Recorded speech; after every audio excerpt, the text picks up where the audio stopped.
It's not just housing news that has us hyped. Group C weekend of the Mythic Dungeon International kicks off today, and while our teams aren't previewing interior design, they will be showcasing some incredible M+ runs. I'm your host, Rook. I'm joined by Zyro, and his world-class insight makes with the top-tier commentary and Teddles.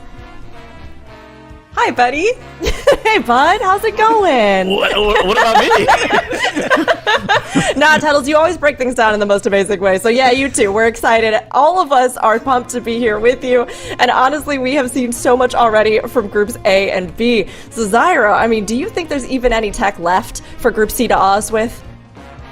It'd be pretty boring if there wasn't, wouldn't it? No, historically throughout the past, years of MDI broadcast competition we've had, the first couple of weeks are kind of teams more feeling out the season, feeling out where they're going to go, especially this season since we started the MDI pretty early on into the season still.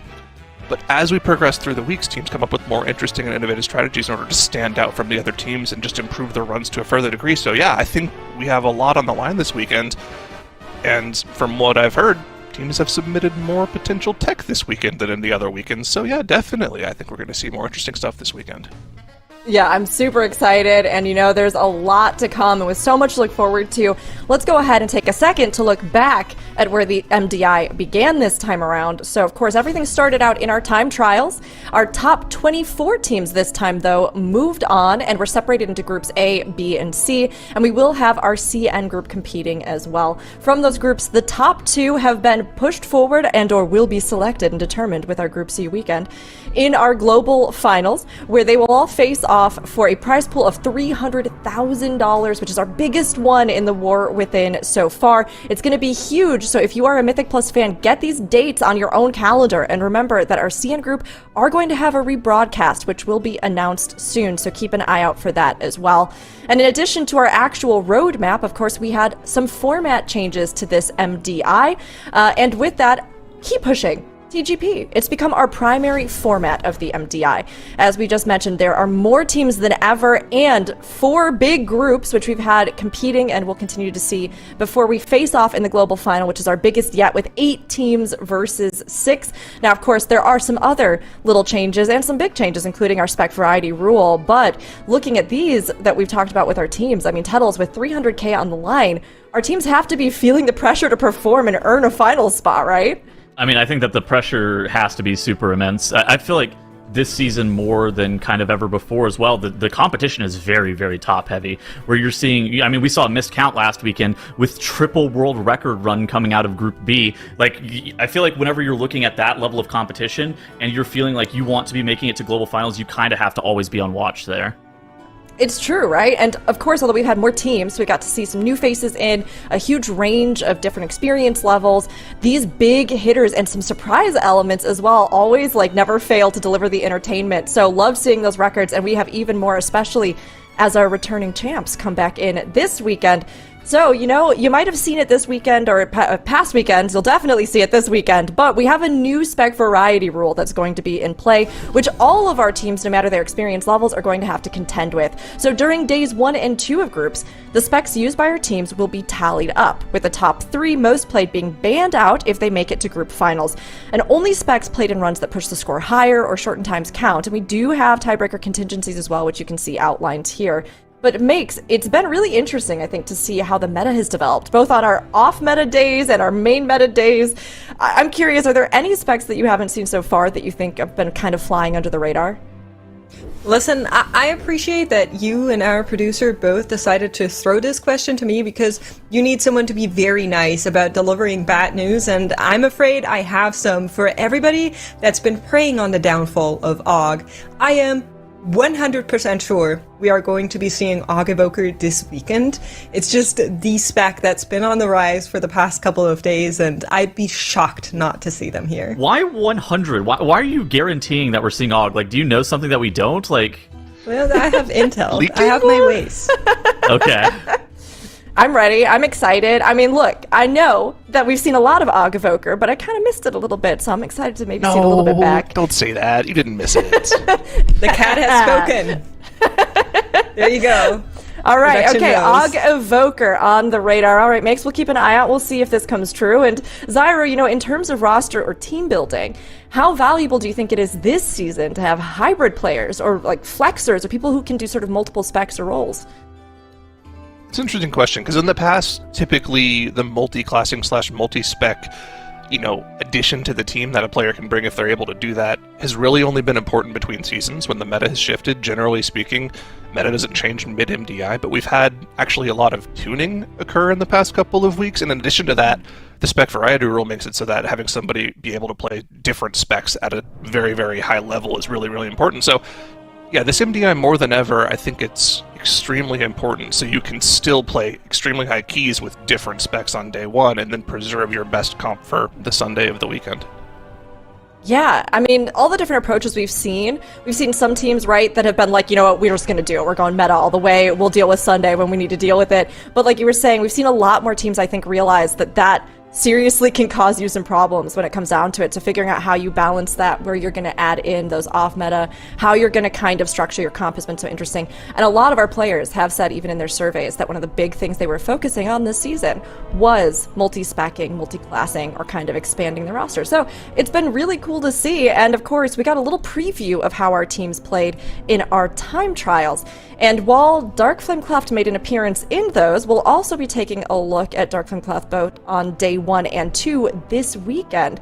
So, Tettles, we can look at all the times from time trials, but we can also take a look at our play from the last 2 weekends here. And do you think that Group C teams are at an advantage having seen Dark Flamecraft be played? Or is it just extra pressure to kind of innovate and one-up what's been done? I think the pressure to innovate is kind of what you should be looking at for Dark Flame in particular. But more than anything, I feel like we've kind of noticed that 21 is kind of that ceiling of that Dark Flame cleft. And honestly, that's the most important qualifying run. We do see one team that's playing today with mandatory Suspicious Activity Cousins and Sivanark here. Basically, they 3 of them put up the 20, but I think to actually qualify to day 3, you're going to actually need to be able to put up that 21. And so I think that, but you also have a lot more information from Groups A and Groups B to be able to figure out what does the process look like to actually be able to put up that 21. So I think in that regard, the pressure is a little bit higher, but it's kind of now that 21 is that floor level that's going to be needed to be required to put up to make it to Sunday. Yeah, I mean, when you only have one day, right? Trying to qualify in, you have to make really good use of that time, but you have to also take into account exactly what you were saying, Tettles, those thresholds that everybody's going to be meeting, because at the end of the day, it's that numbers math game that only Dr. Atnos is allowed to do on broadcast, where they tally it all up, and he works so hard behind the scenes to do that, and then we get our scores at the end of the day. No, I'm kidding. That's production and admins. Thanks, everybody.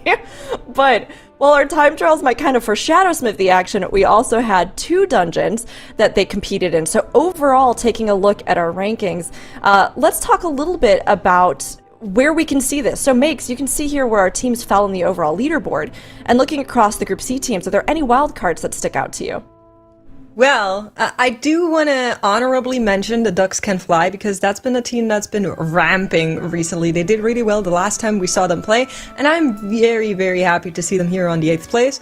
I'm also excited to see Goated in this tournament. If you guys don't know, that is a team that is stacked with players that have individually made really great runs in the MDI, and now they're kind of together here on a rather low time trial placement, but I'm personally very excited to see them play, and this is the first time I'm seeing this logo, which is awesome. I love these logos so much. Yeah, we should have like a side competition just for the logos, honestly. I love it. Real. Yeah, I mean, Goated, let's see if they can get those Goated plays in. But of course, we have a huge, huge group here. And I like Ducks Can Fly too, Makes. I love seeing them, and they've come so far. So maybe some of our lower seeded teams, they can do the unexpected and surprise us. But let's go ahead and introduce you to these teams. Now, our time trials may have foreshadowed some of the action that we're going to have in groups, but there are always upsets, of course. So let's get into the details with our Division 1 Group C teams. Zyro, mandatory. I don't know, has anybody ever heard of this team, or is this just like they knew, or... Yeah, they're just this little upstart that people might have heard of in the past. No, of course, they're the reigning, defending, 3-time now MDI champions. Mandatory. You know them, you love them.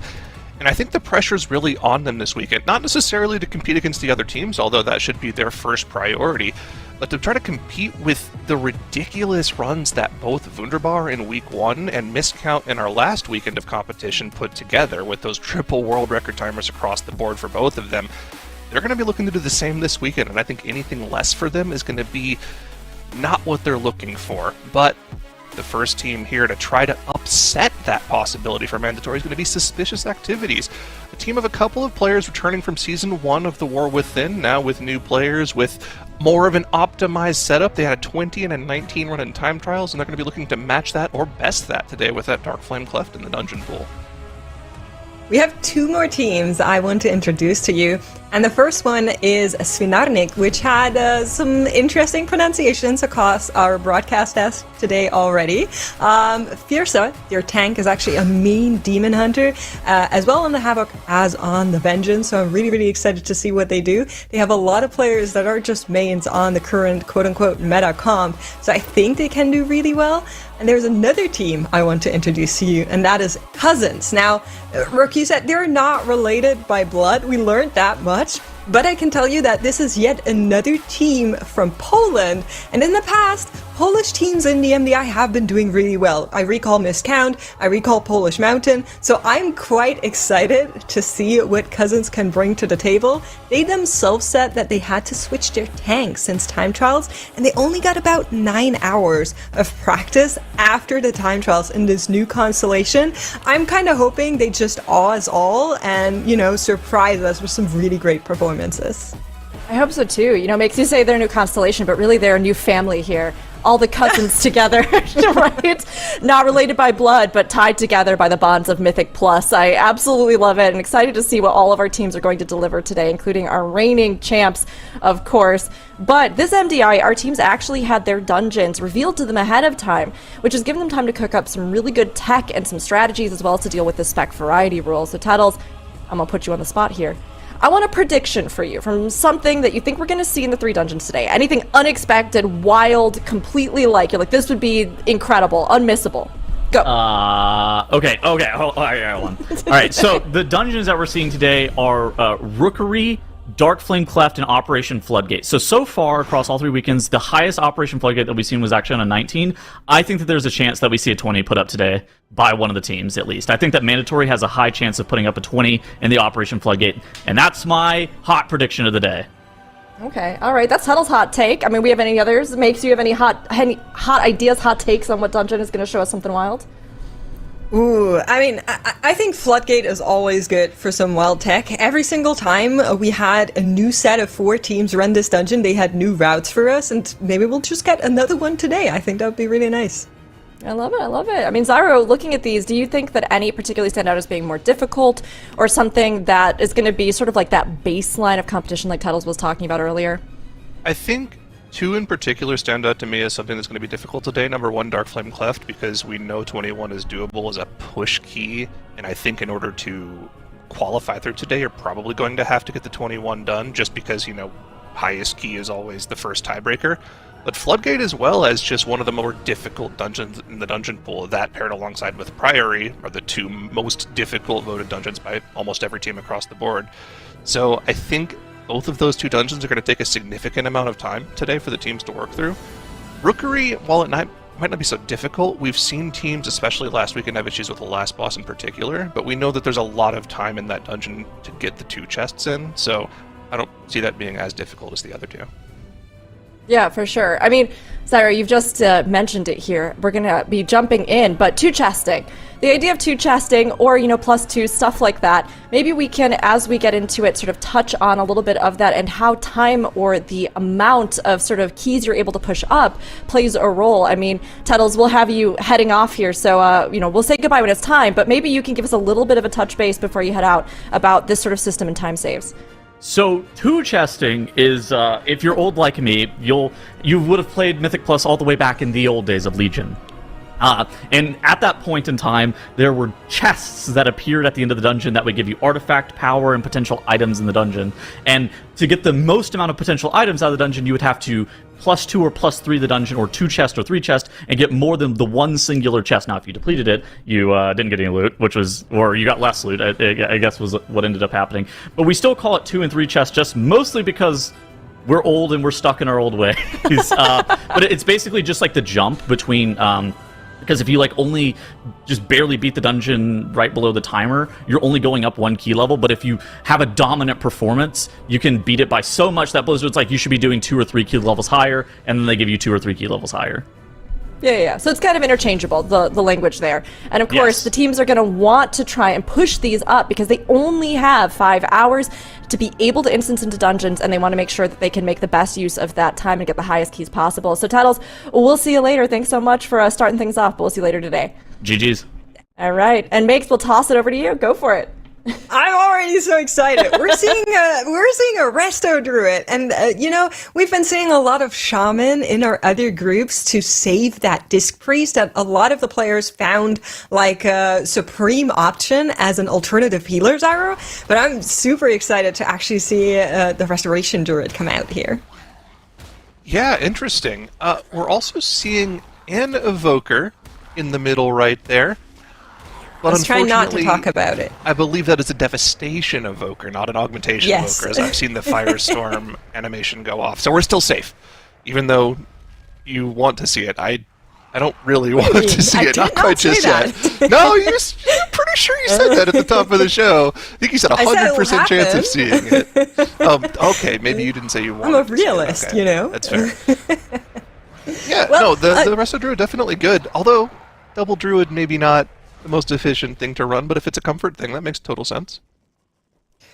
It's specifically interesting to me because that tells me maybe they're hoping to bring Shaman and Disc into day 3, right? That's kind of the takeaway I'm getting here. So they're trying to get another healer banned out on the spec ban rule so that they will still be able to have access to 2 healer specs and not have to sacrifice one of their DPS players more than the other teams that will be doing that. Now, just a quick add-on to what Tels was saying earlier, for all of the teams that you are seeing on your screen right now, it is of utmost importance to be able to +2 the 16s that they are in right now, right, Zyro? Right, yeah. So the 2 chesting, we talked about the history behind the nomenclature of it and why we call it that. But for the purposes of the competition, the importance is essentially that you just get to skip the key level, right? So at the start of the day here, of course, the competition is about pushing the keys as high as possible. We want to see them eventually go for that 21. But you don't want to see them just time the key over and over again. You don't want to go 16, then 17, then 18, then 19, then 20, then 21. That's 6 keys that you have to run. We'd much prefer you to see a 2 or a 3 chest in this key so they can skip straight up to 18 or 19, not have to do that 17 at all. That saves you a ton of time throughout the day, especially in a competition like this where you only have 5 hours of playtime throughout the day. You want to spend as little time in these lower keys as possible. Give yourselves as much time as possible to go for those higher keys. That's right. That is going to be very important. I'm seeing a lot of questions on the gear. So none of the teams that are playing this weekend are turbo boosted just yet. That will be the case for finals. But as of right now, all of the teams that you are seeing are still on the same item level as Group A and B were. Just a quick mention, as that's of course important to how this is going to play out. Yeah, only the casters are turbo boosted, unfortunately. This weekend. Oh yes, not the players. They do not have access to that higher level gear. I'm sure. By the way, chat, we're going to need your help because I'm sure a lot of people are going to be asking that throughout the weekend. So if you could help answer that question in chat when people come in and ask it, much appreciated. From the casters to you. But taking a look around the board, 3 of our teams starting off in the Darkflame Cleft, but we're seeing Cousins go straight to that Floodgate, which we think is probably going to be the most difficult key to push up. But again, we need to talk about the Darkflame Cleft as being the highest overall key level that they can go for. Interesting to see them start with this, though. Difficult key to push up? But again, we need to talk about the Darkflame Cleft as being the highest overall key level that they can go for. Interesting to see them start with this, though. So maybe they just want to get the hardest dungeon out of the way. Just a cool little skip tech you saw there with the yak and then getting gripped. Something we've of course seen from other teams as well, to not have to deal with the double Shredinator pack. But now coming in here on the side end, because the way the pack was pulled, it actually routed through the pack that they were skipping. I am expecting this to be intended. If not, this is a scary pull. Well, it was 100% intended. We saw them DK grip those surveyors up to the boss. Whether or not the Shredinators were meant to come up as well is another thing entirely. Those are mostly going to be difficulty that's what for I the meant. tank. Yeah. We'll have to see, right? the Shredinators, the thing is, they don't add any super extra level of danger to the pull as long as you're facing these flamethrowers away from the groups to where you can still clear the bombs out with these charges. It should be okay. But the thing is, it makes it a little more annoying for the casters, right? You need to make sure you're moving for every single one of these Shredation casts that put these gears on the floor. Outside of that, the danger isn't that high. As a matter of fact, I would argue this is a boss DPS increase, because it allows your Arcane Mage to have more targets for their Arcane Barrage funnel onto the bosses, so this should be an overall time save as long as they don't die to, the gear damage, plus maybe getting shot by the boss at the same time. So you're actually making a great point here, because this boss just generally forces you to walk quite a lot. I feel like the Shredinators aren't as bad as they would be on another boss, like for example Swamp Phase. Now, you can't pull them there, and that's good like that.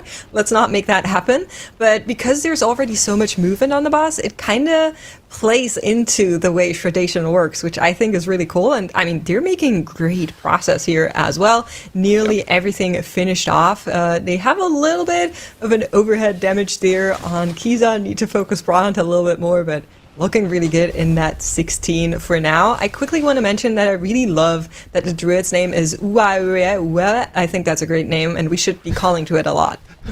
Sorry, what was their name? Wow. Is that like that spinning cat meme? That meme? Are they going for that sort of deal? No, I think their Twitch name is also Uwe Ave Uwe. It's something like, I don't know. It's a crazy name, but it's cool. That's it's very impressive. Cool. Key smash name. I do love that as sort of a stand-in for the default comp. A lot of the high-end teams are opting to go for the Destro Lock, showing that it's just very, very powerful for going for large pulls.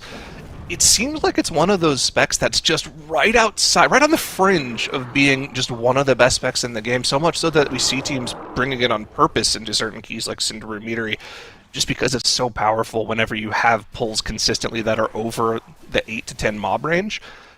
I wonder if that's something we're going to see teams continue to use as part of their strategies as we progress towards the global finals, where teams on the higher key levels feel like, okay, we have to start consolidating these smaller pulls into bigger pulls and make use of that bigger AoE that Destrolock can bring to the group.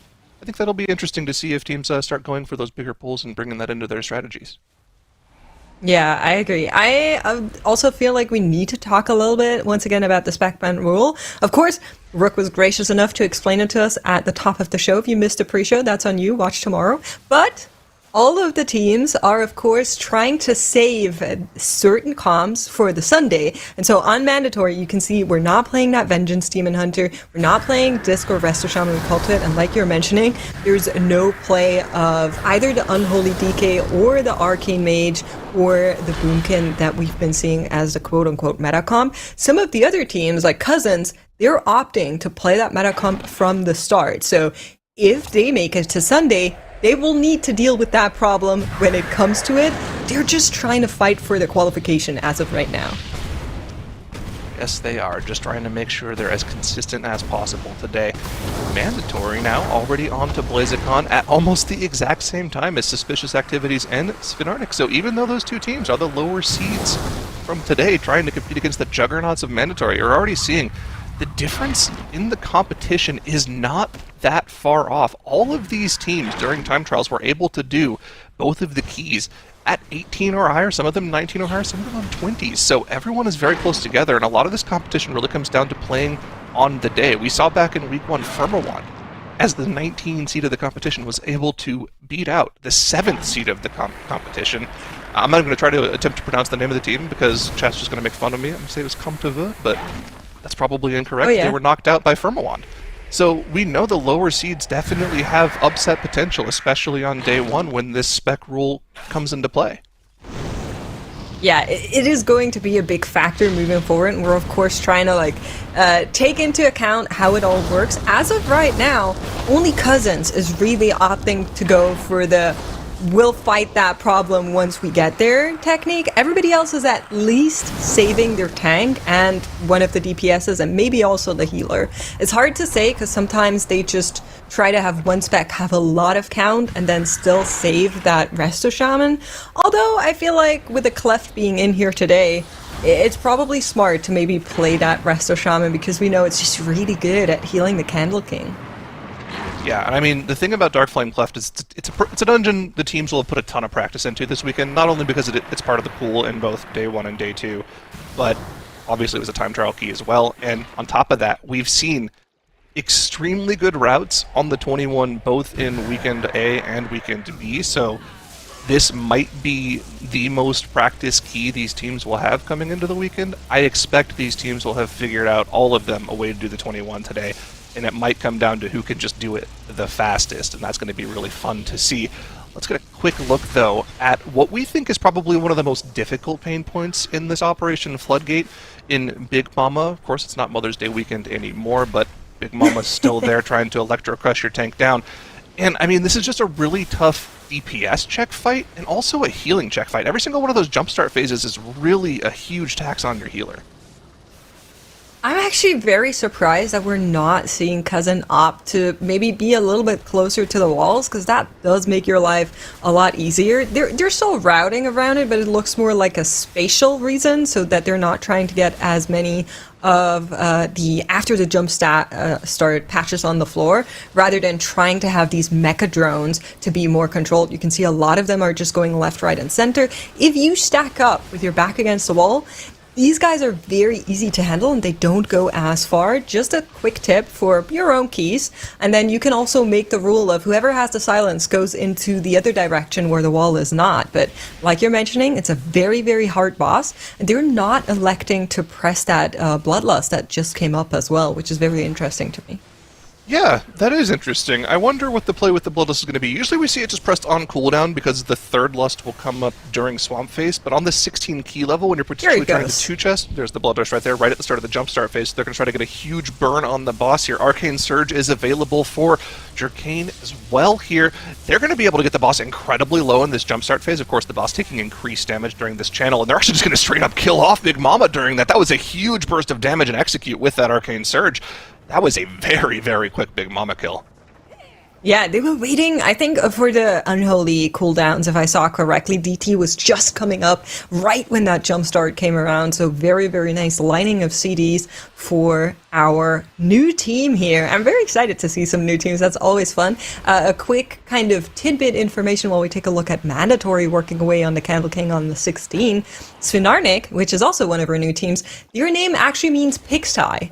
And to me, that feels like a threat. So, you know, when a team name is usually like self-depreciating, you're like, oh, what are we getting ourselves into? Thus far, I think they're looking really good. Yeah, so far so good. I mean, everyone is pretty clean. We just have the one singular death on the side of Svinarnik. That's kind of what I would expect at this lower key level, is everyone is relatively clean. And usually that one death could just be someone, you know, making a silly mistake every now and then, so I'm not going to maybe chalk it up to nerves being on broadcast for the first time, although we do have a mistake here for Mode as he walks into the eerie mold. That does stun you for 3 seconds, so they didn't have a healer for a little while there. Fortunately, he's a Resto Druid. Most of their healing comes from healing over time spells, so those were still ticking on the group. That could have been a disaster if this was a higher key level and he was on a Disc Priest, though. It's okay, Mode. Nobody saw it. All good. All good. That's right. It's going to be a secret between us and the 7,000 people that are watching right now. Okay, nobody tell on him. Whoops. But yeah, you can see how they're dealing with this boss, which is, of course, what all of our teams are doing. But just in case you're wondering how exactly it works, it spawns these molds. Those need to be knocked out with the other abilities that the boss does, both with the axe and the little circles. And every single time you have spawned these molds, you are trying to move further away from the patches that are going to be spawning, just so you can make sure that the new molds are not going to be spawning where the old ones are leaving those patches. So that's exactly why Scarlug is pulling away the Candle King right now. They are dealing with the last set of molds right now, and there is actually one that spawned in the patches back there, but they'll try to just finish the boss before that and not have that problem actually occur. Yeah, they're okay. They're going to get this boss down before they're worried about clearing out those last ones with the last set of Throw Dark Flames. Very, very quick Candle King kill here for Mandatory, but you can see how much pressure that fight puts on your healers, right? We're on the lowest key level we're going to see this weekend at the plus 16. and Mode still had to do almost 3 million HPS to keep his team alive through that pulsing damage from the Eerie Molds there. So it's a very, very healing-intensive fight. On the 21 key level, it's upwards of 4 million HPS over a total of over 4 minutes that the healer is having to keep their team alive for, usually expending their entire mana bar. So that's something that you're going to look forward to later today and tomorrow to see if our healers can pass that HPS check. But look at this, all three of our teams in the Dark Flame Cleft here at the same time, dealing with the Candle King, starting to gather all of this trash in the mine area, and they're not stopping until they get to the very end. Makes this is a very difficult pull. Do you remember the cool S we used to draw in school? Where it's like, you go like left, right. This is kind of how the tanks are walking when they're dealing with trying to gather all of this trash. Because, of course, they're trying to make sure they have access to every single pack that's in here so the card can move through unbothered, which you're seeing beautifully here right now. But, of course, that's a lot of mobs that are chasing you. So if you kind of just like snake your way through the area like we saw Skylark do just now, and of course a repetition of that on Suspicious Activities and Svinarnik, it's so cool to see. And in my head, I just like thinking they're also thinking of the cool S. Yeah. I thought that, honestly, I thought that was something that Gibbs just did in America. I didn't know that also went over to Europe as well. Yep. And it's international. That's crazy. Look at the beautiful execution here from Mandatory. The danger of this pull, the crux that you're looking at, is that these corridor creepers, whenever enemies or friendlies die around them, they gain this stacking damage buff that increases their damage by 10%. That's stacked together with the debuff that they put on tanks through that dot that you can see stacked on Skylark, now up to 6 stacks, 7 stacks, 8 stacks now, actually, that before it gets dispelled off. If those coincide with each other, that damage buff on top of the stacking debuff, that happens, your tank could just go from 100 to 0 instantly. So it's this perfect dance where you AoE the trash down and instantly start to kite out the second the trash starts to die.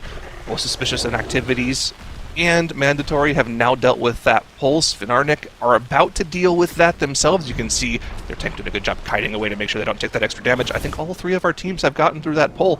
But once again, Cousins, our only team not in Dark Flame Cleft, making good progress through this Operation Floodgate. So fast, as a matter of fact, in this 16, they don't have that third Bloodlust available for Swamp Face, so we're just going to see the third Lust come out against the final boss here, mates. Yeah, we are. Of course, we all know the final boss in the Floodgate is not actually the final boss, but rather the skip on bubble. So that's why we're kind of taking a big screen here for Cousins as that is about to come up. Now, once again, they have access to the quote-unquote metacom with the Vengeance Demon Hunter that has it a little bit easier. You still need to be fast, though. You need to taunt back bubbles and then jump and meld and make sure you're out of combat while the rest of the team just sneaks on by. And hopefully Cousins are going to be able to do that. I don't think we've seen a team voluntarily play bubbles at all in the MDI yet. Correct me if I'm wrong, but I don't remember anybody purposefully pulling it. Certainly not by choice. Usually if Bubbles gets pulled and you're in combat with him, you go for a reset. Scary moment here as Cousins has pulled divers on top of the boss for that arcane funnel, but usually what happens here is sometimes your arcane mage will either, die to the waves damage because they're in their arcane surge, or they'll pull aggro on the divers. Fortunately for Cousin, neither of those things has happened. It is a miracle that the mage is still alive. But they're making fantastic progress in this key. But like you said, last boss of the dungeon really coming up here in the form of that bubble skip. There's a little bit of annoying instances that can happen with Bubbles where he doesn't run as fast, so when he starts to actually cast his frontal, he's not quite as far away as he needs to be. But let's see how Trolley deals with this skip. They've spawned Bubbles, team setting up on the left side here, okay, instead of on the right. That's actually kind of nice because you see this red cord that kind of runs along the right side there. You can get stuck behind that, so I like this optimization here, making sure none other players accidentally get stuck there. Okay, there's the frontal. The second the frontal comes out, double Infernal Strike, Shadow Melt. Everyone's out of combat, and I think we're good to go with the skip. Actually, both the Priest and the DK so secure in themselves that they're saying they're not in combat, they're not even going to press that meld even though it was available. I really like what you're pointing out, that extra wire, you can see it in the back here as well, it comes down there, and If you're not a tiny class, you can get stuck there quite easily, and it even happened to some of our MDI players, so just a really, really good minor optimization that we're seeing from Cousins here to just go for the left-hand side when you run it over. That way you can make sure that it's not happening. And if you're a tank trying to do that skip, just memorize whenever that frontal comes out, that's when you want to be running away, because if you wait too long, the backwash will happen, and that brings everybody back in fight, so that's not a good time. And that was a perfect execution there from Cousins. Our first bubble skip completed on the day. We are at 100% success rate, but I guarantee you by the end of the day, we will not be at 100% success rate on bubble skip. Something inevitably will go wrong there. It's going to happen at some point. We're going to be upset when it does. Actually, as we covered last week, I'm a hate watcher, so I'll actually kind of loving it. But either way, our teams are starting to complete their first runs of the day, and we'll see if they're able to capitalize on those 2 chests we were talking about earlier. 5 minutes left on the timer for Sphenarnik. Mandatory already putting the key on the board. A 1942 sub-20 minute. 16 Dark Flame Cleft. They'll have unlocked that 18. I think they were actually, maybe less than a minute off of the 3 chest there, so that's incredibly impressive if they would have been able to get that done. Let's see, though. It looks like with the amount of time we have left across the board, we should be seeing 2 chests in almost every single one of the keys. Yep, there it is for Suspicious Activities. The 2 chest achieved for them as well. And with the darkness soon to be falling here for Sphenarnik at about 5% with 4 minutes left, they're going to get the 2 chests as well. So very consistent across the board. We do have a couple of deaths on this large AoE pull from Cousins, but because they were clean in the previous sections of the dungeon, they have plenty of battle reses available to them. As long as they're able to keep it clean, they should be okay. That dot is doing a ton of damage to Jerkane, finally getting it dispelled off. Of course, there's no dwarf available. They're all playing that Night Elf racial, so they have Shadow Meld instead of Stone Form here to get that debuff from the Technician off of them. Looks like they have stabilized here. Still a little bit of damage coming out on the group from the Jumpstarter AoE, but with that Jumpstarter going down, they should be okay. Honestly, I have a question for Chad, or maybe Zyro. When the priest actually lifts off, when they're doing their little flying moment, can you get hit by the Spark Slam if you're over it? Like, how high does it? Because they're so high, right? It's not like a double jump on a Havoc Demon Hunter. If there's a priest in chat, let me know. I'm quite intrigued by that. The jump starter patches that you can see on the floor. If you actually get hit by them, if you're that far in the air above them, because sometimes abilities work like that, and sometimes they don't. But Cousins getting a second skip done here as well. Oh, there we go. Uppies avoids ground effect. Thank you, production. Yeah, interesting. Because I did see the priest move, and I was like, huh, does it actually hit you there? But maybe it was just a safety precaution in case the uppies would be over. Yep, that's good to know. I actually didn't know the answer to that as well. I was about to make something up, but I didn't have to because production saved us. So we're good to go. On the skip there, skipping past those final 2 jump starters of the key there to finish off the count. And 4.5 minutes left on the 2 chest in this Operation Floodgate. Looking fantastic for Cousins here. This boss should take less than 4 minutes, all things considered. The Bloodlust is available. This will be the 3rd one of the key that they've been saving for this moment for the past couple of minutes or so. They're just waiting for the perfect lineup of the cooldowns. Unholy Assault, Dark Transformation are available, but the mage just pressed Arcane Surge. So we're going to have to see when this Bloodlust is popped. They're probably going to wait for this perfect moment where all of the cooldowns are available, likely in about a minute or so. And then we'll see this boss just get absolutely blasted down. Exactly. Zyro, can you just please pronounce that Boomkin's name for me? You can see it in the back there. If you could just read that out real quick. Something like that? Oh, perfect, yeah. I think we'll go by that. So just in case anybody wanted to talk about the Boomkin on Cousins, please refer to that pronunciation. And of course, in the meantime, all of our other teams are working on those 18s, so we're not seeing a 16, 16, 16, at least not from neither Mandatory Suspicious Activity nor Sphenarnik. All of them saying, okay, we'll get the builders out of the way key by key. I'm curious what Cousins are going to be doing, and we are getting some interesting intel from our production because Suspicious Activities, we haven't talked about them all too much just yet, but they would have beaten Mandatory on the time in the 16 if they hadn't lost so much time when they were grouping the mobs up in the cart area. So maybe we need to teach them about the cool last ones more. Okay. Yeah, I like that. We'll have to see, because, I mean, again, very fast. Like you said, they're very fast, and unless Mandatory took several minutes to start this 18 while we were talking about that Operation Floodgate, I'm assuming they might have had a wipe on one of the first couple of pulls, because you can see Suspicious Activities in their 18 is already on to Old Waxbeard, and Mandatory have only just now started their 18.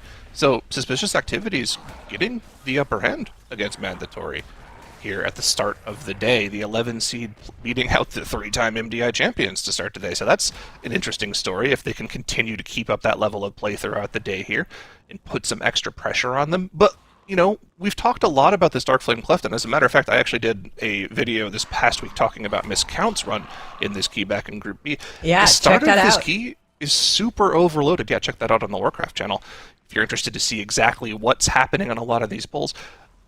There's a lot of front-loaded difficulty in these pulls, and there's a lot of tiny little things you have to make sure go perfectly right here. Things like the knockback plus Ursul's Vortex during the Wild Wallops from the Overseers to make sure that the pack stays together for your Warlock AoE, for your Unholy AoE. Of course, you're not playing those at this key level, but that's important for the higher key levels. And, you know, if anyone gets hit by too many extra abilities, you know, bolts go off while you have a flashpoint on you at the same time an overpowering aura goes off, you could very easily have a pull go wrong. And I think we've seen that already here at the start of the day. Yeah, we absolutely have. I'm really surprised. Maybe we can get Suspicious Activities on the big screen to talk a little bit more about them, because, of course, this is also a team maybe not too many people know about. Both their tank, Sky, and the DK Dan have played in Season 1 of the War Within MDI, and they themselves were saying in the pre-broadcast interview that they were specifically looking for people that are better at multi-classing when they regrouped their team for this season. And I do want to share one more thing, because we always ask our teams, like, if you could have one title IRL, what would it be?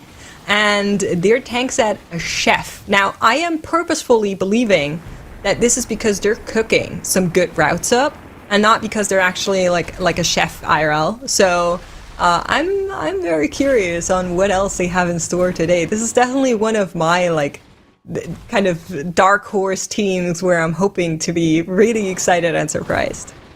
Yeah, that's what I'm expecting coming into this weekend, right? We talked about this a little bit at the top of the show, where usually at this point in the competition, most of the default strategies have been figured out and showed off on stream by all of our teams, but there's some little bit of extra innovation that can come into play on the weekend. These teams have been practicing a little bit longer than the other teams before their group play. They'll have had time to think of any tiny little advantages they can gain over the course of the weekend to potentially qualify through, so I'm expecting to see some cool tech come out of our teams. Hopefully we'll see the chef start to cook here. It's important to mention Cousins did capitalize on that 2 chest in the 16 Floodgate, and they have opted to go straight into the 18 here, Mick. So we've got that question answered for us. They're not going anywhere else anytime soon. Yeah, I'm honestly excited. All of those teams deciding to go at least up until the 18, but we are having a death right out of the gates for Cousin there. It is the Boomkin that went down while they were dealing with the first pack. Is on his way back to the rest of the group. Hopefully not too much damage that has been lost, but it looks like most of the pull has already been finished off. Just some extra strugglers there, very, very low towards the end. Is going to be 15 seconds against the clock, and maybe a couple of extra seconds that it took them longer to finish this out, but a good recovery there on the death. It's always hard to kind of figure out at what point you should be resetting runs when you have issues occur very early on. I think in this case, with the 18, we're still quote-unquote low enough, and it was not a significant amount of time loss that you would restart a key here in any scenario, but it is something that has to be on teams' minds, where when stuff goes wrong, at what point do you say, okay, let's just rerun this so we do not lose out on the +2, because they're that important.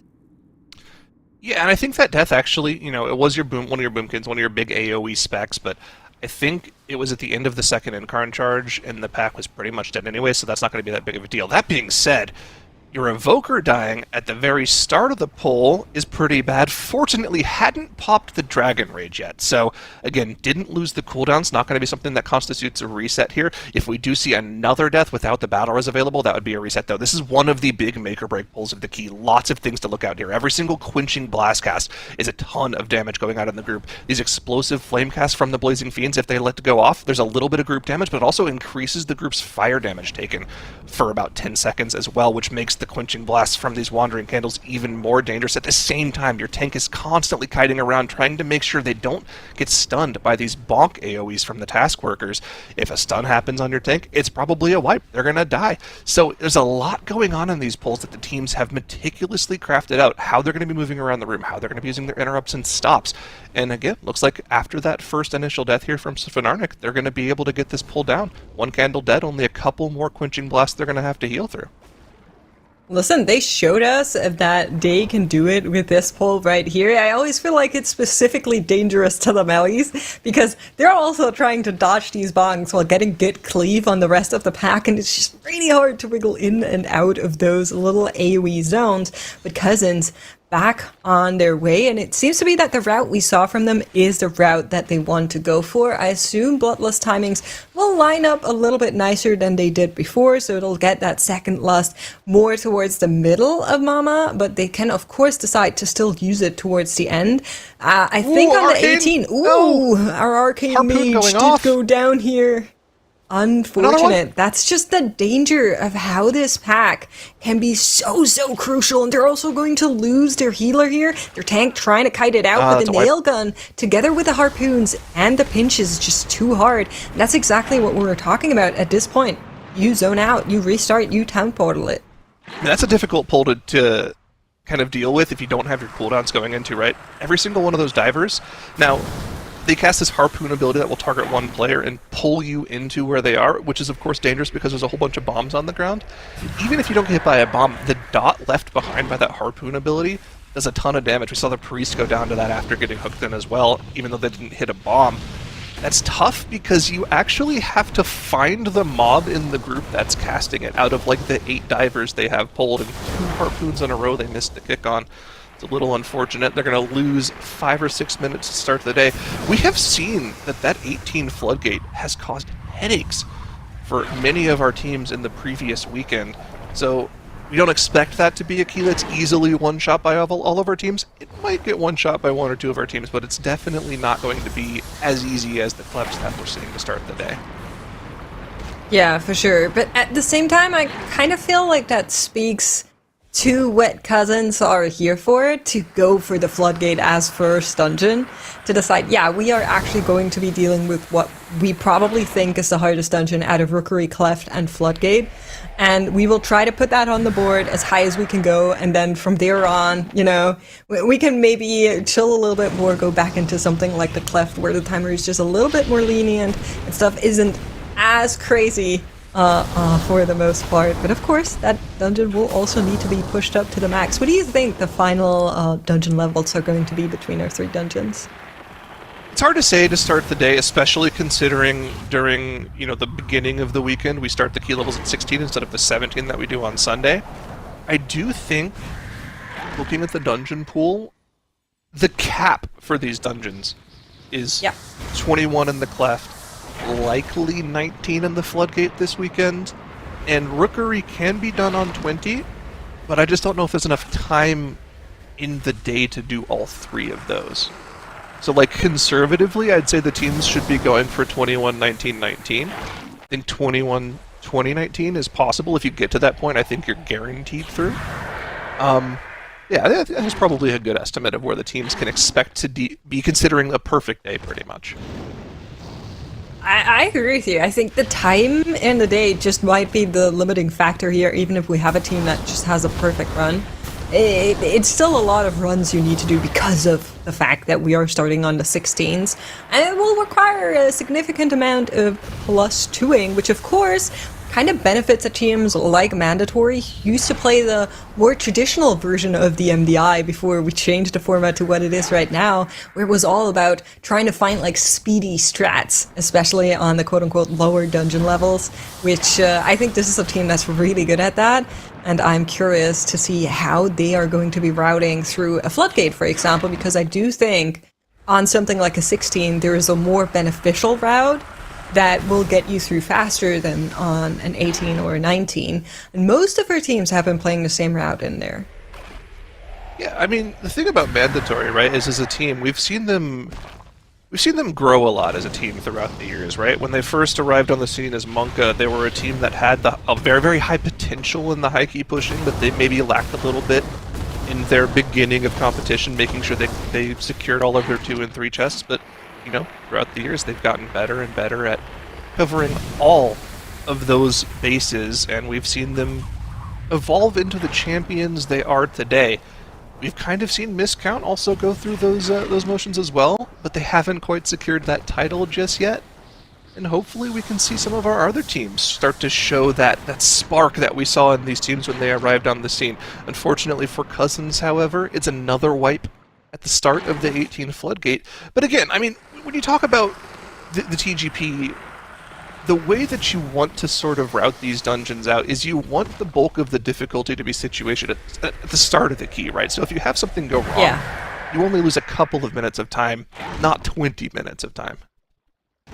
That's right, but at the same time, this is the 18, and we already lost a bunch of time for Team Cousins here, which they will need to look into. We do have the replay of the wipe ready there, just in case you missed it. It was on the smaller screen, so let's take a look at what exactly went wrong there the second time around. It was actually the first pull that they were in. You can see their Boomkin and their Priest standing on top here to just make sure they're not having to deal with that Shredation. But seems like the casts went through. Is that it? Yeah, okay. Shredation taking down the Mage, Surveying Beam taking down the Priest, and then the DK was meleeed to death. It all kind of unraveled really quickly. It looks like a cold reset there, for whatever reason. So, yeah, they're going to be going again. Maybe first pull setup didn't go quite right, or maybe they had an extra mob in that they meant to. It didn't look like anything happened to them, actually. They just kind of called it about 45 seconds in, just because something didn't go perfectly right. So they're going to go again. And they've already gotten through the first pull in this attempt, and they're already onto the first Architect here. But let's take a look now at the 18 Candle King here for mandatory. In the 16, we already saw 3 million HPS was required for mode to keep the team alive through the pulsing AoE of the Eerie Molds. Now on the 18, we've increased the difficulty by 2 key levels. Can mode keep the team alive on the Resto Druid here? I mean, I sure hope so. I will call out there was maybe a little bit of an oopsie happening earlier that we're not hoping to have this time around, as they are once more dealing with the Candle King. But like you're mentioning, the skip from 16 to 18 is actually quite significant when it comes to trying to keep the group alive. And so something that a lot of teams will try to do is they start on the outer sides and then go along the wall, because of course the moles cannot spawn in the wall. And so you have them a little bit nicer grouped. It's similar to what we were talking about on Big Mama. And you can see they're actually rather close to the patches from before, but for this one, it is going to work out. At the same time, keep in mind, they also need to interrupt that Paranoia cast. That has cost teams to be feared before, but working all beautifully for mandatory. This baiting is perfect. We have nice clumps of Eerie Molds, so much so that only 2 of the Throw Dark Flame circles are required to clear them, allowing the melee player that gets chosen by it to just stay in and do damage on the boss. Look at Soda, he's so happy to just be in melee on that Frosty K. Oh yeah. Meleeing away at the boss, loving life on this encounter. And you can see the HPS required here has gone up significantly. We're up to 3.5 million HPS required to keep the team alive through not only the pulsing AoE damage, but we didn't talk about it, the healing absorb that's placed every single time that throw a Dark Flame debuff comes out on the players is a lot that the healer has to make sure he keeps his teammates alive through. Yeah, and of course, the one thing you do not want to have happen on this boss, whether it is your own keys or when you're watching the MDI, is that one of these molds not getting cleared. So as soon as you have one extra, you are just falling behind. It is a significant more amount of damage, and it's going to be really hard to recover that because of the fact that you need to use the circles as well as the axe to try and take those down. And if they are spawning in bad situations, it just can be really tough. But mandatory making a fantastic showing here as they are working away on the Candle King. You can see that the axe is coming in as well, this time around opting to take out the one that is actually in melee here, allowing their DPS to stay closer, and then once again have the ranges take out the other 2. But here's Suspicious Activities. They're already done with that boss, and they're already done with the card area as well, at least. Wow. Grouping it up. We had a note from our production saying that in the 16 they were a little bit slower with that. This looks really fast to me. Oh yeah, this looks very fast. I mean, you can see they have about a 1.5 to 2 minute advantage over Mandatory right now, already having this pull gathered up. That Mandatory is only just now getting to start to pull. And look at the CC being used to make sure these Skittering Darknesses are not dying right next to the Corridor Creepers. Those Creepers had damage buff stacks on them for mere seconds. Sky didn't have to take any empowered melees or dot ticks from those Creepers. This is just perfect execution here from Suspicious Activities, and I think this is the real story to start the day off. We came into the day expecting Mandatory to be able to just blow out the competition and play perfectly the entire day, but Suspicious Activities really proving us wrong at the start of the day. Woo. As you were saying it, I looked over to the small box, and Skylark was just incredibly low here as he was starting to group up the card area. But yeah, like you're saying, I think so too. I think Suspicious Activities are looking really, really good, and hopefully they can keep that up. Of course, this is the time trial dungeon, one of the two, so I'm expecting teams to be a little bit more clean in here, a little bit more practice, a little bit, smoother than in maybe some of the other dungeons. So I'm worried to call it before we've seen them in other dungeons, but at least in the Dark Flame, they are looking fantastic. Yeah, so far so good for Suspicious Activities. We'll see if they're able to keep it up as they head towards the final boss here. The big story here. They had about 4.5 to 5 minutes left on the 2-chest timer on the 16. Is it possible in the 18? Less than 6 minutes now as we approach the final section of the dungeon. We know there is one large pull left to finish off the key. Several Corridor Creepers, plus the requisite amount of random fodder trash around the room that they'll also have to gather to make sure they get to 100% trash count. But if they go straight into the boss with this, they're going to have plenty of time. It's really going to be all on the shoulders of the tank here just to stay alive through the damage from the Corridor Creepers. We'll see if Suspicious Activities does opt to go for that. They're actually going for the safe play here, which I like. They're going to kill off the fodder first, then likely pull the Corridor Creepers into the boss just to make sure that they don't take that extra damage from the damage buffs on the Creepers. This is very, very smart. You can even see that they had the Ursul's Vortex down there to make sure those Darknesses died away from the Corridor Creepers. And yes, with those dead and only the Corridor Creepers left alive, we will pull into the boss. And even more so, Makes, look at the timer here. 5 minutes left on the 2-chest. Even if this takes forever for them to get through, they are going to get another use of Bloodlust in about 3 minutes. So this is looking very, very good for the squad. It absolutely is. I was kind of worried because exactly they do not have that Bloodlust available just yet. So taking stuff into the boss is just so much more scary as they are working away on that. But I do believe they can do it. Just look at how low they already have the darkness with a few seconds that they have been on this boss. They need to now get the interrupts in. It's going to be really important to make sure they pay attention to the candlelight.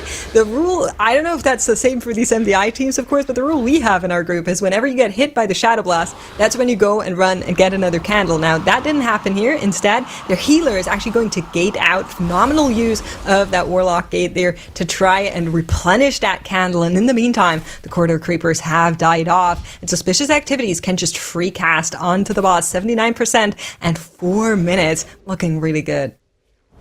Yeah, something we're going to see a lot throughout the course of the day in Dark Flame Cleft is the players that get targeted by Shadow Blast, especially not the healer, are going to try to skip as many of those casts as possible. It's possible to actually just remove that ability from the game if you have a combat trick, like Greater Invisibility on the Mage, or a Shadow Meld if you're a Night Elf, to just remove that Shadow Blast. It cancels the cast from the boss.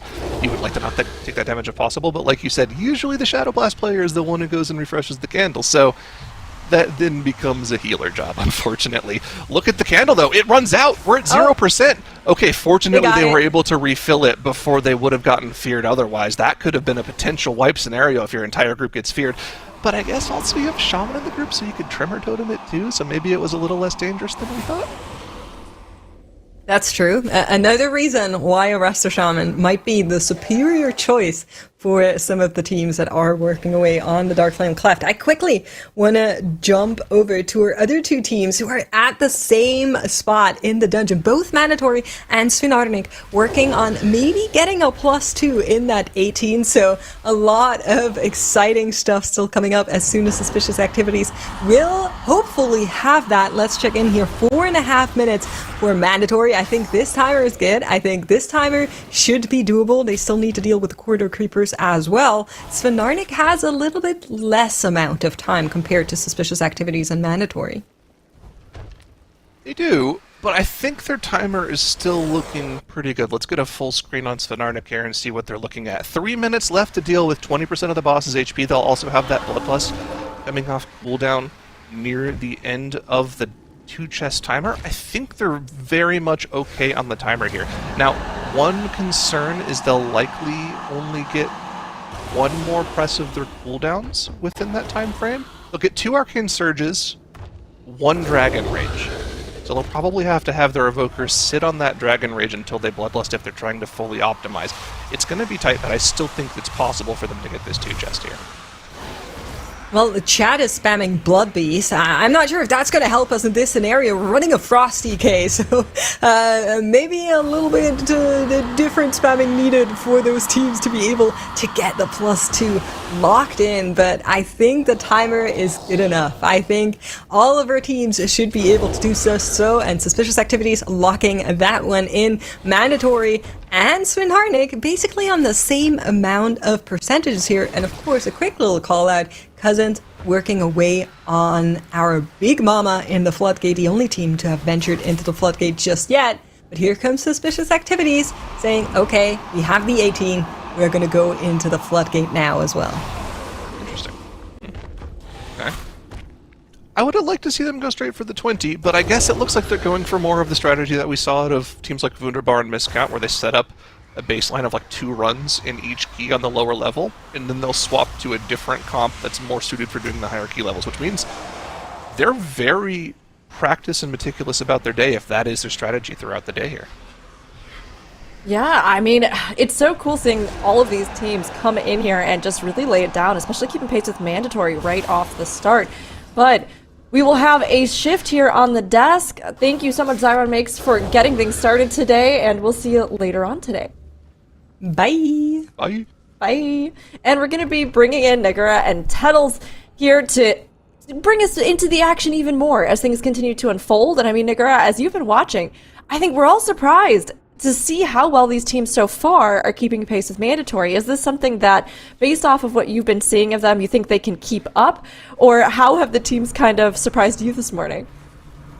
Okay, I think it's a little bit early to talk about how good they're going to be looking later on, because this is actually something we've seen the last few weekends too, right? Where the teams, all of the teams, have done really well at the start. And then once we got through those really high key levels, all of a sudden, like, the lower seeded teams did not manage to time those 20s, didn't manage to time those 19s. And we do see a death here, and a town portal actually, from Suspicious Activities, but it's just the first pull, so not too much time lost there. But yeah, I think so far they all are keeping up and they are doing great, but we will really see if they manage to get those high keys done later on. Yeah, I mean, we saw that wipe from Suspicious Activities, but their Warlock was popping off at 40 million DPS there for a couple of seconds. I'm very impressed, I think, with the Destro Warlock kind of gameplay that we've seen thus far throughout the season of the MDI. But I just want to parrot exactly what you're saying.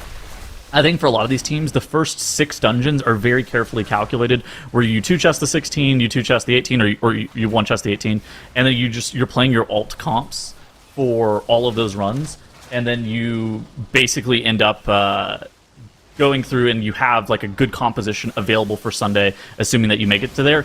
But being able to put those 20s and 21s with very quick consistency, that's a huge deal.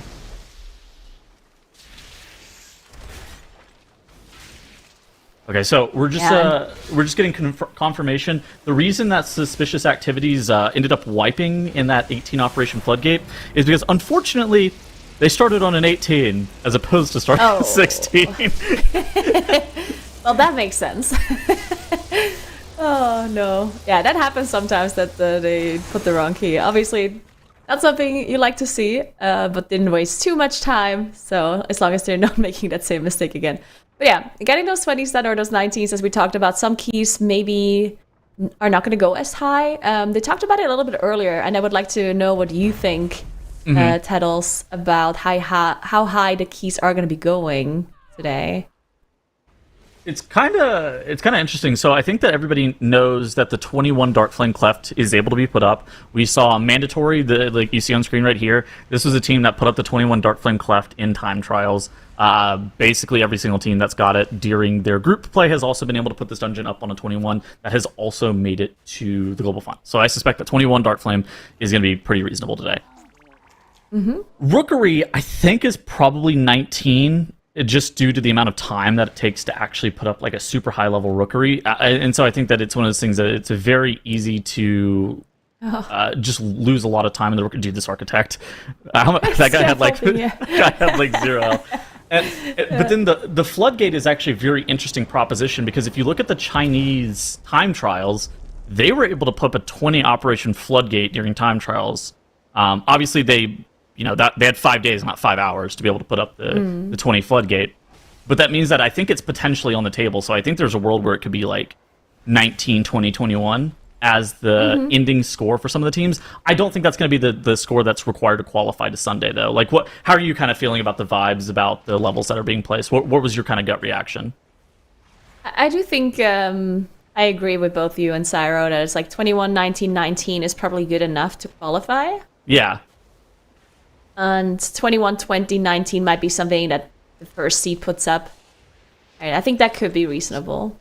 Yeah. It's just the timing thing.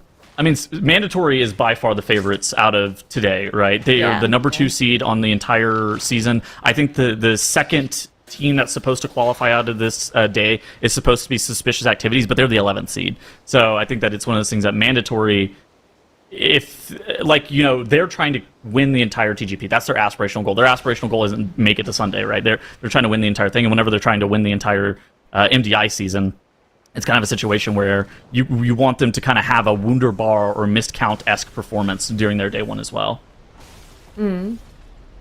Yeah, we'll see if that is going to be working out for mandatory. They have been looking good in that DFC, of course, as they 2-chested both the 6. In fact, they almost 3-chested it as I looked at that timer. I was like, oh my god.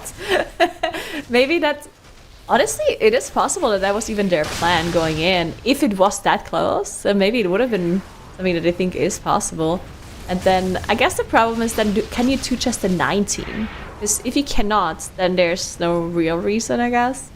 Well, I don't know. But yeah, one more thing that I thought was interesting, of course, too, is mandatory playing that Rasta Druid instead of the Shaman. Of course, they are playing their kind of like off-meta comp to make sure to play around the Spec rule.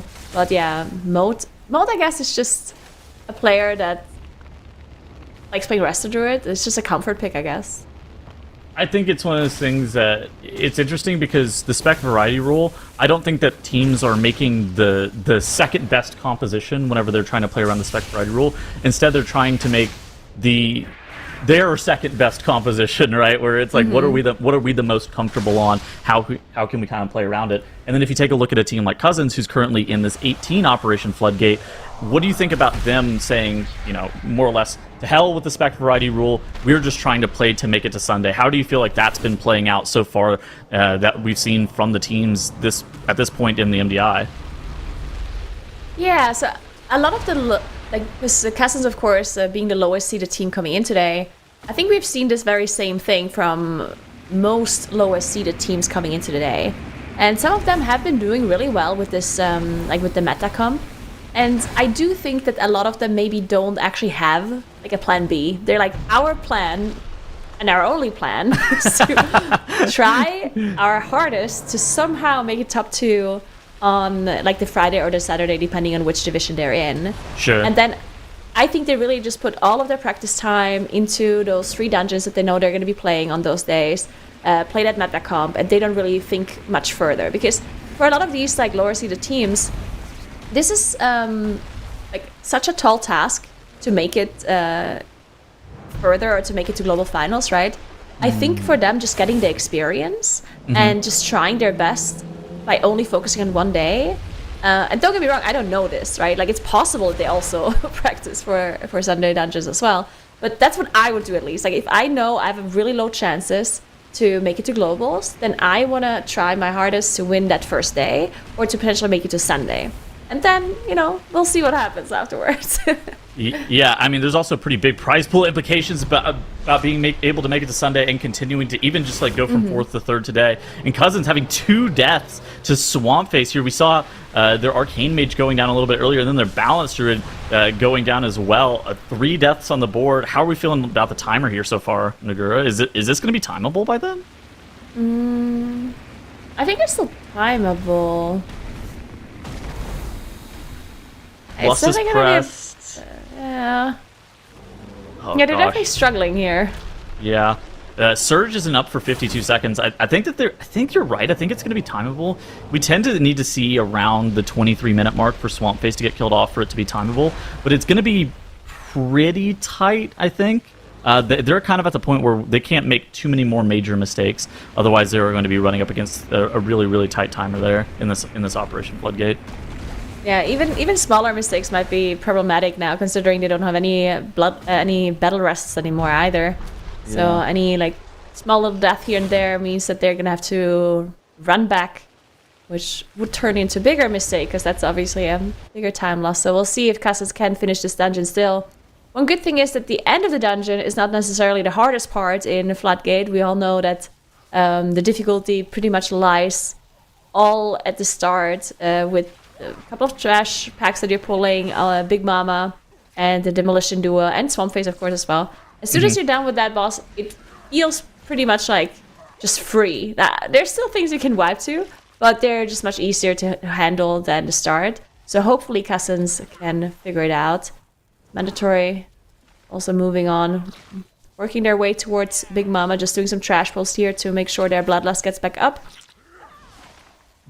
To me, it's actually so interesting that how teams are playing around the Spec variety rule, because kind of like I was talking about earlier, they're not necessarily playing the second best possible composition, but they're playing the composition that moves the least amount of pieces, that feels the exact same as how they practice the dungeons on live, right? Because I don't think it's a situation where Arcane Mage is the 5th best DPS and Frost DK is the 6th best DPS or anything like that. But I do think, you still have that Mage, you still have that Mage utility, you still have Mass Barrier, they're still completely self-sustainable, and then for DK, you still have that AMS, you still have that AMZ, they're a refrigerator, and so while it might be a little bit lower DPS, the dungeon is going to feel the exact same utility-wise with that Frost DK as that Unholy DK, and that to me has actually been one of the more interesting ways that teams have been playing around the Spec variety rule is trying to piece together the composition that makes the most sense with what they planned on playing as their like top composition. Yeah, that does make a lot of sense. And then a lot of the teams bring the Guardian Druid, of course, to provide Mark of the Wild, but then also to provide that Druid utility that the Moon King would bring in that meta comp, right? So they do have all of those utility spells, at least the general ones. I love how Mandatory's tanking this fight. Look at this right here. So a lot of the times with these Mecha Drones, if you're tanking the Mecha Drones in the middle of the room, they'll cast that Doomstorm like movement ability, and then they'll get like stuck out in the middle of the room where nobody's able to cleave. But how Mandatory are dealing with this fight is they're continuing to use the terrain of this wall right here and just baiting like the min-range Doomstorm, where it's either 1 or 2 of those circles of movement from those Mecha Drones, and making them have basically the minimum amount of movement, allowing your DK to constantly have cleave, allowing your Warlock to constantly keep the mobs in the ring of fire, Ignite's always spreading on them as well. I really like how Mandatory is tanking this fight. It is very nice. Now they are moving to the other side, so you're going to see them all stack up as well. Bait it into the wall. There we go. And they're going to bait it back in just a moment. Oh, wow. This is cool. So the first bait is into that big amp, and then the second bait is into that stupid like engine thing that's onto the side of the wall. So that way you can constantly keep these Mecha Drones in melee even still. I think that this is actually very, very smart by Mandatory, just where they're constantly tanking it. Now, something that we also are seeing is very rarely on live you'll see teams grabbing the inspectors into this boss because of the surprise inspection. Whenever we saw Wunderbar all the way back in Group A, playing this dungeon, they were actually grabbing the inspectors into this fight. I don't exactly know why. I have a prediction that I think it's a little bit more consistent as opposed to grabbing those soldiers and pulling it past that Blood Warper box. And I suspect that, like, if it's one of those situations where if you'd rather play the inspectors or potentially wipe to, you know, penance dot or something like that, spreading to that Blood Warper, I think you'd rather play something that's a little bit more consistent. So I suspect that's why Mandatory and Wunderbar are doing that. But Mandatory is playing a very similar route to what we saw all the way back in Group A. Yeah, this is very interesting. Like, especially Floodgate, I guess, is the dungeon where we see so many different strategies, so many different approaches by the teams. And even on the third weekend, teams are still not really agreeing on one that is the best, which is honestly really rare. Like, usually, if the third week of the MDI or the TGP happened, teams are just kind of adapting to a certain strat and just kind of all doing the same things. Like, oh my god, this is the best, right? But not this time around. All of the teams, even in the other dungeons too, it's not just Floodgate. There's a bunch of dungeons where teams not really agree on what the best route is. I'm gonna have to write this down about where this boss is being tanked as well, because this is very cool. They're basically tanking it in 3 different spots where you can just abuse the terrain of the room to try to make sure those mecha drones have minimum amounts of movements. Because if you have that kill block barrier up for too long, particularly on like the 18, the 19, the 20-ish level, then you can potentially be looking to wipe. But Mandatory here, just having an absolutely excellent idea of how to tank this fight. One that I suspect that teams will probably be looking to adopt in the future. So one interesting thing though here is that Skylark is actually clicking like the box. That's not necessarily the ideal target to be doing that, because the tank usually wants to be the one that is the first here to gather up this pool, right? But I don't know, because it could have been Moat doing the same thing with the gateway and then the click. He also has Shadow Melt in case something goes wrong. But maybe he had to set something up, because I did see they were like sheeping and rooting something when they were moving. So yeah, this is interesting though.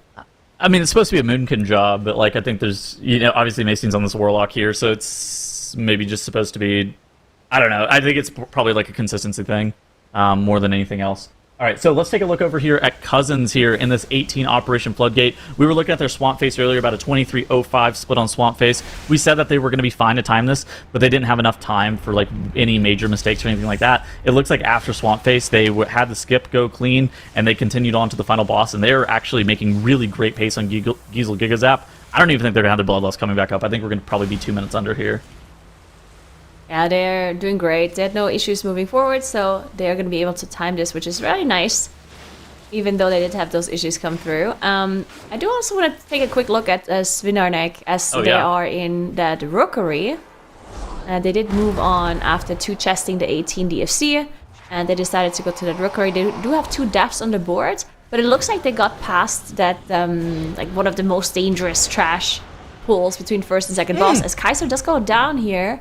But the boss is really low, so they're probably going to be able to finish this without needing to use that battle rest, which is going to be great. But that is actually something that on this boss, many times when the boss is low, people are thinking, oh, we can save the battle rest, but then it can go out of control so quickly with the debuff. So this is, thankfully this time around it didn't happen for them. This is pretty concerning, I think, for them. Oh, are they going to 2-chest this key? Yeah, that's kind of the concern, right? I actually don't think so anymore. That's a good point. How bad is not 2-chesting this dungeon? Like, like on a scale of 1 to 10, like 10 being like this is going to make you not qualify for Sunday. How bad would you say this is to not 2-chest? I think it's hard to tell, because if they can 2-chest to 17 with a perfect run, then obviously that would mean that the 16 plus 1 doesn't matter. But if they struggle on a 16 here, and generally the 16 2-chest rookery isn't that easy, right? So I don't even know if a 17 2-chest is very doable. Did we ever have a rookery on the final? Let me think. On Group A or B? I think we've seen a team try to 2-chest it before and miss by like a few seconds.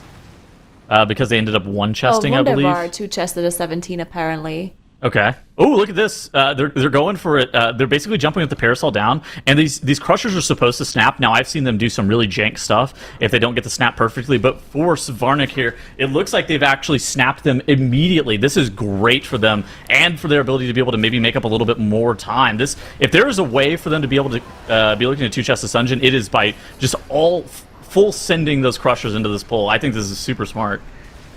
Yeah, I like this a lot. This is, of course, also going to make sure they stay in combat for their trinkets that they're probably going to be running. We've true. seen lots of Eye of Kazans as well across all of these MDI grooves. And yeah, this looks very good. Yeah, I don't know. I think they can still do the 2 chests. I'm a believer. I guess I never even considered their damage profile either from the group for the damage phase here in this boss. Yeah. I think It's it's not probably still bad. 3. I think it's probably still 3 phaseable with this composition, but it mostly comes down to the fact that it's on a 16, right? The Arcane Mage is the main driving force on being able to 3-phase particularly higher levels because of just how stupidly overtuned Arcane Surge is in some aspects. I think this is going to be very close. I mean, they still have one more trash pull after this Void Stone and Void Ascendant, even prior to pulling the boss, and the boss is probably going to be, what, 430, maybe? Yeah, something like that, I would say. Yeah, the Voidstone Monstrosity boss fight is just an incredibly, incredibly long encounter, which is why we're so concerned about their ability to be able to 2-chest it. Because you look at their timer and you're like, oh, they're 5 minutes and 45 seconds away, and you're like, well, you know, the last boss being 4.5 minutes, that's going to be a bit tight. But okay, Yeah. so they only have like one more trash pull after this. It's going to be Their really last close. is also really late. Their last comes out really late, I think. You're right. That's we a might big not have problem, lust actually. inside the 2-chest. Oh. Yeah. It's also not even... Okay, so they need the last not only within the timer, they need it within, like, the boss phase, right? Because if it comes up after, then that doesn't really matter that much if they're missing... If they need to get another shield. Yeah. So that's another thing. It now switched to 4 minutes. We don't have an exact last timer here, but it does mean it will come up like a minute before the timer goes out, which should technically be good enough to get it into a shield, into a damage phase. But yeah, we're gonna have to see. This is gonna be pretty tight. This is going to be very, very tight. I'm really interested in seeing how they use their offensive CDs. Now, one of the big advantages of this fight, though, is that they have a Dev Evoker on this encounter. And Dev Evoker, they are able to, just due to their mastery, they're able to do more damage the higher HP that the target is. Of course, this boss starts at 100% HP and is shielded for an extended period of time. And so the Dev is able to get like maximum value out of their mastery just for the very beginning of the fight. Oh, it looks like they just are full sending the boss, even with that Wow. consuming Void Stone still up for them pulsing AoE on They them. have to, right? This is the pot of greed. This is how you wipe and deplete the key, but instead we are all inning for the 2-chest here. Okay, I think this is a really good decision by Synarnic. I love this. This Void Stone has to die, but they also have to focus the boss, because if they're focusing down this Void Stone, then there was no reason to pull the boss, right? So Yeah. they have to cleave it down passively and somehow survive. I like this a lot, because I do think if they would have wiped here, which seems like they're not, but even if they would have wiped here to start, I Dude. think they still had the time to do the boss, the dungeon overall, plus one. So this Void Stone, that mob has this like really weird ability that not very many people know about. Whenever it casts the Void Extraction cast, it puts a damage down on your player. And right now, all of their players are doing 90% damage. They have a 10% damage down on their players just because that Void Extraction continues to stack up that damage debuff on them. It might have been one of those things that it might have been just a little bit faster if you continued to just like kill the mob off before you push into the boss. Now we are in the first burn. What numbers are you expecting us to need to see? Around 66? Do we need it a little bit lower? What are you kind of thinking here? I think 66 is okay. Maybe even a little bit higher would be okay. Just because they have the lust later on, I think that would be good. Like, Ooh. oh, 71 is pretty 71. high though. I don't know, I feel like 71. Okay, that I is was- a little bit high. yeah. Yeah, we didn't have cooldowns. Like, I do think if we have like all cooldowns with, we just So- pressed. Oh, okay. Why is our interesting. Dev Evoker losing to our tank? I got some questions here. We just pressed Dragon's Rage just now. Well, we get another one inside the dungeon timer, right? Yeah. So, I guess it was a good press. And then his second one should be with lust on the third damage phase. They might just be playing for 4-phasing the fight. I guess that's also possible. Do they have time for 4 phases? That's one of the many questions that I'm also having right here. I'm not sure. So here's the second burn where the boss is taking 100% increased damage. We want the boss to, I would say, ideally be around like 36% if we're going to have the bloodlust during the final burn.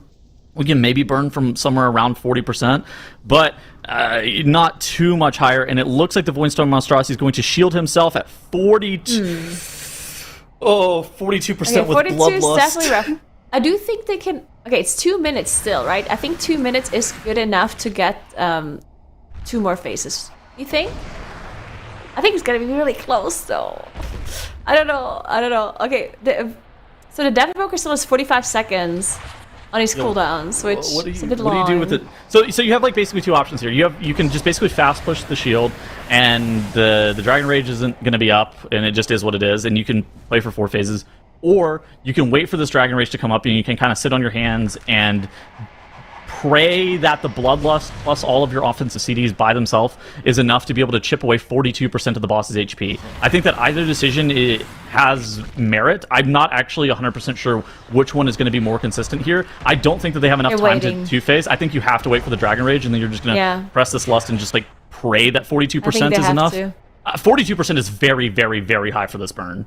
It is very high. The Dragon Rage is coming up now, and the phase is going to start in just a moment. They did wait. Bloodlust, everything needs to run here, and they need to somehow push 42% of the boss's HP. Oh, should have pressed the Lust earlier. They wasted like 5 seconds of this Lust. Yeah, this is a little bit weird. Okay, so now all the offensive CDs have been pressed. The Breath of Syndragosa is rolling. The Pillar of Frost has been pressed. The Combust and the Dragon's Rage are all rolling. The Voidstone Monstrosity, 10% HP. A few seconds remaining before the Voidstone Monstrosity comes out of its 100% damage up and shields himself. And it looks like they got it. They were a few seconds away from missing the 2-chest timer. But even with those 3 deaths, they were able to barely squeak out the 3-phase, and they are going to be moving on to an 18. Very nicely done, and that's going to save them basically 1 run on the rest of the day. That is a huge time save from them. Wow, that was incredible. And the fact that they realized, okay, we cannot get a 4th phase, we have to wait this out, wait for the Dragon's Rage. You use all of our offensive cooldowns and just nuke this boss down from 42% somehow, and they managed to do it. So huge play here by Sunarnik to get this done. Very, very cool to see you. As we do take a quick look at Mandatory as they're 2-chesting this plus 16 Floodgate. They have not... a decent amount of time left, but they only had 1 death on the board, so they had a pretty good run considering. So that Floodgate definitely not that easy to 2-chest. Whenever you have some issues here and there, then you can definitely miss out on a 2-chest. Suspicious activities though, also looking really good with those 0 deaths on the board. Very good run by them as well. They might actually be faster than Mandatory here too.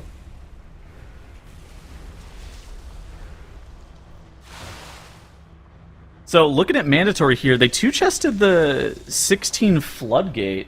And look at this, they don't go into the 18 Floodgate, they're immediately going to a Rookery. I wonder why.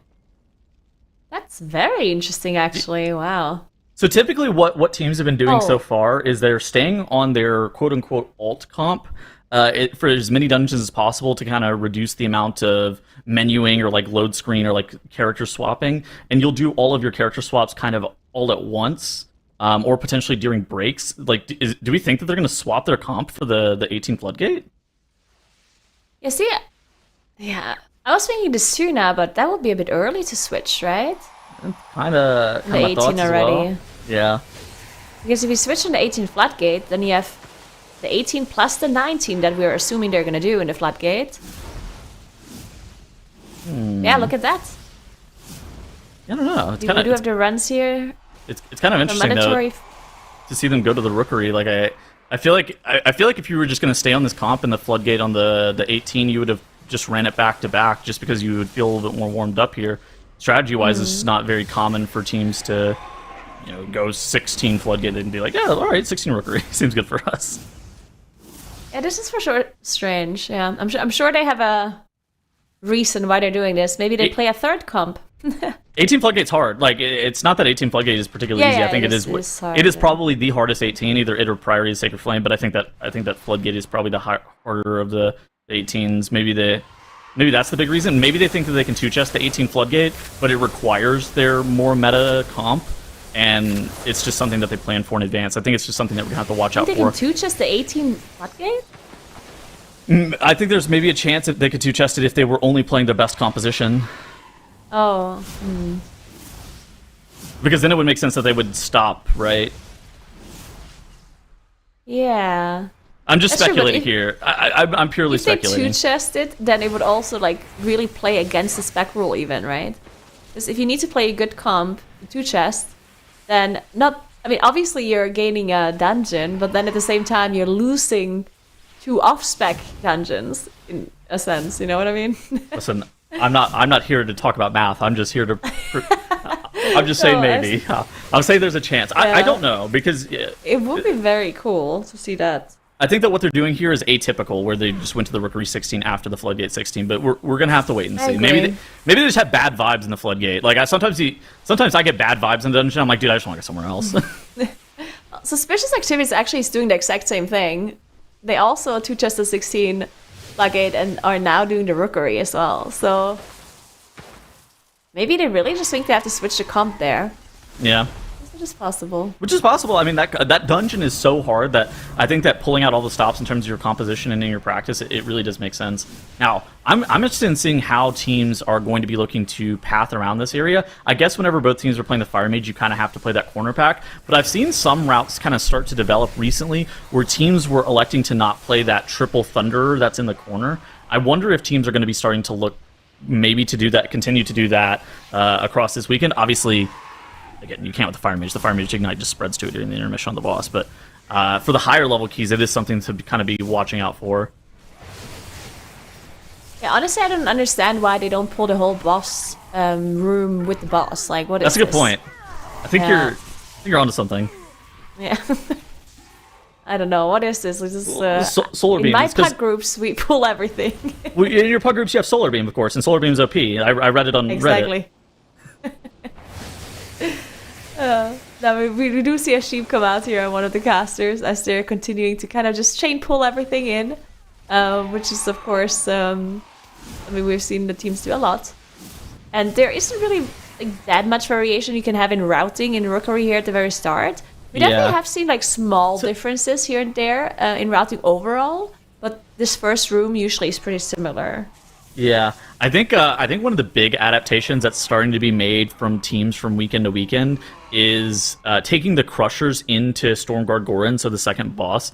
It seems like teams have been looking to skip maybe some of the more hallway trash-esque mobs and looking to actually take more of those Crushers into that boss as potential Arcane Mage funnel, but also just a more efficient cleave than killing any more of those Void Diffusers, because those Void Diffusers are incredibly, incredibly slow mobs.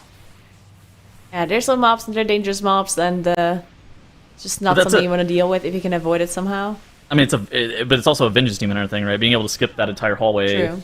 I think it requires you to be able to have that Infernal Strike leap mobility. Oh, mandatory! Are they wiping in the bottom right-hand corner of the screen? Are they gonna have to reset a 16 Rookery? Well, okay. So what happened was that they had a death at the very start.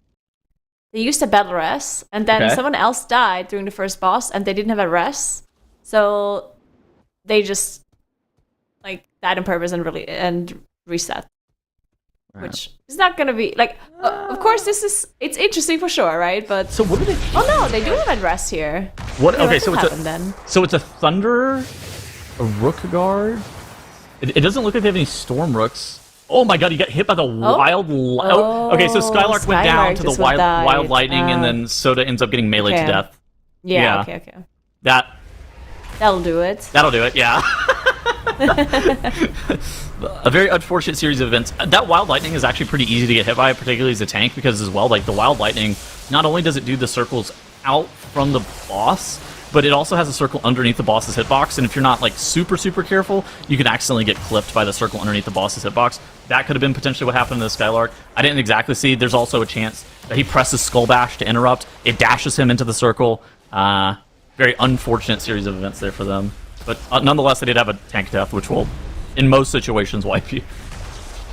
Yeah, it's like, I guess there would have been maybe a chance they still could have two-chested. But for manning a boss for so long, like they would have lost a lot of time, and risking it is probably doesn't really make sense for them. Yeah. So I guess they just said, you know what, let's just go again. We only lost like 5 minutes or however much, 4 minutes. Yeah.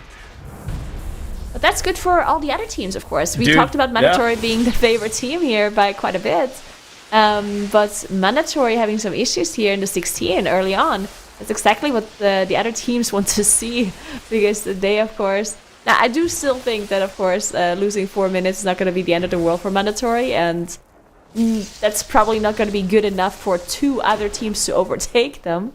But still, the other teams are looking really good, and it's possible that some of the other teams are actually going to be surpassing mandatory a little bit for as soon as they finish those dungeons, right? I mean, they only lost like 8 minutes, but at the same point, kind of like you're saying, it does matter. Look at the suspicious activities, right? They have the same score, the same +2s, and if they finish this key now, then they're in their number 1 spot, right? Just by 6 minutes, but still. It's one of those things, though, that I think that being consistent in the low-level keys, particularly being able to like 2-chest keys some of these lower-level dungeons is very, very important, but also being able to like 1-shot, 2-shot, or like have minimum amounts of resets on those higher level dungeons, the 19s, the 20s, the 21s. That has been proven to be time and time again the recipe for success. Not having to, like last weekend we saw Miscount basically 1-shot their, oh my god, their highest level workshop. We're very lucky to be alive here. I don't even know where I was going with that, but that is very fortunate that our tank for suspicious activities did not go down. Good job, Sky. Don't want the same thing happen as we just saw happen to mandatory, of course. But yeah, I agree. We've seen how important it is to time those higher keys. And the last 2 weekends as well, we saw that competition was so close at the start. Once we see those 16s, 2-chests, the 18s done, all of the teams look so good. And they look especially close because the last seeded teams stick to that meta comp, while the higher seeded teams stick to the off comps, right? So sometimes the lower seeded teams, they might even seem as if they would be better or surpassing even some of the middle seeded teams. But then once we get to the higher key levels, and the middle seeded teams switch to the meta comp as well, that's when the shift usually happens, and the lower seeded teams have just struggled more with those hierarchies in comparison. But I do like to see both Suspicious Activities and Svinarnik, on top of Mandatory, of course, playing around the spec rule like that. I do like that that if they make it to Sunday, then they have that metacomp available to them. Because something that happened to other like mid-seeded teams before is that they did play their best comp, they made it to Sunday, and then they didn't quite have that comp planned out, and it didn't quite work out for them. Yeah, I mean, you called out Sven Varnik here, and they've actually changed their composition up a little bit.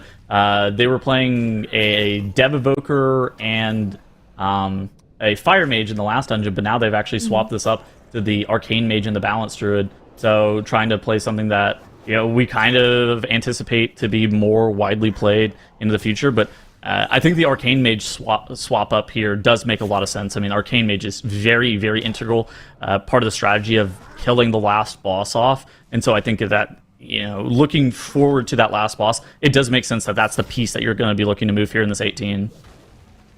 Yeah, one thing to note about this though, if they're moving those two damage dealing specs around, is that it kind of means that they need to stick to the Guardian Druid, to the Rest Shaman, and to the Frost DK in all dungeons where they don't play their main comp, right? Because if it ends up not being the most played, then all of a sudden they're not going to be banned anymore, and there might be different specs that are banned, right? So definitely you have to make sure that that is the case here. But yeah, that's a long skip here.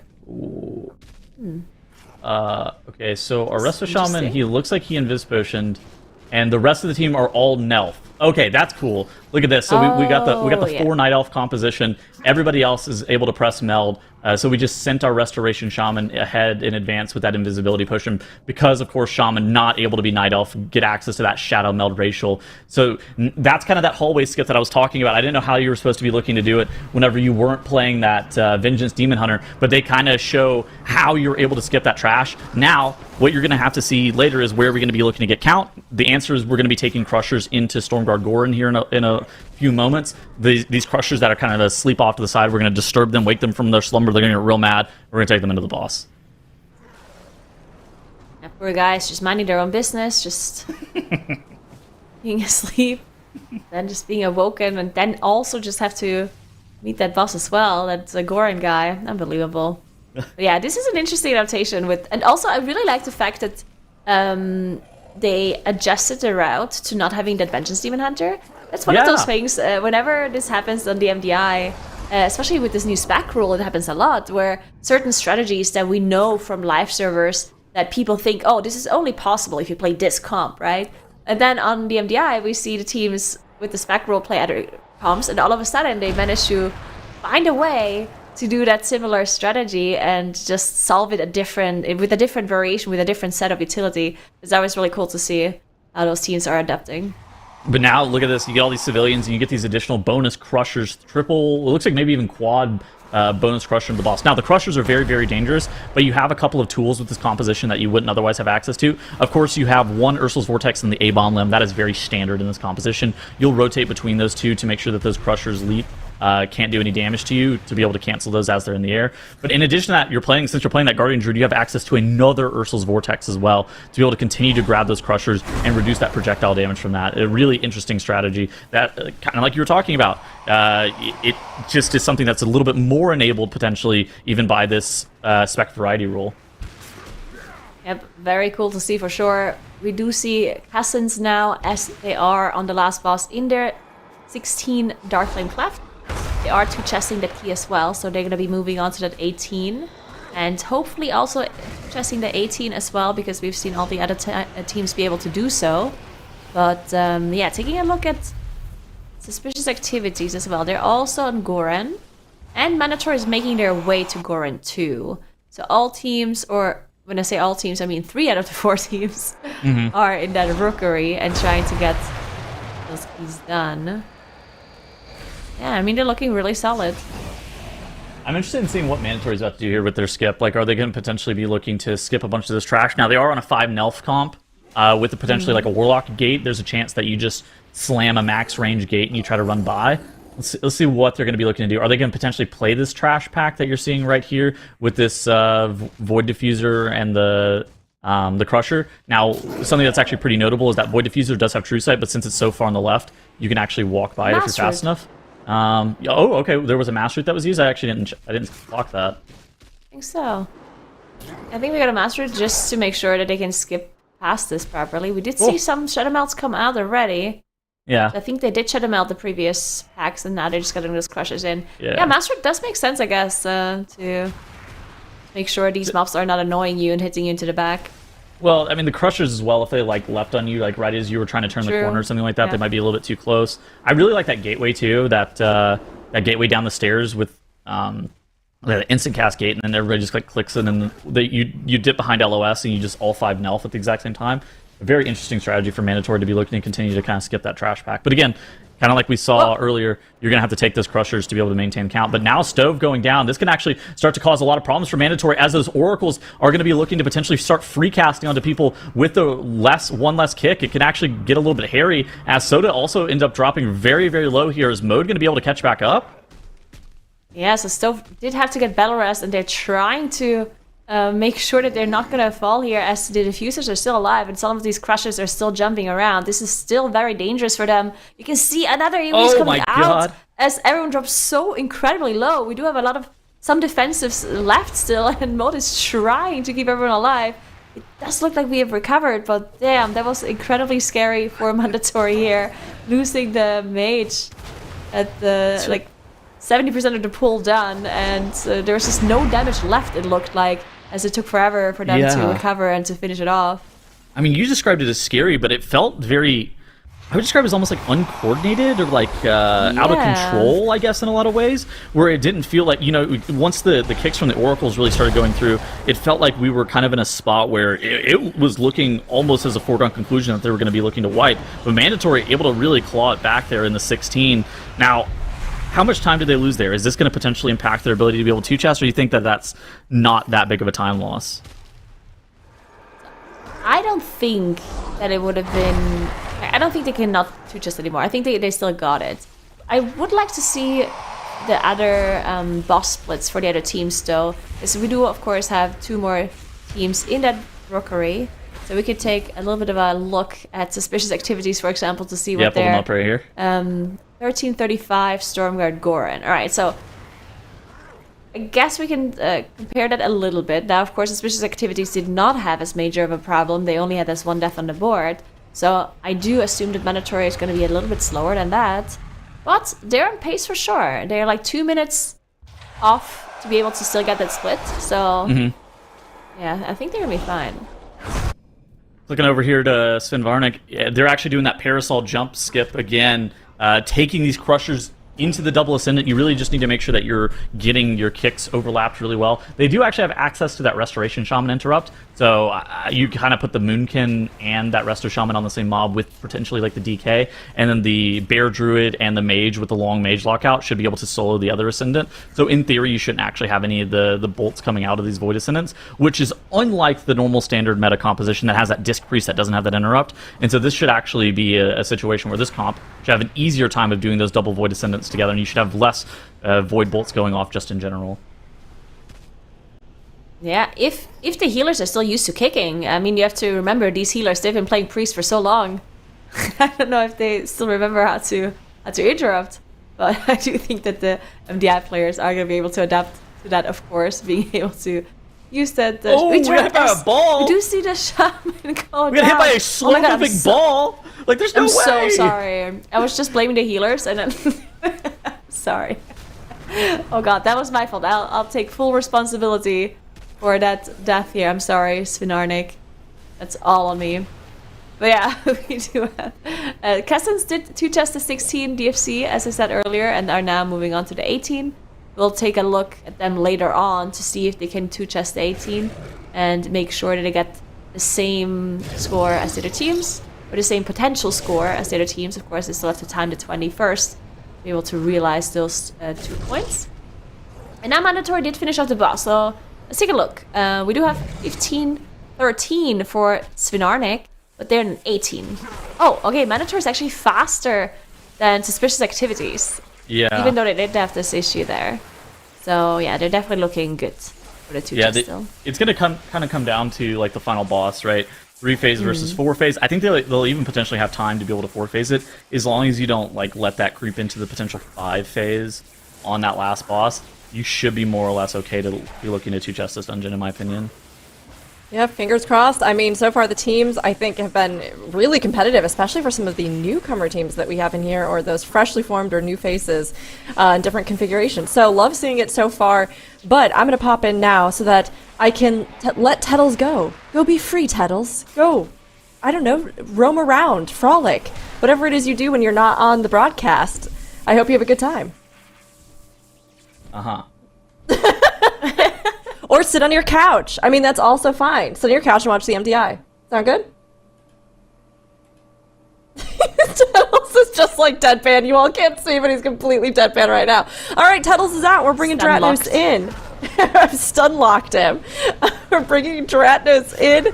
So Dratnos, you know, obviously we have been watching the teams here. We have this discussion about the pace that they're kind of going on here at the start. They want to get as much optimization of their time as they can up front in the day so that they can make use of it, you know, very strategically at the end of the day when hours are more pressed. But knowing Mandatory very well as our rating champions, what has been notable to you, Dratnos, about the other 3 teams so far?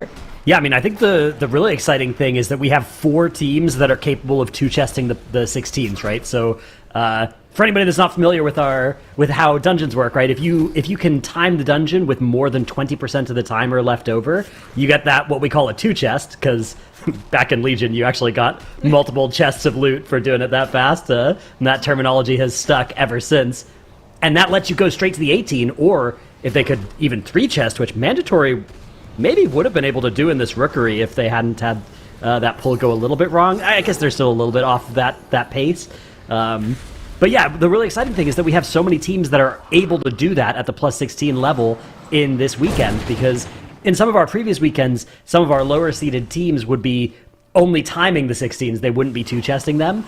And it would be okay, but it would be costing them a lot of time in a day where there's not a lot of time. They have a lot of stuff they need to do today. So every time a team is able to achieve that, that saves them like 30 minutes. And there's only 5 hours today, so 30 minutes is a big deal. Yeah, definitely. All the teams have been doing so well on those lower key levels, and even 2-chesting the 18 as well on the DFC here, which we've seen for Mandatory suspicious activities, Svinarnik as well, and Cousins, they're currently in that 18. So if they also manage to two-chest that one, which is definitely difficult but doable, as we've seen, then that would be incredible. Cleft is definitely the easiest key to do at any given level, or to time, to two-chest, to time at any given level of our dungeons. So the fact that we have it in our pool today creates a really interesting texture, because it means that there's a big opportunity for our lower-seeded teams here. If they can just hold on, there's so much stuff that needs to get done today, right? Because teams are going to need to do 16, 18, and then maybe 20 DFC, maybe even 21. That's like 4 runs of that dungeon, 3 runs of the other dungeons. That is a lot of time commitment.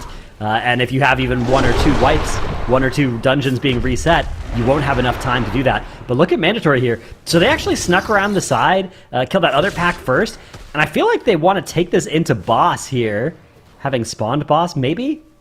Let's see what they're up to. Actually, take a look. So, I would love to continue watching Mandatory, but I do think suspicious activities. Their two-chest timer is actually a little bit close, it looked like. The boss was on 45% with the shield. They have Bloodlust up, and they might get another phase. Let's see. 1 minute 20 left. The boss is now in phase. They have Bloodlust running. 42%. I don't think they can kill it. With Lust. Maybe 42%. That is a lot of percent to go through, though. Yeah, they have Infernal going here. Their Resto Shaman as well, playing Totemic, which is a little bit lower damage than Farseer, that we've seen some Resto Shamans playing in some of the MDI keys last weekend, and it's going to stop at 2%. Okay, so here's the thing, though. They can just use everything as it comes up to just push the boss, right? They don't have to save anything for the next burn, because they just need to get to that point. They just need to break this shield. I think with 45 seconds, they can still get through this, but this is definitely extremely sketchy for suspicious activities here. I think they're still going to be okay. Very sus. That shield is getting broken nice and quickly. But yeah, this was sketchy. It might be fine. 30 seconds left on the board. The shield is about to break, so they're going to be able to get this done. But yeah, this was a little bit close for them, as they did manage to get the 2-chest on the board. But you can see how close the 2-chest is. They did not have many issues at all in their run there. Svinarnik, of course, missing the 2-chest, but they're also on the 18 key level, which is quite a bit harder to be able to meet that a 2-chest check. So I don't think we're going to be quite seeing a lot of 2-chests on the 18s. I wouldn't be surprised if Mandatory could do it, but I think this is, it's a lot harder than Darkflame Cleft to put up the 2-chest at the 18 level in any of the other dungeons, for sure. Maybe, I guess it might be possible if they switch to like their main comp to get the 2-chest, but not sure if that's something that they even can do, looking at the spec rule, because of course they need to play a certain amount of dungeons with that off-meta comp to be able to get those specs banned for Sunday instead of banning the main specs that they want to play. So not sure if that's even something that they can do.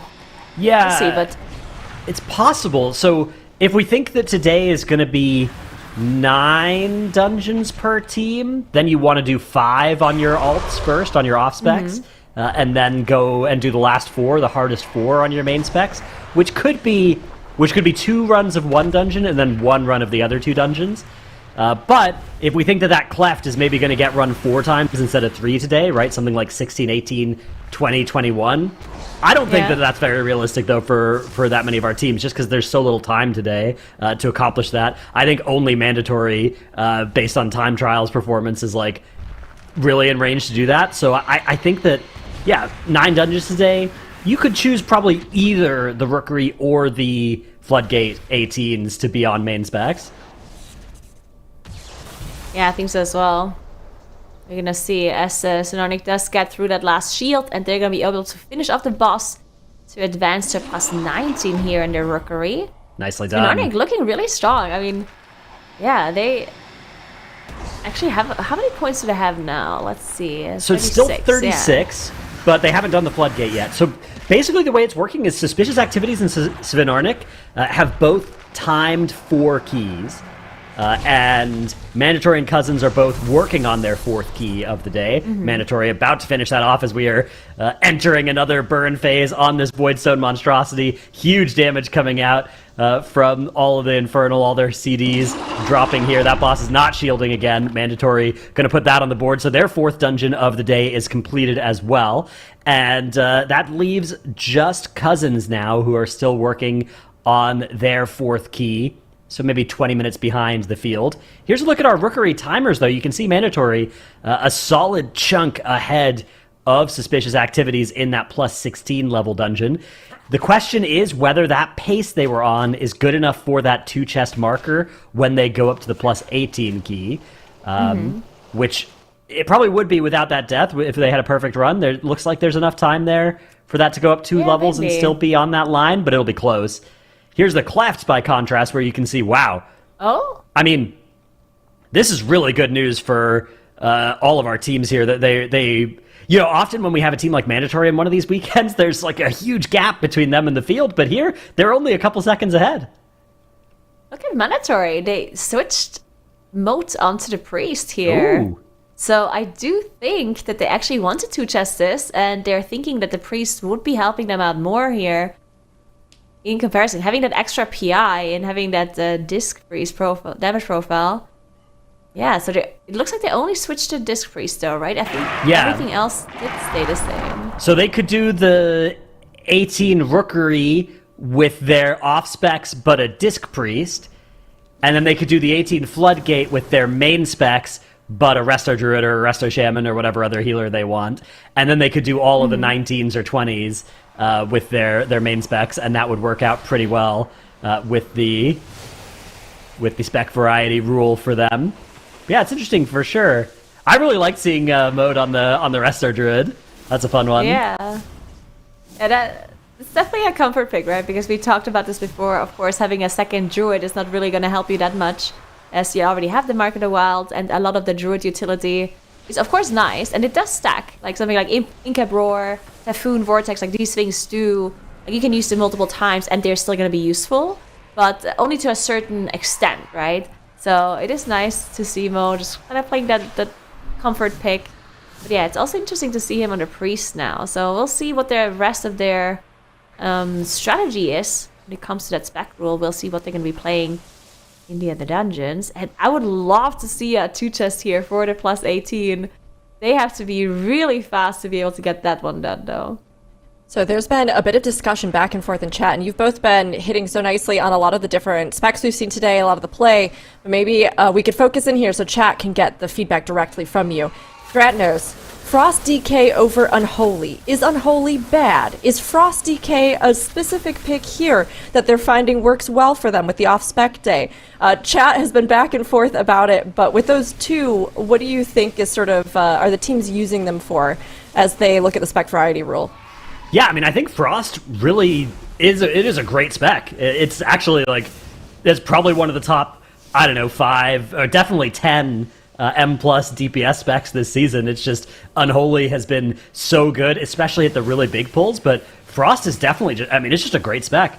It does a lot of damage, and it has the nice thing about swapping from Unholy DK to Frost DK as well is that you are still like immune to death because you're a Death Knight. Death Knights are immune to death because they already died once. That's the lore behind it. So they're just completely indestructible. It's really, really comfy to play one. But it's just nice because anytime you can swap a spec instead of a class, a lot less has to change about your strategy. You can still AMS something you were planning to AMS. For the mages, right, you can still invis and do all of those sorts of things as you may have planned them out. You can have the same defensives planned out for these bosses in a lot of cases, or make 1 or 2 shifts instead of changing your strat kind of fundamentally. And on a lot of the bosses and pulls this season, like Darkflame Cleft is a great example of this. Blazikon, if you have exactly 1 melee DPS and then everybody else is ranged, it's a lot easier because you know exactly who's going to get targeted by Wicklight or Barrage. You just have it always targeting the same 3 ranged players. So whenever you can make swaps around that don't fundamentally change your group's composition and just change it in the smallest ways possible, that's really good. So Frost DK has the benefit of doing that and also being really, really good on its own merits as a spec. Yeah, we talked about this a little bit earlier as well. Like the utility generally staying the same is just so helpful for these teams. That's one of the most difficult things about the spec variety rule for the teams to adjust, especially the lower seeded teams, is if you have to practice 2 completely different comps for the dungeons, that's a big deal because, of course, your shot callers gonna get used to calling a certain set of utility back to back, right? You always start with maybe that AoE stun, and then you move on to that AoE interrupt, and then you move on to that AoE disorientation or whatever, right? And then you kind of just have this like, it's almost like a choreography that you usually stick to, that you deviate from as little as possible, so your damage dealers and your members of the team can get ready to use, because they'll know it's going to come up in just a second, and the shot caller is going to be calling up for their utility to be used in just a moment. But as soon as you have to switch all of that around and you have a completely different utility, then it's going to be so difficult for the teams to adjust. It's possible, but obviously much more difficult than if you would be sticking to similar utility, and that's why we see that a lot from these teams. Yeah, it's speaking of specs though, we have a Dev Evoker in the Floodgate here for Svinarnik, so that's another fun spec to check out. Spec that can do a lot of AoE. We've actually seen Dev Evoker a little bit in our previous weekends as well, but Svinarnik's Dev Evoker is playing sort of the full burst AoE side of the tree. Dev Evoker this season, you sort of have the left side of the tree, which has the Firestorm and the AoE stuff, and the right side of the tree, which is a little bit more of the raid build, a little bit more single targety. And Svinarnik's Dev Evoker is just all in on the AoE, so we saw some really big damage numbers on that previous pull. Any of the big pulls at the start of this dungeon as well, we are going to see some really nice numbers, which they're going to Demolition Duo first, so we actually still have some pretty big pulls over towards Big Mama coming up that will be fun to watch the damage meters on, even though the 2-target may be a little bit less exciting than, our Frost DK is going to do. Ooh, Cousins having some deaths, though, in this plus 18 cleft towards the end of the run. And our tank is in tremendous danger right now as well. Power Infusion is actually going to land on the tank, but it's not going to be enough, as we are going to wipe. And, oh man, this is not good at all for Cousins. Can they still time this key? Maybe. The 2 chest is certainly off the table now, and they might be town portaling. We'll see what they decide to do. Yeah, so the problem, of course, is if they continue here, we're going to get a replay on that wipe, see what happens, as they did lose. Maybe it's possible the tank went down, that's why everyone else followed. Yeah, yes. okay. Alright, so it was their Vengeance Demon Hunter, just unfortunately not being able to survive. And then, of course, a pull like this, where there's so much trash, it's going to be incredibly hard to recover, even if you manage to get your tank back up. Yeah, you just have your other players dying, right? Because they have threat. Your tank is never going to get back threat after that much time in a pull, so a little tragedy there. It looks like maybe going for the reset. Yeah, that's brutal. Yeah, so did they go for the reset? I do think, like, maybe it would have been possible for them to still time it, but I think going for the 2 chests does make more sense, right? Obviously, they've already been so late in the dungeon. Oh, and they went in without resetting the key, so they're gonna lose another, 30 seconds or so. Yeah, being so late in the dungeon and just then missing out on the 2 chests, or, having a wipe like this, definitely tragic for Cousins. That's their first pretty big mistake, where they lose quite a lot of time here. Yeah, and it could still be okay for them. I mean, Cousins they are playing to make it to Sunday as well, right? Like they're playing that full meta comp, which means if they make it to Sunday, they're going to have to figure something else out on Sunday. So they're really trying their best to qualify, and so far today, they've been doing a really good job of keeping up with that. But let's not forget, they are definitely substantially behind in time trial timers compared to, especially mandatory. But either way, I've been impressed with their play so far, and hopefully they're able to not lose too much to this reset here. Yeah, let's hope so. Suspicious Activities is now back from their break as well. They were the first team to take a 10-minute break. Everyone else still has to take the 20 minutes overall. And one thing to note, actually, is that Suspicious Activities, before they took their break, were ahead of Mandatory in their day, right? Yeah. Even though they have the same score, they did get to the score quicker than Mandatory did. Only about 5 or 6 minutes or so, but Base Team does go down to the beam here, the Lightning Torrent. They do have a battle rest, but they might decide... Actually, if they want to 2 chest this key, right, that's actually a pretty big deal for them here. I mean, we were looking at the timer last time, and it was the level of timer where it's like, okay, maybe they can 2 chest the 18. So the thing is, if it's that sketchy, maybe you don't reset because it's like such a small chance that you're going to succeed at it anyways. You need a perfect run, and you don't want to reset chasing a perfect run because, you know, the next scheme might also not work out. Mandatory also, if they just play clean, nobody else is going to 2-chest an 18 Mercury, so they don't need to get too fancy here. I think that it is a shame, though, for them. This is definitely something that is... It's not necessarily going to cost them the 2-chest, but I mean, this is a large time loss, right? They probably lost 30 seconds to this. Yeah, I would say even a little bit more than 30 seconds, considering the death timer as well. We're going to see, Check and out they're also Spinarnik. using that out of combat rest as well. Yeah, let's take a look at Spinarnik, as they are... There's a big all pull of they are these setting up clubs. in this floodgate. This is a Dev Evoker special. Ooh, the death they've evoker. got going on I see. here. It's like, why should I be looking at... Yeah, look at oh, the damage meters. You got yeah. that teal right up at the top of the damage meters, just what we like to see. Meanwhile, Mandatory, though, they're going to be gathering up this pull, having res their Warlock, got their Warlock released. All should be okay for them here. Yeah, we do have the PI and the damage running on that Dastro Warlock, also doing an insane amount of damage on their side. Not as much as the Death Evoker, as he's going up to 10 million DPS here. Ooh.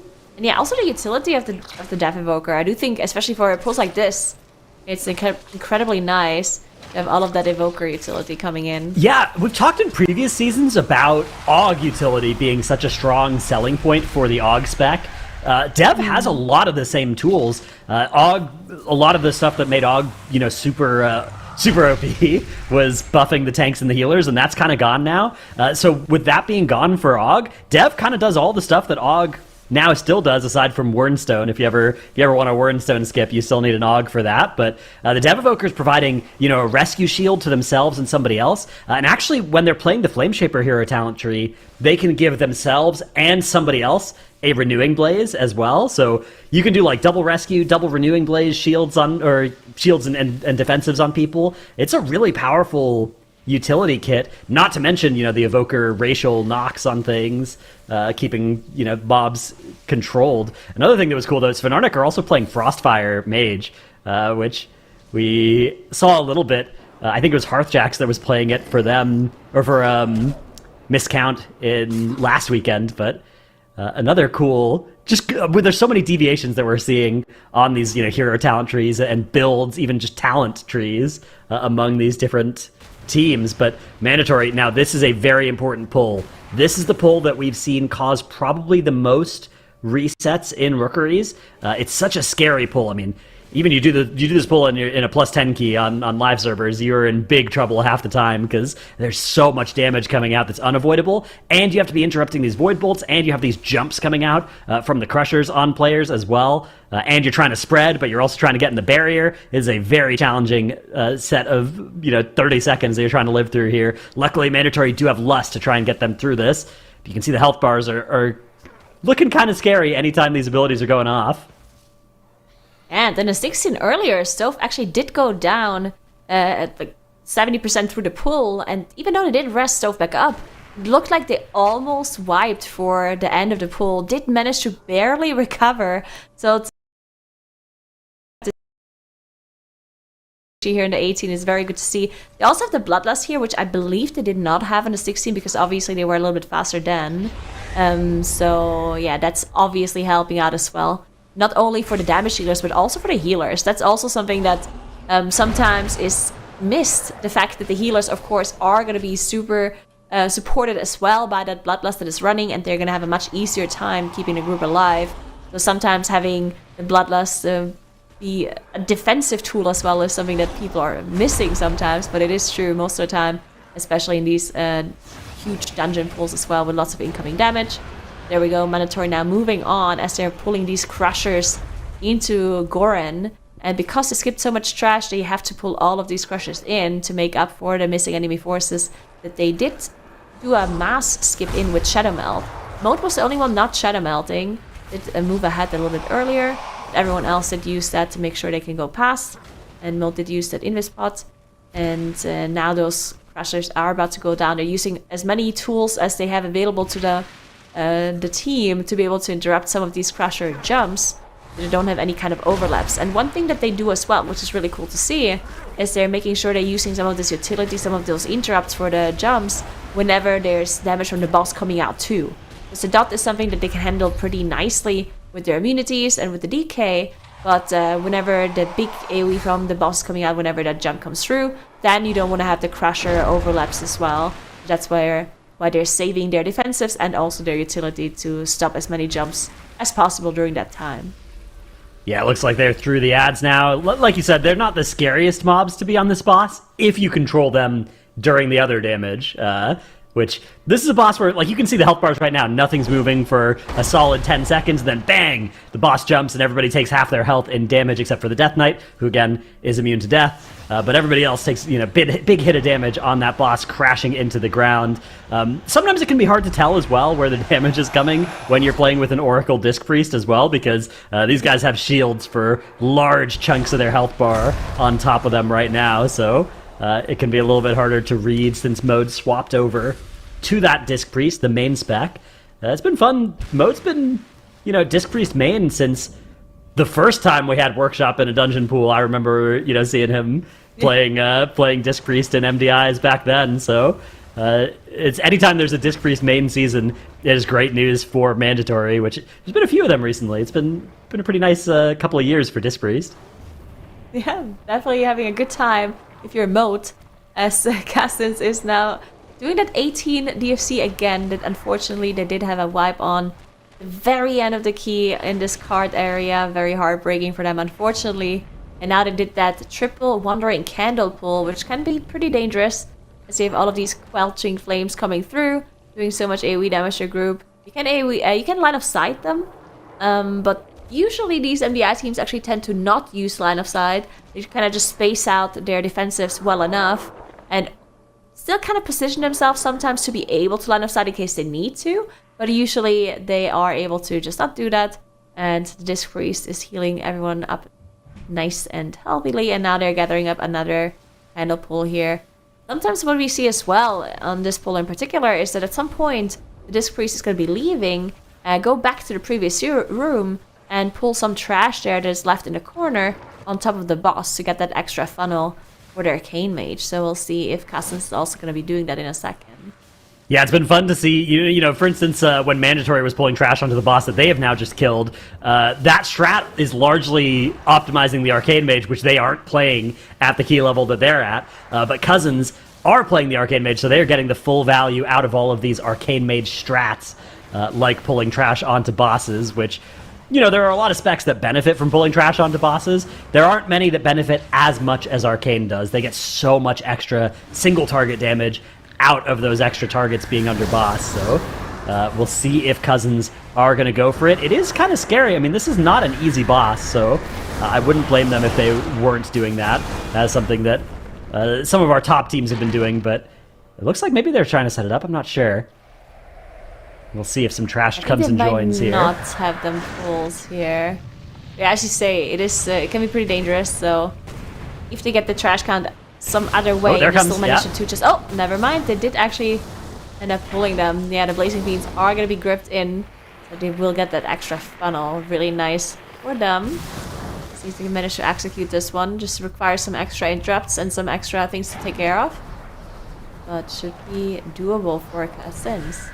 Now for the extinguishing the flames here, the thing to remember if you're ever doing this on the live servers is if you stand on a corner of this ground, I think it's a hexagon on the ground, you will you will extinguish a flame. But if you stand on just the middle of the section, then you won't. And so you usually only want to extinguish exactly one flame, because you only then will get one stack of the dot here to overlap with this Dousing Breath, which is a pretty scary overlap if you have a lot of stacks. So you usually want to put down a world marker and then have one or all of your players be in line with that world marker, and then everybody else should just stand in the middle of one of these line segments and just break nothing instead.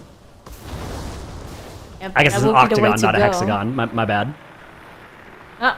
Well, I'm never gonna trust you ever again. Sorry. It's too late now. Yeah, it's over. Mandatory is now the last boss's area. I did want to take a quick look at the two chest cyber, and that's not gonna happen. So it wasn't even close. I don't think that one death that we had on the first boss actually made a difference here. What do you think? Like, they have 4 minutes 20 left. I suspect you're I think right. this is a little bit of a long shot. Maybe that 2 chest is not really something that is doable, I think with necessarily. without the full power of their main specs, it's probably not something they were even really going for, because something like the Arcane Mage and the Unholy DK saves so much time in this area in particular in this dungeon. So I think given that Mandatory aren't playing that, it's probably not something that was on the table, was the 2 chests in this dungeon. Just looking at that timer, they are going to be minutes off of that pace. Yeah, unfortunately, would have loved to see that, but yeah, definitely not in 2 chest range here for them. They will, of course, still be able to time the key, but yeah, I'm not going to be seeing a plus 20 just yet. Honestly, not even sure if we see a plus 20 Rookery at all. We've talked about this earlier. It is possible that we see the 21 Darkflame Cleft, which is going to be the most important key for all of the teams, right? Because, of course, we actually see a skip here by Svenarnik from the Mage. So, of course, because we don't have the Vengeance Demon Hunter, the Guardian Druid is not really able to do this bubble skip, because it does not have a jump or something like that to get far enough away from bubbles to then use Shadow Melt. Yeah, and not it still would have be to be in combat. like human form wild charge, Wild or charge? some kind of something sketchy like that. Yeah. So the Mage is taking over the skip, which is a little bit scarier, because of course the Mage cannot really get attacked by bubbles without some huge defensive up, but then can blink through and use invisibility to get rid of the aggro, and they managed to do it perfectly. So really nicely done. Looking at the timer too, they're still looking very good for their 2 chests with the 0 deaths on the board. Honestly, Svenarnik have been looking incredibly strong, and so does Suspicious Activities. I mean, both of these teams, this is going to be such a tough competition today, at least the way it's looking right now. Both of the Mandatory as well, Svenarnik and Suspicious Activities, they all look so strong. Cousins a little bit behind because they just had that big reset that cost them quite a bit of time. But the top 3 teams at the moment, they're all looking very close. Yeah, which it doesn't surprise me that Svenarnik and Suspicious Activities are looking close to each other. So for anybody that wants to know the seeding coming into today, Mandatory were our 2nd seed overall in time trials, only behind Wunderbar. Suspicious Activities and Svenarnik are 11th and 14th, respectively, so very close to each other. They both completed 20s in one of the dungeons, and then a 19 and an 18 in the other. And then Cousins are 23rd, but they also had a 20 and an 18 as their 2 time trial dungeons, so also pretty close, and have also been doing really well today, aside from that one tragic wipe in the cart section of the 18 cleft that they have now had to reset and are rerunning. But yeah, I mean, it's really impressive how close our teams are here to Mandatory, given how far ahead Mandatory were in the time trials. Yeah, and they're also playing that off-meta comp, right? As I mentioned earlier, so they are preserving their main comp basically for Sunday in case they make it, and still able to keep up with Mandatory here, even though they are playing those off specs. Because sometimes what we see is that the lower seeded teams or the middle seeded teams, they keep up with the top seeds, but only because they play that meta comp. But Svenarnik and Suspicious Activities are not, so very cool to see that they are doing so well. But as we talked about earlier as well, it is of course going to get much more problematic once we get to those higher key levels, and that's going to be the crucial point to see if they can one-shot or at least get them done in as few attempts as possible, because sometimes we see those teams do really well early on and then they just struggle so much to get those higher keys done. But yeah, Mandatory now on that last boss on the plus 18. Bloodlust is running as well, as they got the boss down to 67% on the first damage phase. That is for sure really good, but we probably will be seeing 4 damage phases at least. Yeah, I think that's the expectation, right? Like, they, in theory, if they could do 33% every time, they would almost do it in 3, but almost always you have more for the first one than you do for the later one, so you're just trying to get a little bit ahead of, like, don't think about it as them being close to being able to do it in 3, think of it as them getting a nice healthy lead so they can guarantee they'll be able to do it in 4. Alright, so Svenarnik now working on the end of this Floodgate. You can see the, even on single target, that Flame Shaper Evoker opening burst millions of damage from each of those engulfs coming out on the boss. Looking really great here, even without a power infusion as well. No priest in this composition. Svenarnik are on great track here to put up a 2 chest in this Floodgate. Impressively, a 0 death run. Even at the plus 16 key level, this dungeon is extremely lethal, so Svenarnik have done a really, really great job so far. Yeah, they really are doing absolutely great. They're so clean as well, very consistent, being able to time all of these keys, not having many issues at all whatsoever on their runs, so really nicely done. As this boss, of course, can be somewhat tough, but with a coordinated group, definitely very doable. As said, turbocharge is the biggest AoE coming through, but of course they have planned out their defensives to be able to deal with that. And then the only other thing that can kill you potentially is the Giga Saps, I guess, is one of those biggest issues. That as long as they have enough defenses available and they communicate well, they should be able to heal through those as well. They don't get really unlucky. Sometimes you get the same people getting the Giga Sap all of the time. Yeah. And then the run out of healer defensives. is in a little bit... So the healer has been targeted twice now. Astral Shift went on the first one, which is a nice short cooldown. Stone Bulwark Totem went on the second one, which is a 5-minute cooldown, so that's not going to be available for the rest of the dungeon. So if the next Giga Zap targets the healer again, there's not going to be much available besides, like, Spirit Link Totem. Luckily, it doesn't. In fact, it's going to go on our Evoker, who's got the Obsidian Scales rolling, and that's going to make this pretty trivial to heal through. Also, anytime it targets your DK as well, your DK is just going to click Anti-Magic Shell and laugh at the rest of your group forever, taking any damage from that. Yeah, aim is a very strong ability to have in many dungeons. So, sure they're gonna be happy about this one. As the boss drops lower and lower, we have 1 minute 45 seconds left, which means that they're gonna be able to do it, but you can see how close the 2 chest timer here is for Floodgate, because seemingly Svenarnik had no issues at all. It is of course possible that something happened that did not result in a death, that maybe slowed them down a little bit here and there. But yeah, from our perspective, it did look like a perfect run, and they're still only like 1 minute 20 seconds or so away from the 2 chest timer. But yeah, very nicely done. They're gonna be able to move on as Mandatory still working on that last boss in the 18. A little bit less than 3 minutes left. 1 more damage phase coming up. That's gonna be enough for them to finish off this boss. Enemy force also done.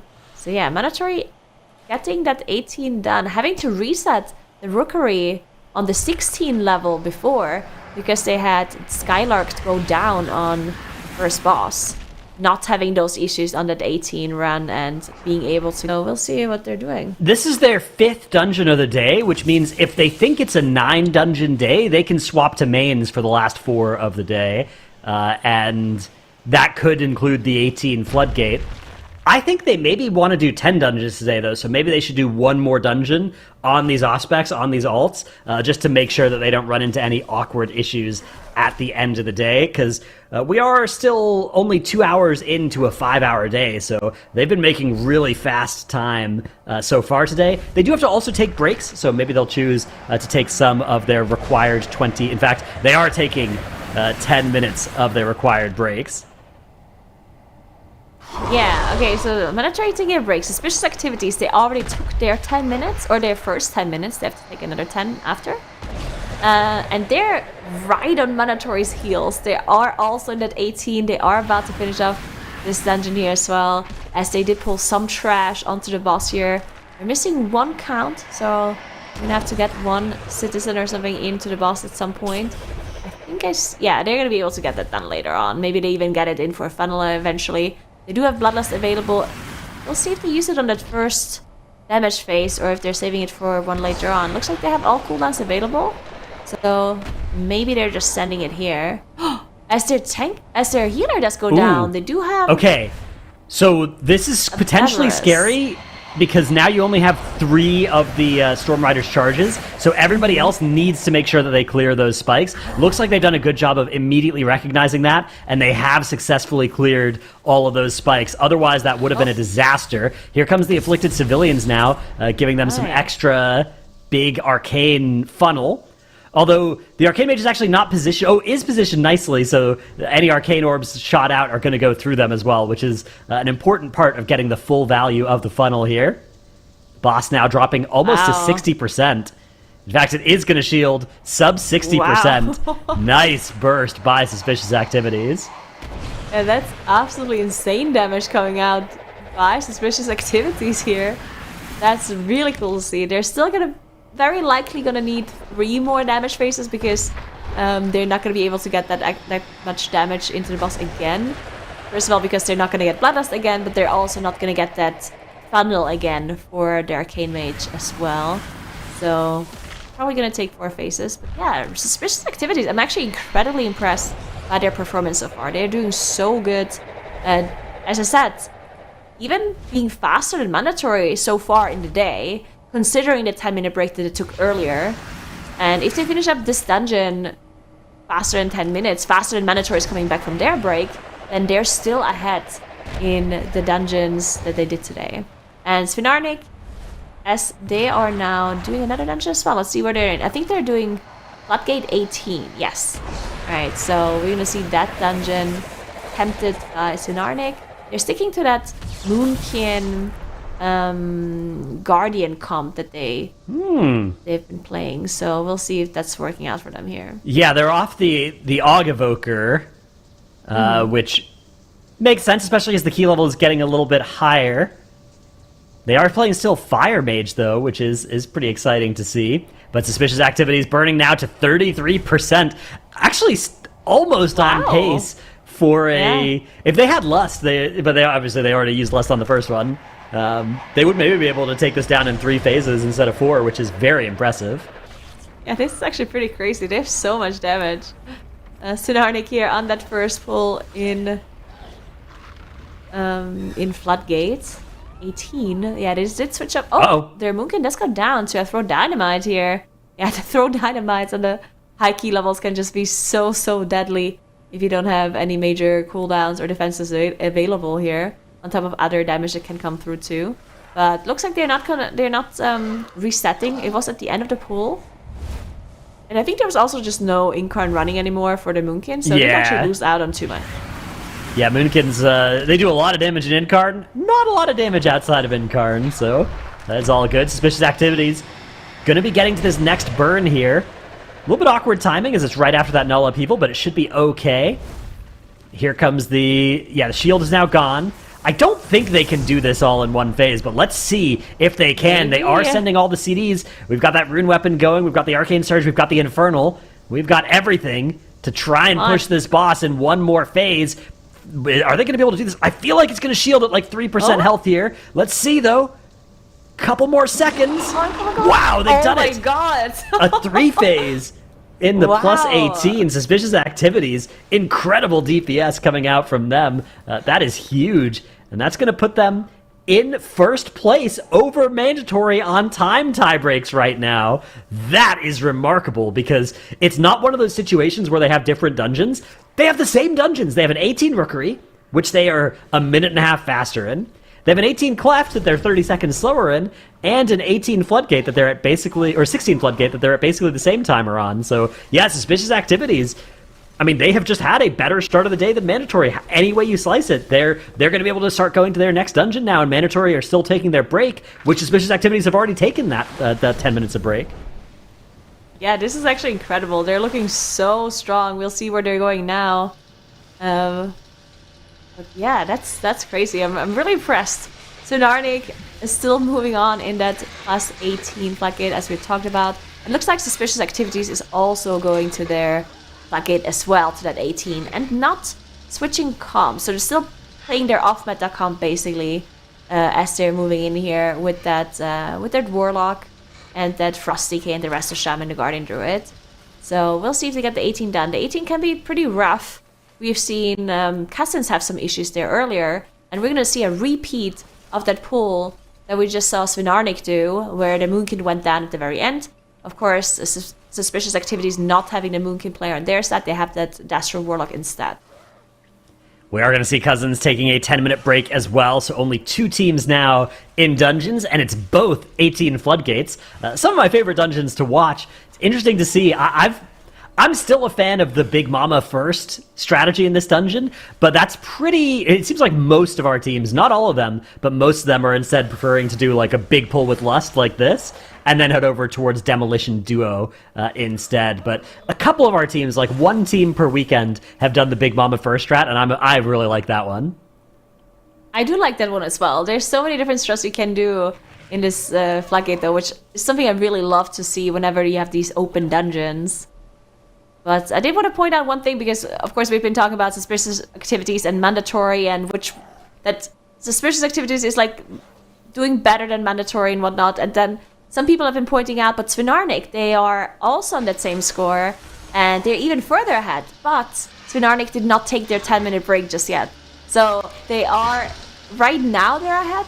But, of course, if you consider the 10-minute break that suspicious activities already took, and mandatory is currently on, then Svinarnik is a little bit behind, but still doing incredibly well, of course, as they have that same key levels done in all of the other dungeons as well, compared to mandatory and suspicious activities. So definitely also on a very, very good run today, and it's going to be really close.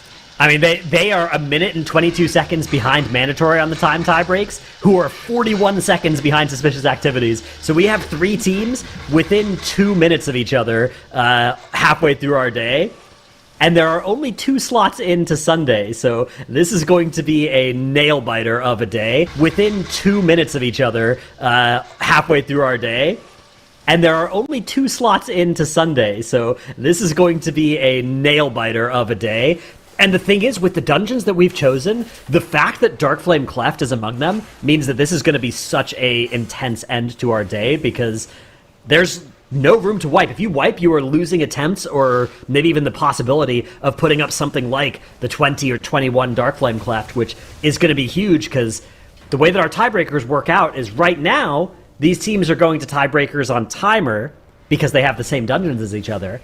But if we get to a situation where they have the same score, but one team did the 21 Cleft and another team only did the 20, then the 21 Cleft wins regardless. There's no time tiebreaker in that spot. Our first tiebreaker is just who's done the highest level key. So if I have a 21 and 2 19s, and you have 2 20s and a 19, I would win in that spot. So it's really important that teams have time to actually put some attempts in on the Cleft at, say, the 21 level today, if they can do it. On the other hand, there's only 2.5 hours left in the day, really, 2 hours, 45 minutes left in the day, so maybe there's not even going to be time to do that. They have so much work to do in these other dungeons as well. This is going to be so interesting, because I am almost certain that as soon as this 18 rookery is done, which I believe mandatory is also going to do the 18 rookery when they come back, then we for sure are going to see all of these teams go to Darkflame Cleft, because that's going to be the most important dungeon, as Dreadnought explained, to do on 21 for the tiebreakers, right? So they're all going to be going to Darkflame. It's going to be so important to see which team can get the 21 done without having to reset it too many times. Because we've seen this in previous weekends where so many teams tried to get the 21 DFC done, but they had to reset over and over on the first boss. They had to reset over and over on later parts of the dungeon as well. And that's just going to cost you so much time. So we need to see those teams go into DFC, and we need to get the 21... Well, first of all, we need to get the 20 done, and then we need to get the 21 done. And it has to be as fast as possible, because, there's not that much time left in the day if you want to get other keys done as well on higher key levels. If you're going to get the 19 Rookery and you want to get the 19 Floodgate eventually. Yeah, it's so cool seeing how these teams are kind of unfolding their strats in front of us. And of course, with this spec rule, how they're kind of approaching these and what they're going to bring to the table has been really interesting to watch every weekend, including this one. But we're going to have a swap out here on the desk. So Nagura, we will say bye, at least for the moment, and we'll see you later today, all right? Bye. Bye. And we're bringing Makes back in. Hey, Makes, have you had dinner yet? Hello. I did, yeah. I had potato soup. Thank you for asking. Oh, delicious. No, I always love seeing your dinner, offerings and pictures, but... Oh, we got a death. Quick little death there, but it should be fine. Yeah, all good. All right. Now, I guess a slightly more important question than dinner, although that's debatable. We've seen suspicious activity really impressing us. They're doing some big damage. We saw on that 3-phase Voidstone monstrosity. But mandatory has kind of been keeping us guessing with strats and comps today, and they usually take a little time to build up some speed. So, if we're thinking that Mandatory is going to go for that plus 18 Floodgate next when they're off break, what kind of comp do you think they're going to bring in? Well, actually, they're saying that that's not where they're going. We can see them in the bottom right there. So they're actually just deciding to not even show us that 18 Floodgate, which is very interesting. But, Dratnos, they are on the composition that we were expecting. So this is where the class change has come in. So they are on mains now, is what the teams are calling it when they swap over to this comp here. That is the general one that most of the teams want to use for the highest level keys. So their strategy, I mean, this could be okay here for. I think they still want to do one more key. Maybe when they move to that 18 Floodgate with a few off specs. Although I haven't really run all the numbers. It depends on how many cleft runs they do as well, whether they stop at 20 or 21. But yeah, doing the 19 Rookery now on mains. Even though the 18 was pretty close on the timer, they're going to gain a lot of time in this dungeon in particular because so many of these pulls are so good for the Arcane Mage and the Unholy DK's damage profiles for speeding up the dungeon. So I'm not surprised to see them swap over to this. I think it does make sense. I'm curious to see what they're going to show up in the 18 Floodgate with, though, because they may do a couple more swaps there, depending on their plan for the rest of the day. Yeah, I agree. I'm quite curious on how the math is going to play out. I will say, and I don't know how you're feeling about this, but both in the 16 and the 18 Rookery, we did see some struggles on the side of Mandatory, which is kind of not like them to me. So maybe that's because of them just not playing quote-unquote on mains, but I am a little bit surprised to see that happen, so I'm curious on how the rest of the day is going to shake out, if it's just that different, or if, maybe they spent their practice looking more towards global finals already and thinking that this might be not needing 100% of their attention, maybe only 80 or something. I'm quite curious on how they approach this. Yeah, it's interesting, because when you think about how to spend your practice time, if you're the second seed overall team, maybe you look at it and you're like, hey, we're going to be playing on Friday of a group weekend, Sunday hopefully of a group weekend, and then 2 days hopefully of a global finals weekend as well, right? And of those 4 days, only half of 1 day are we going to spend on alts. So maybe we should just be like, yeah, we'll figure it out. But let's focus most of our practice time on the mains that we're going to be playing, the hardest days with. But then you show up to today, and Suspicious Activities and Fenarnic are both showing up, doing so well. Mason goes down to an Energized Barrage here from that Stormrook. It's going to be the Battle Res used to get him back up. So it shouldn't be too much of a time loss, but now they are in danger. If in the next 6 minutes anybody dies, it's going to be catastrophic for Mandatory. Yeah, and this is just these little mishaps that it's not a big team-wide, it's not flashy, but that can truly, truly cost you here, and that's usually not something we are expecting of teams like Mandatory, but the tank does go down for Svenarnik. They are getting the Brass back up rather quick. Miratrix did take a hit here, but was able to lift, just DK things, and they are recovering this, but what a scary moment in that 18 Floodgate. Wow, yeah, it can be so tough to get threat back here, but the good news is I don't think you actually need to get threat on the mecha drones themselves, so as long as you can get back up, taunt the boss back, not immediately die, that's always a little bit of a... There's this tension when you are playing a tank, when there's a lot going on.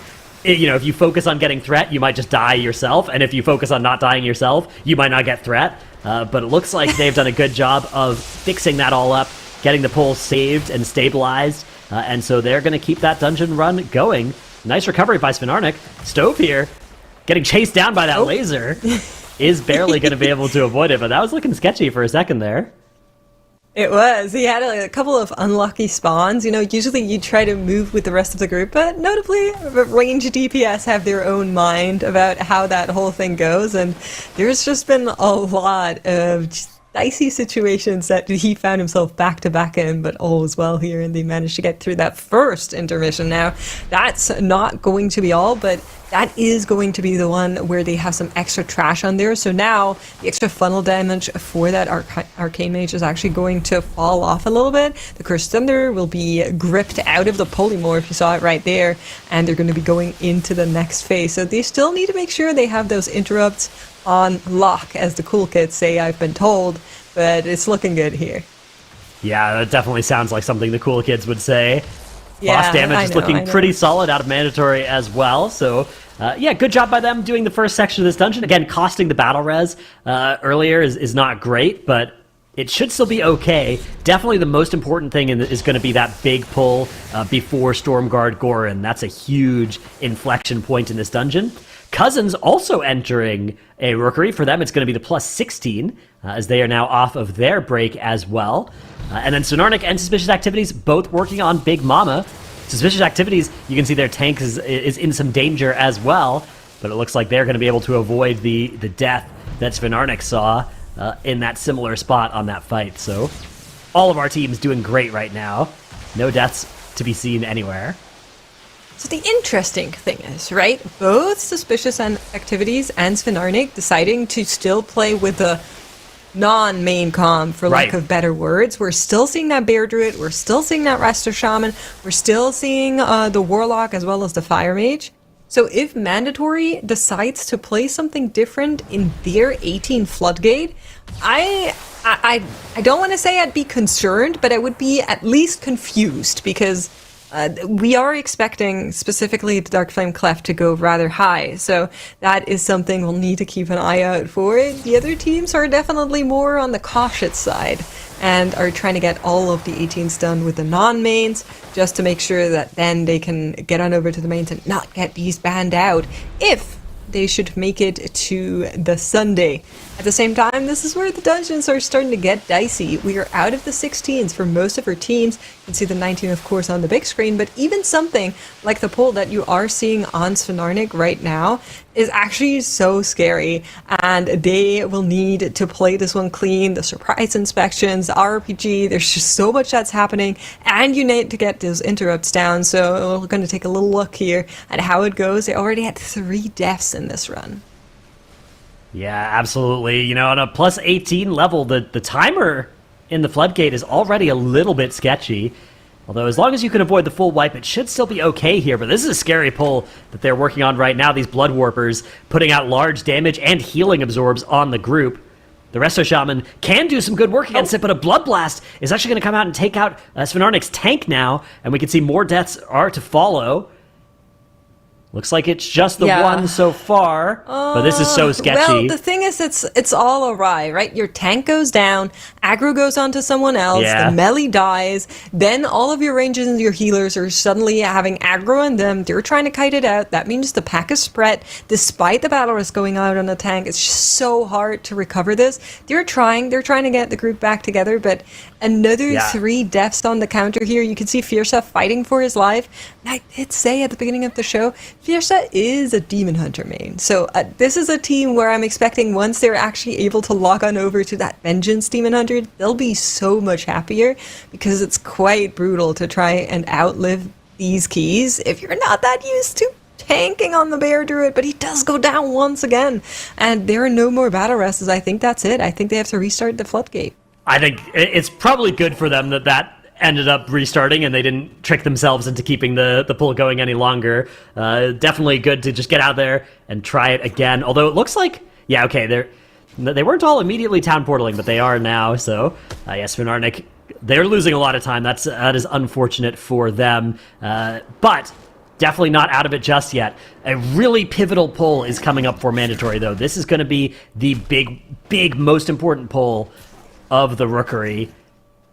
There is the Sigil. Here's the Lust as well. We have those diffusers now coming in.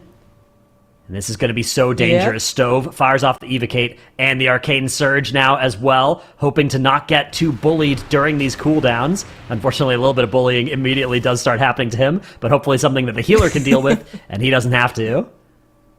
Well, Mode is for sure happy he's on the Disc Freeze now, even though he's rather happy with the rest of Druid as well, but helping out the rest of the team while still doing good amount of damage is usually what you are happy to if you are Mode, and they are dealing with this fantastically. Both of the Crushers already rather low. The first Diffuser is dropping nearly to its death, is going to be finished any second now. The Bloodlust has run out, but the most worst of the difficulty is over now. They're tagging one of the other crushers in now. So those three and everything else that you're seeing right now is actually getting taken along over to the next area. And then they will just take it into boss saying, hey, I'm actually running an Unholy DK. I'm running that Arcane Mage. All of these DPS classes are absolutely happy to have extra nameplates and just get all of that damage out. Bastion still shining. Here comes that last crusher, and I mean the difficulty hasn't stopped, but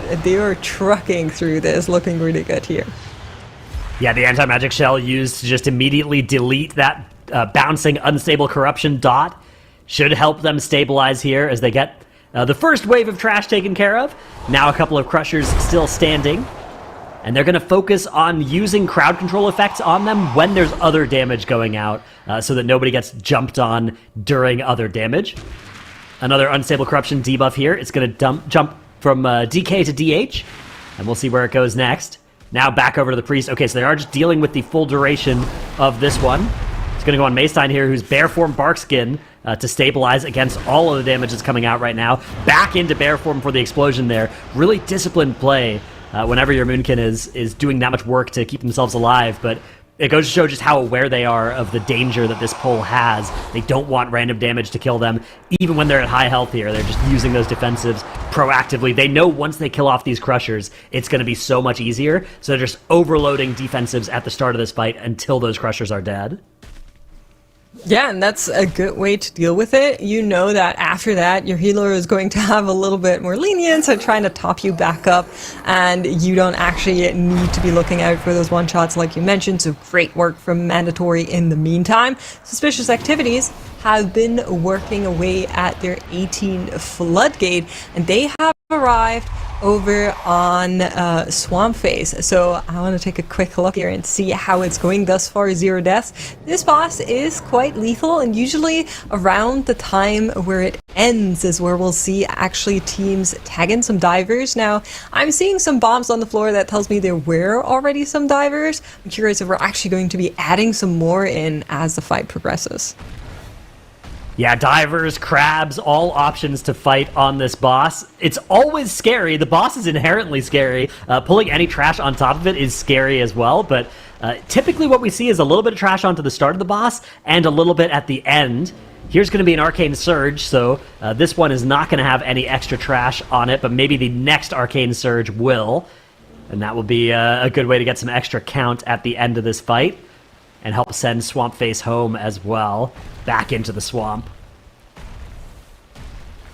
Yep, absolutely. I am quite happy to report that they are making good headway. In the meantime, we're getting a quick notification that Svenarnik is on a 10-minute break. There's something that is happening all throughout the day. In case you're not that familiar, teams have to take 20 minutes of breaks, but the mudslide! Suspicious Activities. Yeah, it looked like their tank wasn't actually moving on purpose. I'm not exactly sure what exactly happened there. Yeah, maybe that's something that we can get a replay of as well, exactly how that one went down. They did have 2 battle reses, so, or I guess 1 battle res, 1 Ankh was, oh no, it was 2 battle reses, okay, it was how they dealt with that, yeah, okay. And then the next one will be up in 47 seconds here.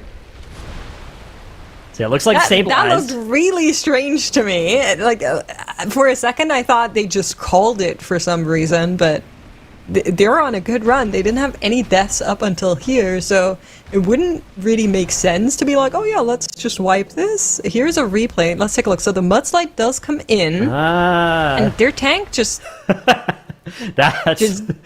That's when you get paired with the DPS you really don't like as a tank. You could do that move. That's something I'm very familiar with. Okay, it looked like he was looking over at the trash because you saw the coming up entangling roots. So I think that's what was happening there. Was the tank was looking over at the trash, casting and entangling roots, not aware that mudslide had just come out. That's my diagnosis, or maybe a vendetta against the Warlock. Maybe there's some drama in the group that we don't know about. Listen, maybe they were just like, this run is so good, we can actually have some fun here. Or maybe something else is wrong, because as you're seeing right now, they're not moving. Usually this is where teams move forward towards bubbles. It looks like maybe something is actually prohibiting the tank from doing things, which is not great. That's definitely a big time loss. We'll tune back in with them once we see some movement on their end. Could be anything, right? Maybe some IRL stuff that who knows. We're not gonna go there. In the meantime, Mandatory finished out that second boss. They're on the way to the third. They're looking really good on that timer in the 19. Still need to do with a significant amount of trash, of course. And Cousins actually have their healer go down, but they do have 2 battle rests as the Bloodlust just ran out. Yeah, luckily Anti-Magic Shell is going to be available to delete the next Unstable Corruption dot as well and help them get back ahead here. But the thing I'm most curious about is the Moonkin in this group. Mix, do you think you could pronounce the Moonkin's name here? I'm not sure how to say it. I know you're a pronunciation expert. Of course, yeah. So I was actually told I'm saying it wrong, but I am disregarding what I've been told, and to me that's wet. So okay, I like it like that. That makes sense. No, I like it. What would you say? I was going to do wow. Do you want to give it a try? Wow. The Twitch name of the Moonkin is actually something very protection. It's actually something very similar. So while I was doing research, I was like, oh, that's an interesting choice for a nickname. Just really long and a lot of letters that no one will be able to remember. So but yeah, you got to respect it. It's cool. It's definitely a cool name. I think it's one of the most iconic parts of World of Warcraft is you have some people with, very RP names, and then some people with like their real names and stuff, and then some people who've just put some letters together in some combination that they've never been put together before as their character names. It's always great to see the juxtaposition of that. Yeah, absolutely.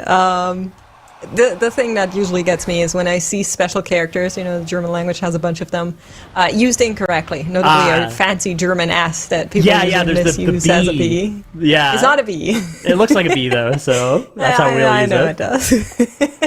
Suspicious Activities did have 1 death, but other than that, the bubble skip has worked out, as we do have 1 more lingering void tick. Take down the Boomkin on Cousins. Unfortunately, they're now also on their way to the final boss in the 16 Rookery. For them, of course, it's going to be relevant that they get the +2, so we'll check back with them once they're actually on that trend. In the meantime, let's take a look at how Mandatory's timer is looking. Because, of course, still need to do that Void Stone and the Void Stone you're seeing on the left there. I assume the trash is either then finished or will do whatever is missing after the boss. And notably, this boss fight is rather long. How are you feeling about the timer? Still pretty good, I would say.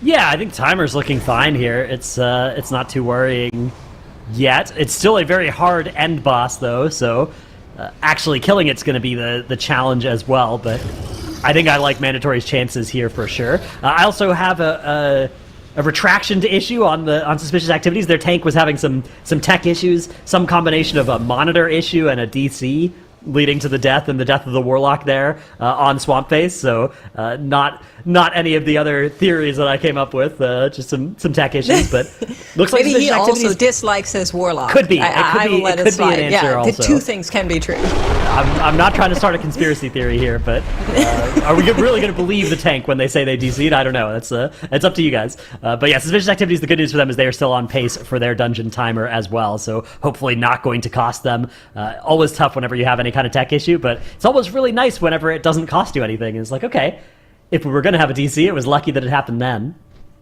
That's right. The only thing that we'll, of course, want to wish for is no more of this, but Suspicious Activities actually having more trouble hit them. And this time around, no more battle rest is available. Both their healer and their DK went down. I assume we use that last battle rest for the healer, and now nothing else is here. Or we actually onked. I'm not sure if they had one more to give. Yeah, this is so sketchy because we're in combat with that polymorphed electrician over there, so we can't res. Actually, we could... Okay, hear me out. We could do meld summoning stone, so we could just run through, do the skip, and then summon our DK through. That could be the answer to this. Because of course they still want to skip the other. Well, I guess they don't want to though because they need the count. So true. We could just do meld res. That's a little bit cleaner of a way to do this. Although meld summoning stone is an option for the skip. I think this was the the better use of efficient things you had. So I vibe with this. I think this is good tech. If you're still playing the jump starters, then you're not going to be using melt to skip them anyway. So might as well save the other melts for the boss, right? Yeah, it is really good to have to keep them, of course. But I'm just saying, Warlock utility summoning stones. They're strong. But yeah, given that they're not doing that, then. It's all good. This was a great way to do this. 6 minutes left in the dungeon now as they are nearly done with these jump starters. Once that skull-marked one goes down, the danger will be over. But the real danger for Suspicious Activities now is going to be this timer. They do need to get that boss done. It's not a particularly long end boss. It's not like, King Mechagon that goes north of 6 minutes if you're not careful. But, if you have less than 5 minutes when you pull that boss, I think you are starting to get a little bit worried. Yeah, I think so too. I think it's maybe a little bit scary, but with the lust, we're probably on the good side of this. I think the missing battle res is kind of what is making me personally nervous. I hate when there's no battle res available. That's probably also because I play Havoc Demon Hunter, and so I just tend to use that up as personally speaking. But especially on a boss like this where you can fell rush off the edge. Yes. But I think Suspicious Activities has this. I think they're looking really good, and we're going to see them just own this boss. I am prophesizing it as they are working away on it. In the meantime, Mandatory also making great pays on the Voidstone monstrosity there in that rookery, and Cousins with nearly 6 minutes on the timer in the 16. I think they're also looking really good to get the +2 done, so that allows us to actually just take a closer look on Suspicious Activities and how they're dealing with Giesel Gigasap. Yeah, a scary boss, although a lot less scary with a DK in the group. The Anti-Magic Shell just trivializing the Gigazap anytime it targets that Death Knight player. Here come those Leaping Sparks, which they're going to have to relocate the boss a little bit to handle. But it looks like they've got that under control. Then it's going to be another round of Gigazaps, and then they're going to have the next AoE. Now, they've already used Anti-Magic Zone here, so I think we're probably going to see like a mass barrier committed to the next boss AoE. The Gigazaps do come out. That's going to cause Astral Shift to get used as well. Here comes the Lust. The Turbocharge coming out. Could just be that this is personals. Yeah, we can just heal through it as well. We did see some of them being used, yeah. So making sure that we have that available as well, and that is one more that they're able to lift. This is where that Lust, like you're mentioning, is going to come in and allow them to just speed up the DPS that they're doing really nicely, get some extra squeeze onto the boss as cooldowns should be coming up any second now to make sure that they can send them into boss. Yeah, it's looking really solid here. Here comes another Arcane Surge. It's going to be in this Lust, which is always important. Sometimes people worry too much about saving Lust for their cooldowns. The important thing is just make sure that you're going to get your cooldown inside the Lust, which unfortunately the end of this Surge is going to fall outside of the Lust, but the start of it at least was inside the Lust, so they still got a lot of good value from that Bloodlust. They didn't have to hold all these other cooldowns as well for too long, waiting for that Surge to come back up.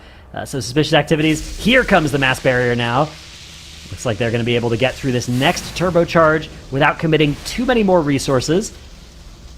Anti-Magic Shell being saved, of course, for the Gigazaps. But all the other stuff, it's going to be Healing Tide, really providing the throughput needed to keep everybody safe. 2 minutes and 42 seconds left. That boss is nearly dead, but a boss that is dead is Voidstone Monstrosity, as Mandatory, with almost 4 minutes left on the timer, complete this +19 Rookery. And I wonder if they're going to go for +20 in this dungeon. I think they could, but they probably just won't have time today. There's so much other stuff they need to do, and only 2 hours and 20 minutes left in the day. That's right. That's something our teams will need to think about. I am still kind of confused on the specs that we are seeing on the side of Mandatory, but with that 19, I mean, now is where you're either going for the 20 Cleft or the 18 Floodgate. Now, both of those dungeons are hard, notably very hard, and of course you would prefer to be on quote-unquote mains for that, but we are seeing mode lock back on the Restoration Druid, so I'm curious on where we're headed. Could be the 18 Floodgate, that would be what most of the teams have been doing, playing the off-specs here. So could also be the 20 Cleft if they think that's easier than the 18 Floodgate. Okay, so it's going to be the Cleft, it looks like. Now, here's the thing, Mode swapped one key before everybody else onto the Priest, so if he swaps back over to the Druid one key earlier, that will help preserve the Priest for Sunday, because otherwise he'd done one more Priest run than everybody else had done on their mains. But doing the Cleft, as we can see, Suspicious Activities do time that key. The Cleft is a good dungeon for something like the Resto Druid. Resto Druid works out really well against the Candle King because it's just such solid, consistent healing. You know, Resto Druid, with a lot of their healing coming from those healing over time effects, works really well on Candle King, which just does consistent damage over time to everybody, and those healing absorbs on everybody. So Resto Druid, I think, will work really nicely for Mode on that fight. I can't wait to see them heal it. Yeah, me too. It's really, really exciting to see how they're working away on that 20. And of course, we did see Resto do so well on the Candle King earlier on. Of course, there was that one stun. Let's not forget that. But that's, of course, not going to be happening to them here on the 20. They're just going to look really good and have a great run. In the meantime, of course, we did see Suspicious Activities finish their dungeon run. And the Cousins also got the 16+2 done in the Rookery. That means all of our teams now have all 3 dungeons on the board, which is great news.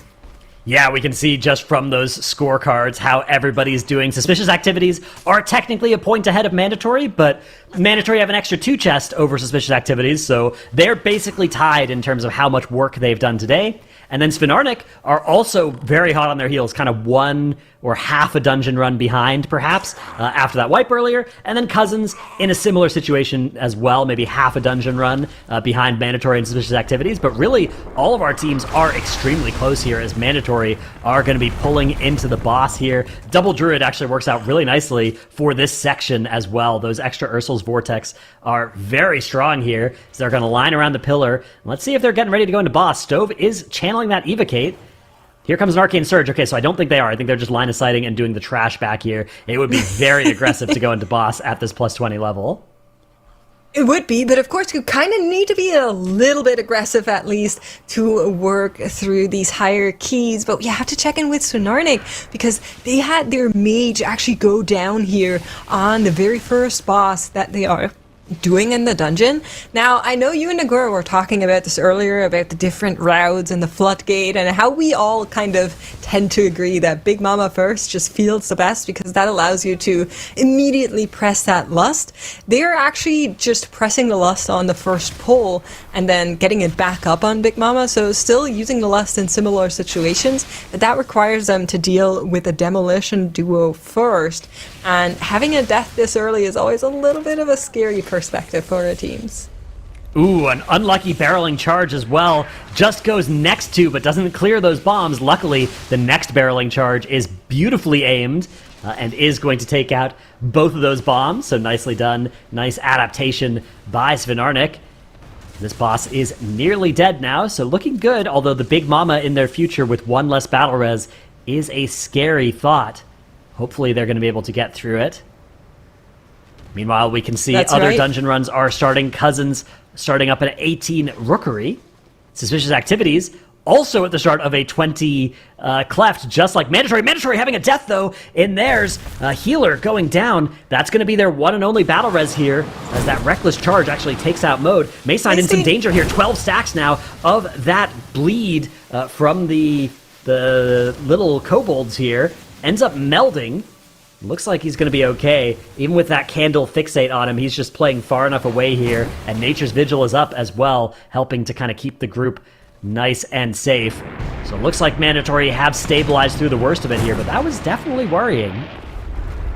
It absolutely was, and similar to what we were just talking with Svenarnik, it's like once you use that battle res that early, you are kind of on eggshells from here on out. The rest of the dungeon run is going to need to be more perfect, and if you had that battle res, of course all of our teams always try to not die in any situation, but there's always like that added kind of security net if you do have at least 1 battle res available, which is not going to be the case for either Svenarnik or Mandatory. Svenarnik getting theirs back any second now, and like you're mentioning, the 18 being started on the top right side by Cousins, but Mandatory is not out of the woods yet. These bosses take so long on the +20. It's going to be a while until Waxbeard actually is defeated. Yeah, this is it does take a little while. The Arcane Mage does do some huge damage to it, thanks to all of those extra kobolds being around, but they do have to swap to all of these carts as they spawn, which is always a huge time increaser, right? Anytime you have a boss that spawns ads, during its on a timer rather than say on percent health, and those ads health scales with the key level as well, it means that going up from one key level to the next, you're adding more time than usual, more time than an average boss fight from switching to and killing all of those extra targets. So what we actually just saw from Maystine there was kind of dangerous in a difficult regard, because this boss can reset if it charges too far out of the boss room area. And so him missing the pillar there could have been quite dodgy, but thankfully it was all well. That charge didn't go too far and they were able to complete it here. But just something to keep in mind when you are dealing with this boss yourself. They have finished it out and are on their way. Now the question is, are we going to see them do actually the triple candle here that we've been seeing most of the teams do? Because of course, this is the plus 20, this is where it gets harder. And as of right now, there are two, but the last one is going to get tagged in any moment now, I think.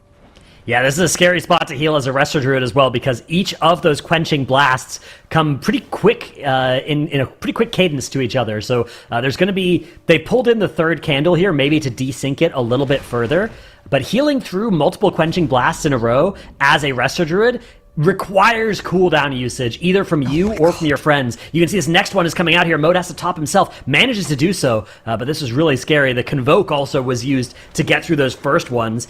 This is going to be a lot of pressure on the rest of the group as well to use those defensives. Here's that anti-magic zone now against this next set. Each of them, though, drops them all so low. He's going to be able to top everybody, but the next Quenching Blast is coming out. Maystine tries to top himself as well, and wow. I mean, just watching these health bars against these candles is so sketchy for that Resto Druid. You'd really rather have an extra, 2 seconds between each blast. That would make it so much easier on that spec.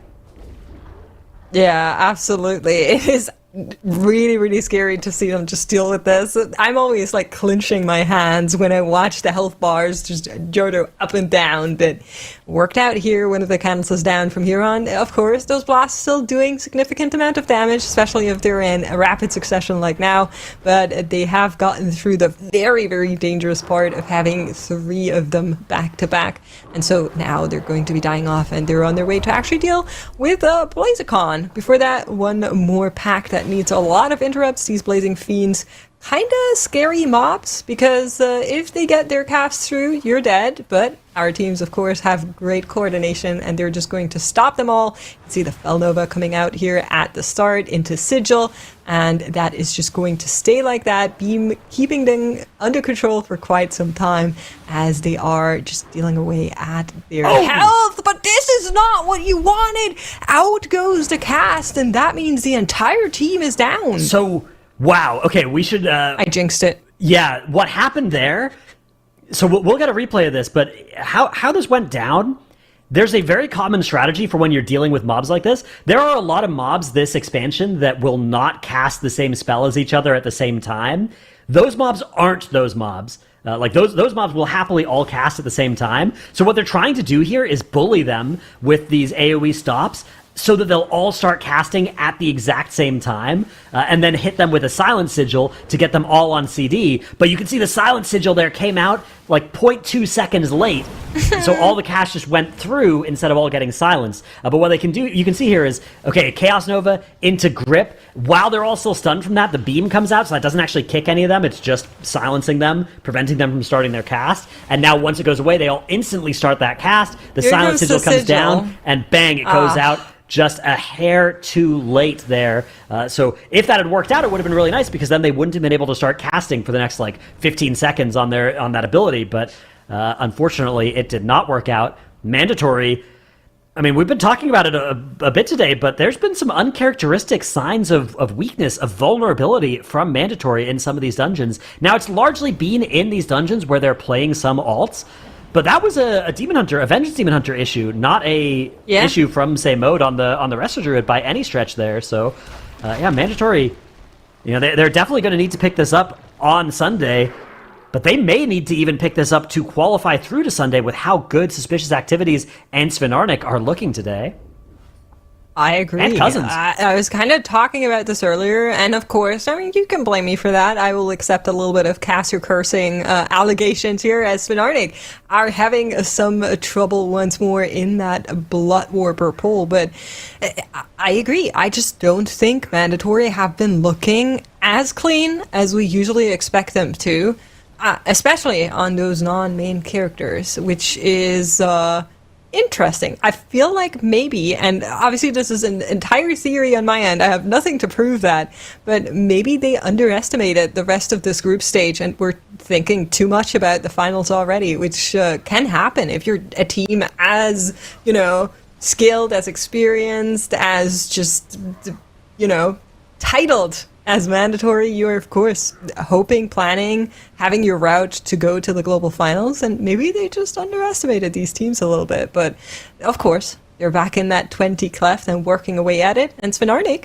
able to recover the quick little issues that they had while they were dealing with this boss, and we're going to get a look at Suspicious Activities dealing with exactly that same poll that Mandatory just had these issues too, and this is really a team I'm super impressed with.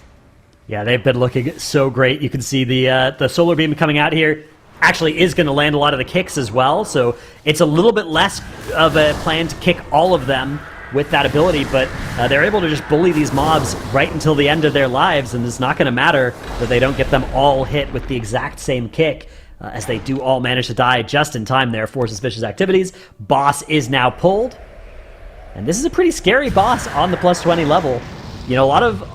A lot of words have been spoken about the difficulty of Candle King, but I think Blazicon is sleeper difficult in this dungeon. It's this is one of the bosses that I've wiped to a lot as well. There's a lot of danger because you're doing this combination of thinking about how to play the candles and also healing through and surviving some pretty serious damage on a lot of these abilities, especially if you get caught. If you just ever lose sight of what's happening and you accidentally don't extinguish the candle or get hit by one of the tornadoes, something like that's very easy to do and very lethal. It absolutely is, and once again, a lot of that difficulty kind of being pushed on to the healers, as they're usually the ones that are in charge of extinguishing the candles and making sure that they hit while everybody else is focusing on missing your tornadoes. But of course, you also need to dodge and you need to heal. However, the healing being not as demanding as a Swamp Phase. Of course, you have those big hits, but that's about it. There's no rotting damage like a Candle King.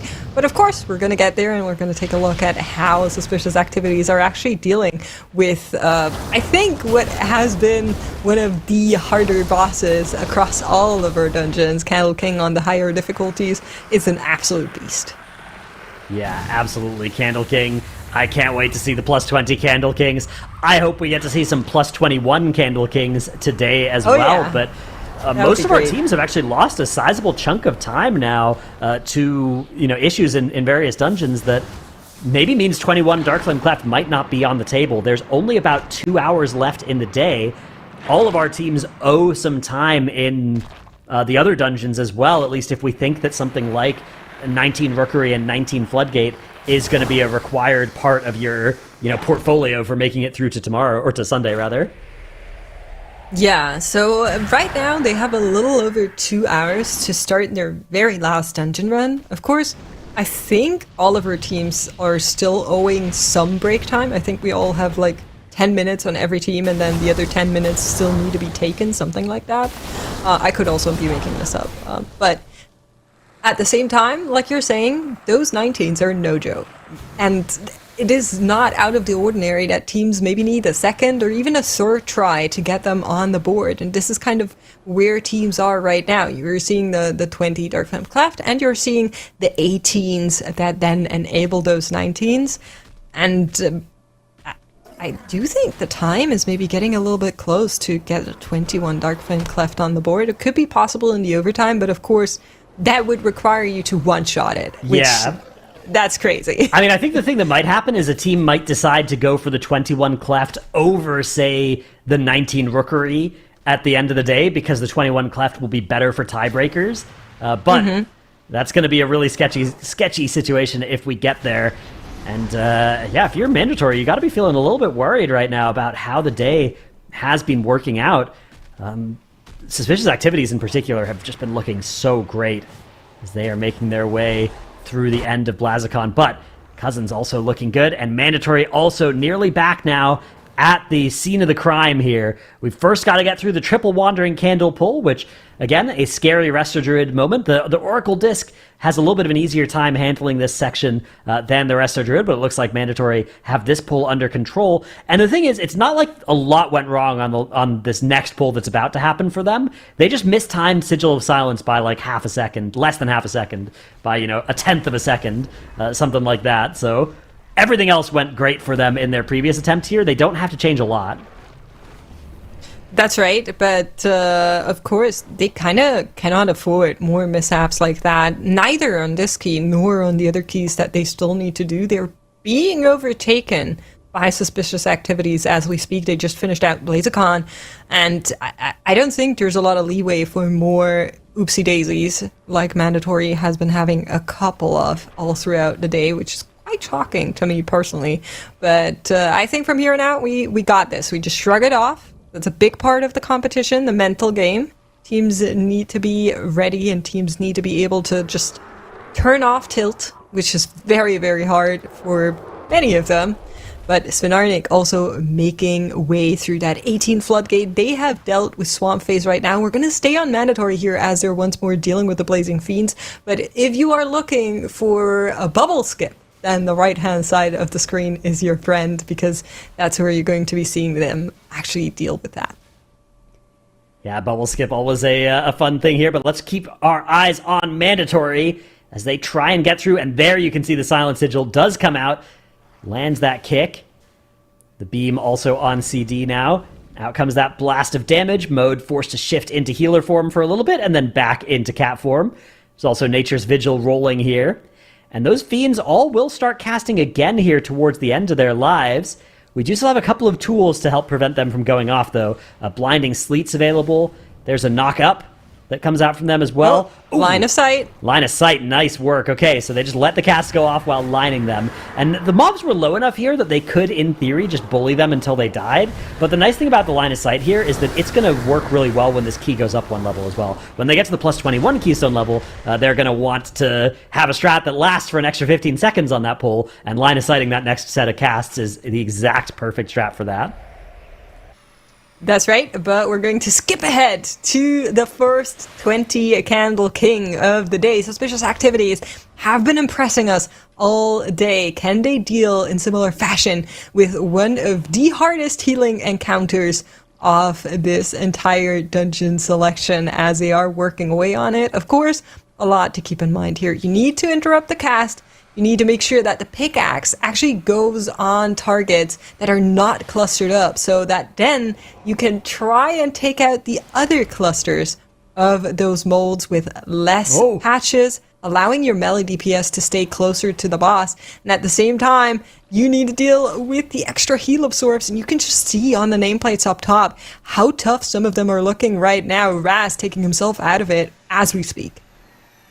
Yeah, this is going pretty well for Suspicious Activities, but for a team that things didn't go as well for, Svenarnik actually messed up their bubble skip, and you can see right now in the bottom right corner, they're fighting bubbles.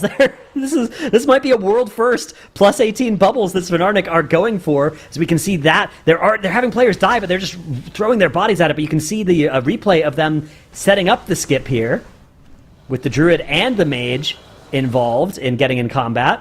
Then Mage Invis and Human Form Wild Charge, and then Meld. But the backwash cast now going off. And mobs coming in. No. Okay, yeah, this was how this went wrong, and Svenarnik ended up full resetting to that. Hopefully they're going to... Oh, man, I think their timer is in trouble as a result of this also. But back to Suspicious Activities, working on that Candle King. So the bad part about Svenarnik, the bad part about Svenarnik is they still need to skip bubbles again. Yeah, there's how very dare you make? It's unbelievable. I'm No, you're right though. No, you're portal. right. I mean, it's not what you want to see. It's unfortunate as everybody's kind of going, okay, this isn't going to be it. But of course, there are reasons a lot of these teams try to skip that, try to get past it. And of course, time is a huge, huge, huge part of it because that can make or break those runs. So we'll see what they're able to do coming back in. But we are going to have a bit of a swap here on the desk. Dratnos, we will be saying goodbye to your expertise, at least for now. I'm bringing Tettles back in. Hopefully, Tettles had a good time hanging on the couch watching MDI, but we'll see you soon, Dratnos. Bye. And hey, Tettles, welcome in, welcome back. So we've been watching a lot of teams right now. You can all see suspicious activities up here, and I thought we could take a second maybe to highlight them a little bit. You know, it's been close with everybody, but Suspicious Activities here is a team where 2 members were in Season 1, The War Within. Then Sky and Dan formed a new group this season, focusing on sort of versatility, multi-classing. And, you know, Dan said that the team was good, but inconsistent. So, Tettles, my question to you is, do you think they have pulled together and surpassed their expectations so far with the play you've seen today? Yeah, I mean, I think that they've actually played excellent so far. It looks like they are one of the teams that I think is kind of front-running for a pretty high chance at this point to kind of make it to that Sunday position. Last time we saw them, it was during an MDI, and they, I believe, got eliminated at like the last possible second. I believe it was maybe by like Ducks Can Fly or something like that. And they were incredibly close to being able to make it to one of those global finals stages, but just at the very last possible second, you know, like kind of a wipe in a City of Threads, if I remember correctly, kind of holding them back on that. But I think that they've actually been playing excellent right now, and I think that they're going to be the first team that's going to, I mean, they're posturing very clearly to be the first team to time that 20 Dark Flame Cleft, which I think is an excellent position. I mean, Makes, what have you been thinking about the other teams aside from Suspicious Activities' performance today so far? Yeah, we were talking a little bit about it, that Mandatory is actually not looking the way we're expecting them to be. Now, of course, expectations for a title holder team are high. They're crazy high. We're always expecting those teams to wow us, even though we already have these crazy expectations. But I do think they've been looking a little bit inconsistent and a little bit unclean, especially on the non-main characters. And that has cost them dearly, by which, right now, Suspicious Activities, I think, out of the group is definitely firmly ahead if you compare them to where Mandatory is in terms of dungeon progression today.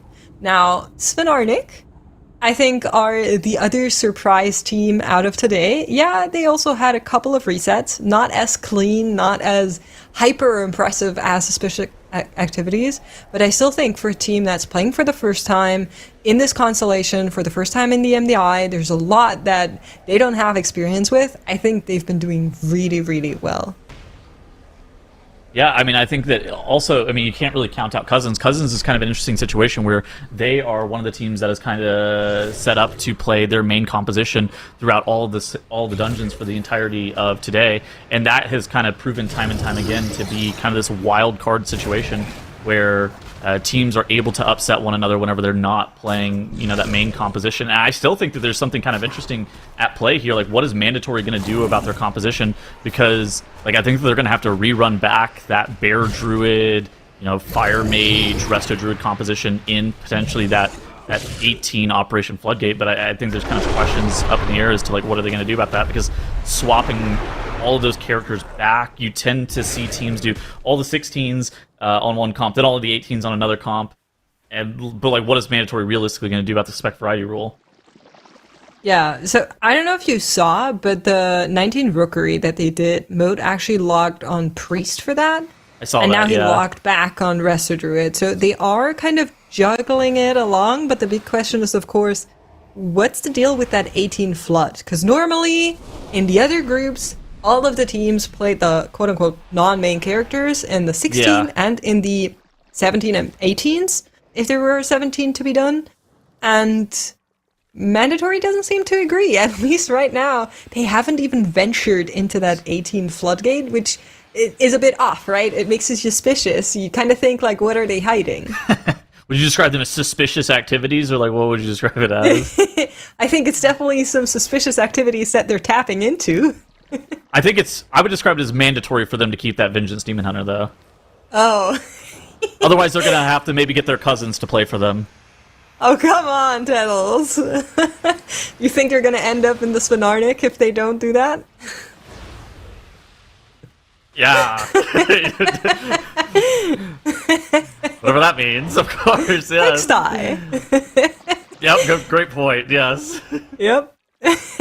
Well, they are dealing with the 20 Candle King right now, and that is definitely looking good thus far. You can see nicely lined up on those molds, and they are going to be getting the AoE circles right now. So I love it every time Soda can just stay on boss. It makes my melee heart very happy. Suspicious Activities, on the other hand, in that 20 as well, they've already made it through the Candle King. They made it through the minecart section where you solo pull that. Their timer is so chill. We don't even have to take these corridor creepers into the boss if we don't really want to, but it looks like Suspicious Activities maybe are gearing up to take these corridor creepers into the boss. Yeah. This is basically the last part of the fight that you can, or the last part of the dungeon that you can realistically wipe on. It's, can Sky continue to tank the corridor creepers at the same time of tanking the boss? We do have a mage go down here, but ultimately, that's not going to wipe you. You know, you have that one death, you just battle res that guy up, it's not that big of a deal. Sky here, he's tanking all of these creepers, he's getting this dot stacked on him over and over again, and it's going to be about making sure that he's able to manage his defensives really, really cleanly on this encounter. So something that people might be wondering is, hey, their timer's looking good, why are they pulling this into boss? And a lot of it is the teams have practices like that. This is where cooldowns are ready, and you're going to be needing to do that on the 21 anyway.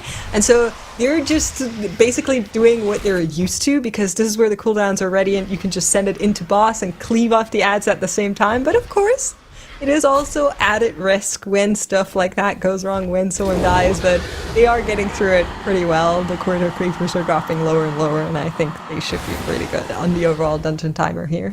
It's also not IO for anybody here, so like of course they're gonna play for the speed, because they're not really worried about, like if I was in the group, of course I'd be like, all right, hold on, play safe, big IOs on the line, because this would be big points for me. But for these guys, these guys got ice in their veins, they're not even worried. That's true, yeah. They're just built diff. We can't relate. We're just mortals. But they are dealing with this great. One more creeper is still alive. Your mage is quite happy about that. Just getting those extra funnel targets onto the pack.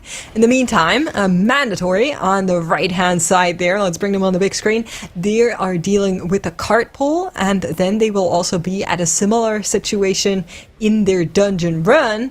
Cousins have been working away on this 18 rookery. We were talking a little bit about the different teams, and honestly, when I read what Cousins told us about their team, I was like, oh, you know, this is probably going to be a team that, like, we'll have to tell chat to cheer them on, like, be winners of the hearts, maybe not do too well. And as I say that, their healer does go down, but they do have a battle res. They told us they only practiced 9 hours as a team since the time trials, and if you take that into consideration, as well as the fact that they had a tank swap since the time trials, and the tank that they brought in hasn't pushed keys before, I think this team has been playing phenomenal, like absolutely insanely phenomenal, if you consider that.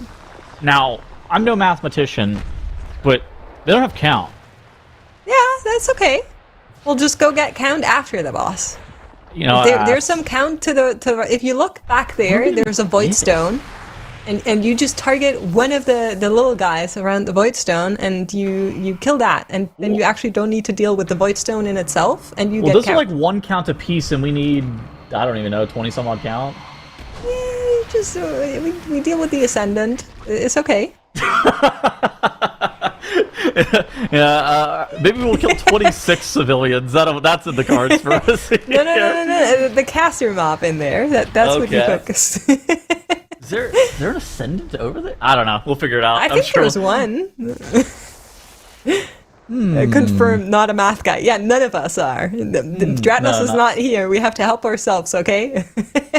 But they have enough time. So right now they're on that last squeeze. Now there is a void stone that has walked into the boss.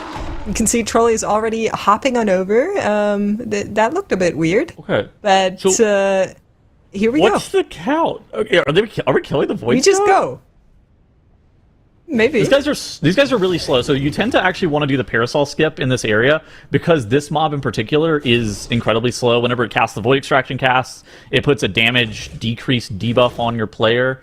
I don't think these are enough civilians on their own to give us count. Yeah, okay, so it's going to have to be the entirety of this void stone. This is, I think they're still fine on the timer, but this is a really slow finishing sequence.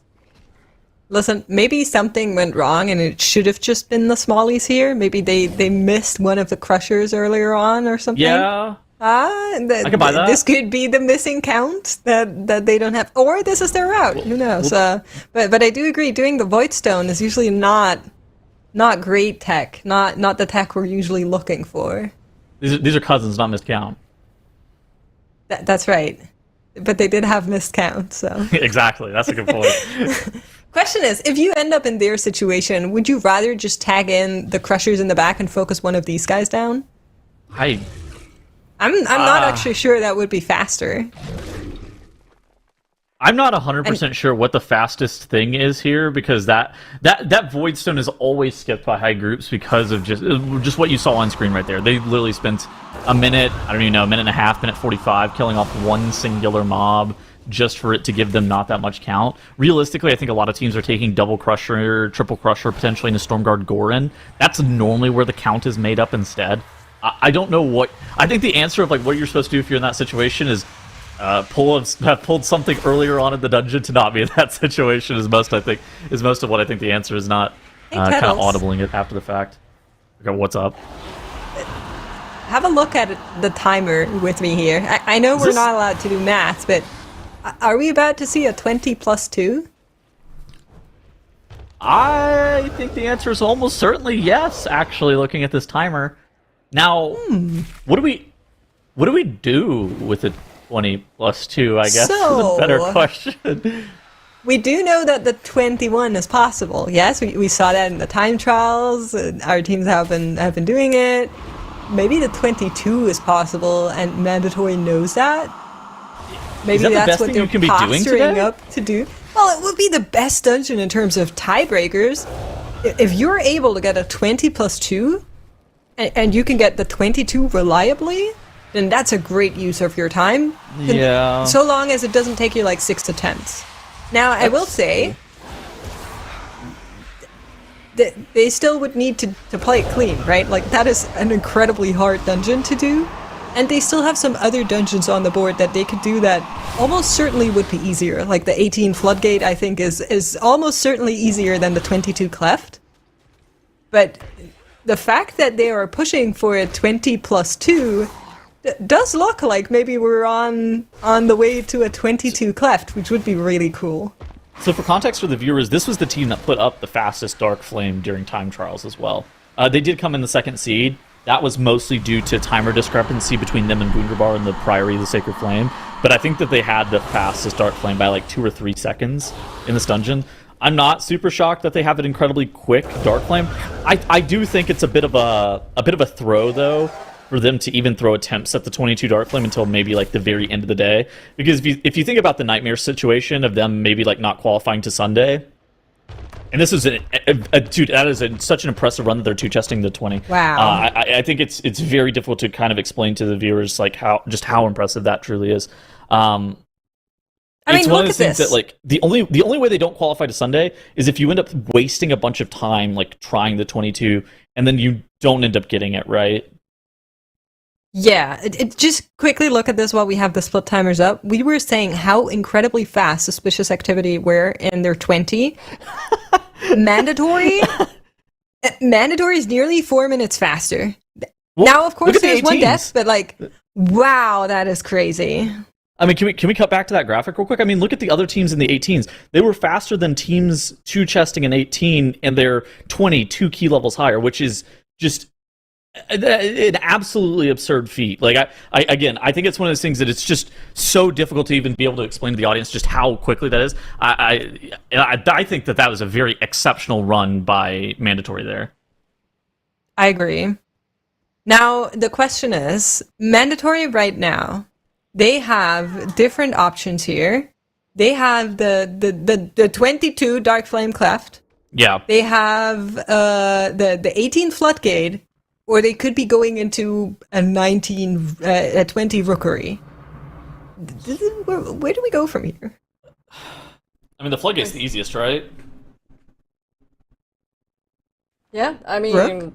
Hi, hey, I'm chiming in. I'll be a caster now. Hi. Yeah, go for it. What do you think?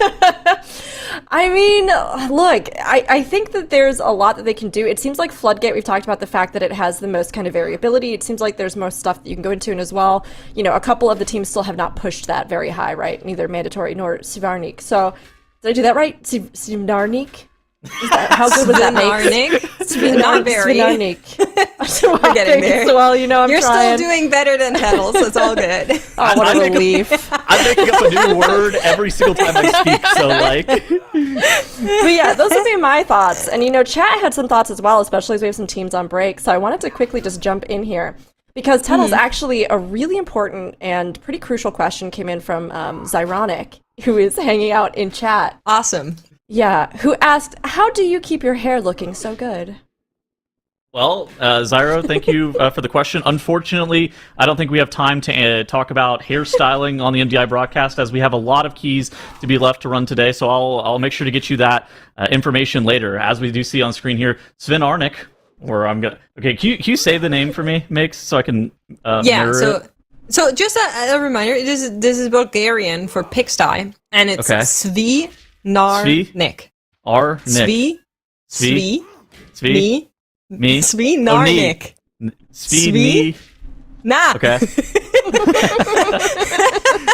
Oh God. So close, but so far. I would like to send out a formal apology to the country of Bulgaria for the butchering of all of your language and pretty much any language that might be associated with your country. Yeah, we apologize. On a more serious note, Mix, I have another question for you. Other than can you please help us? No, it's not actually. Although your hair is looking great today. For anybody who missed it in the pre-show, you're welcome. So we actually had some questions about the format in chat. So of course this is something that we touch on in the pre-show. So tune in early before the actual runs start this weekend to get that information for yourself. But Mix, could you give a little info as we keep an eye on Svinarnik? Was that better? Very good. Oh hell yeah! All right. The question was, how has the MDI changed? So are they playing for the highest key? What are they trying to do? What is sort of the structure here? And what the teams are trying to achieve, and I was wondering if you could touch on that a little bit as we keep an eye on their run. Yeah, absolutely. So for anybody who's familiar with what the TGP was before, that's what the MDI is now. So teams are still required to have fast runs on the quote-unquote lower dungeon levels in order to get access to the +2 to the +3. So if you're missing out on the speedrunning aspect, and just look forward to those 16s, those 18s. If you're mandatory, even a 20 Dark Flame Cleft is apparently a speedrunning dungeon. And then the big change is that now the scoring is mostly on the high keys, on the key pushing, to maybe be a little bit closer to how live keys work. And so we are basically awarding the teams 1 point per each dungeon level that they get, which is also why in the beginning, often the scores on the leaderboard are so wildly different, because usually teams just run one dungeon and then they're missing like 16 or 18 points in another dungeon. But towards the end of the day is usually where it moves closer to each other. And usually the mythical numbers are like a 60, a 61, I don't even know if you had a 62. A 59 maybe end could of qualify day, you. yeah, a 59 could qualify you. That's usually the levels, depending on what dungeons are in the pool, that would qualify you to the Sunday. Yeah. So I have a question for you. How have you been feeling about mandatory compared to what we saw from day one miscount and day one Wunderbar? I think that's kind of an interesting decision point, because mandatory, they won the last TGP. They won the last 2 MDIs as well. So, I mean, for a lot of people, I think they would be like the odds-on favorite. How have you been feeling about their day one so far? Well, honestly, it's tough for me specifically because ever since this team kind of stepped on the field, I've been a big fan, right? I'm probably a little bit biased towards them every now and then because I like this team a lot, but I really feel like today they're not up to their best. Now, of course, I say that knowing that they just put a 20+2 on the board, which is crazy. And I do acknowledge that. I think that's a tremendous feat that they just did. But there's just been so many little jank interactions, a little bit of uncleanliness. Because of them being able to do stuff like a 20+2, I think it might not matter in the end. But it still makes me a little bit uneasy to see them kind of falter to some extent. And so I'm wondering if it's just maybe we didn't pay attention to play on the quote-unquote alts as much as they did on the mains, because they were maybe already orienting themselves towards global finals. It's kind of interesting. I mean, Sviarnik here. I'm just going to continue. I'm so sorry. I just want to apologize in advance. It's kind of an interesting situation because Suspicious Activities as well, like, they're pretty close to where Mandatory are in terms of score. And I think it's kind of a situation where if Mandatory just doesn't kind of get themselves into gear quickly, and say this 20 Darkflame Cleft does end up getting one shot here, it kind of puts them in a similar position where three teams are all around the same points, and that can actually start to become a problem if Mandatory, again, just isn't playing as consistent. Now, the 19 Rookery has only been put up by Mandatory, and so I think that's an advantage for them. But there's still an hour and a half left in the day. There's still a lot of dungeons that are yet to be ran. You could probably get somewhere between 3 to 4 dungeons remaining in the rest of the day, especially if you are quick on the trigger with those kind of things, and so you kind of have to be super careful with them. Yeah, absolutely. I think it all depends and hinges on what they're doing with the end of the day dungeon runs. And of course, knowing that there is a potential 22 on the menu kind of already gives you an idea of how this day could play out.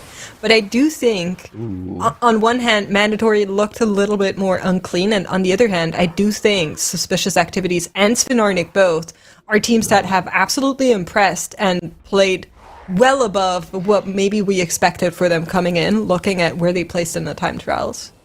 Yeah, Suspicious Activities here on the big screen now have decided to enter into this 19 Operation Floodgate. I think the route that they're going to be playing in this dungeon is going to be kind of interesting. It looks like right off the bat that they didn't end up grabbing the additional soldiers and hyenas into the first pull. This is leading me to believe that they're going to be going to the Demolition Duo as the first pull of the dungeon, and then kind of expect them to play something similar to a route that we've seen from potentially like Wunderbar, where they are doing the Big Mama encounter around the 10 to 10:30-ish mark, allowing you to lust that boss on pull. That's kind of what you should be looking to expect. Oh my gosh, the mage has ripped thread on the architect, but we do end up getting that taunted back off of him. A common mage moment where the mage is just doing too much damage to the mob that is marked with skull here, the architect, and then ripping that mob off of the tank. Yeah, that's true. It has been happening a lot. Maybe aggro is more of a common aggro moment, I feel like. You need to be a bit careful with these wind-ups here as they are coming for the range. You can see a lot of casts being interrupted there as they backpedal just a tiny little bit, trying to not get hit by that AoE. But the big question is, of course, where does Mandatory go once they actually come back from what looks like a break, as Cousins and Svinarniks are working on the 20 left as well? I think it has to be Floodgate. I mean, I think there's a world where you go immediately into the 21 Dark Flame, but like, I think that's how you get set up to lose. Like, yeah, that's how you get set up to lose. And I mean, okay, so look at this in the bottom right. They're actually setting in the Operation Floodgate. So yeah, that makes total sense. But Suspicious Activities here. So what do they play? It looks like we're on Frosty K. Okay, but we are on Vengeance, we are on Disc Priest, we are on Moonkin. Let's see what the mage is playing. Mage is playing Arcane as well, so basically they're just it's an interesting way on how they're dealing with the spec bans. Basically, they're just trying to get like one more run on specific characters in each individual dungeon, so that then in the end the total amount will add up to being the most, instead of just running the entire team on an alt composition, which I think is a good way to deal with this. Yeah, so I mean, there's a couple of specializations that you want to get protected for Sunday. There's obviously basically everything in this composition except for an Unholy Decay. You want that. You want 4 out of the 5 of these specializations to be protected for Sunday. You don't care if the Frost Decay gets banned. You also want to protect the Destro Warlock. So right now, I think they're in a position where Frost Decay and Restoration Druid are the most likely first 2 specializations to end up getting banned out, but I just don't know what the third is going to end up being. Yeah, we'll have to wait for the math on that. I'm not going to do some mathing. I don't have the exact math here either. Cousins having a quick little reset there in the 20 cleft. It seems like top right corner. They were just in that dungeon, and now they're starting it again. So something seems to have gone awry for them. And Svinarnik on a great path to the final run here. We're just going to quickly look on over to have a check with their time, because this is the last pack that they're doing. Dude, their time is great. I think they're also really fast, yeah. I mean, you need a 21-minute Candle King to be like this, like minimum level to be able to time this dungeon. More often than not, you'll see teams put up like a 1945 Candle King in like the highest level of dungeons and still time the dungeon, especially since you're like one pulling the minecart area.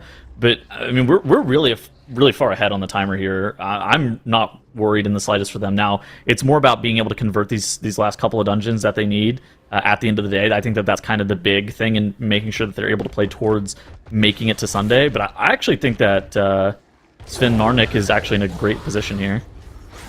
There you go. Getting closer. Well done. But yeah, they're also doing the same pull we were talking about for suspicious activities, just taking the creepers in there.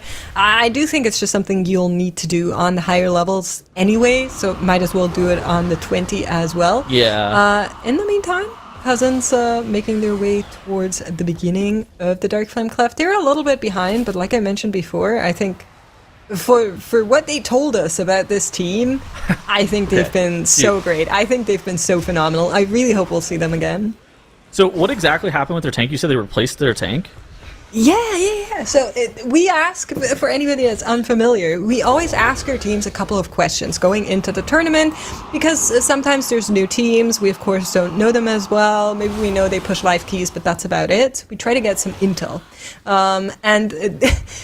This is, first of all, it's yet another team from Poland, which I find very, very interesting, because Mist Count and Polish Mountain are two recent new teams that are Polish, and they've been playing so well. So I don't know what's going on there, but I'm personally here for it. And they personally said, we had some trouble with the way the scheduling worked out. Our tank dropped out. Our new tank has not pushed keys before. And we only played 9 hours after the time trials in this new constellation with set tank before they came into the competition. And that's just crazy to me. I think that's absolutely insane. The fact that they're doing this well with so little practice time. For comparison, a team like Mandatory, basically since, or even before time trials, has been playing nearly daily for many, many hours on end. 9 hours isn't even a full practice day for some of these teams. That's so crazy. I'm going to also say that your tank is by far the most important part of your team. If you've ever done Mythic Plus, I think you're kind of aware that, like in my experience, I think that the tank is responsible for like 75 to 80% of the dungeon's success. It's almost all predicated on your tank being good. Now, obviously, whenever you're pushing these bleeding edge level keys, everybody's involved. Everybody's involved and they all matter, but the tank is by far the most important part. And so the fact that they had to replace their tank, and they're still actually doing quite well on the side of Cousins, I think that's actually totally fine.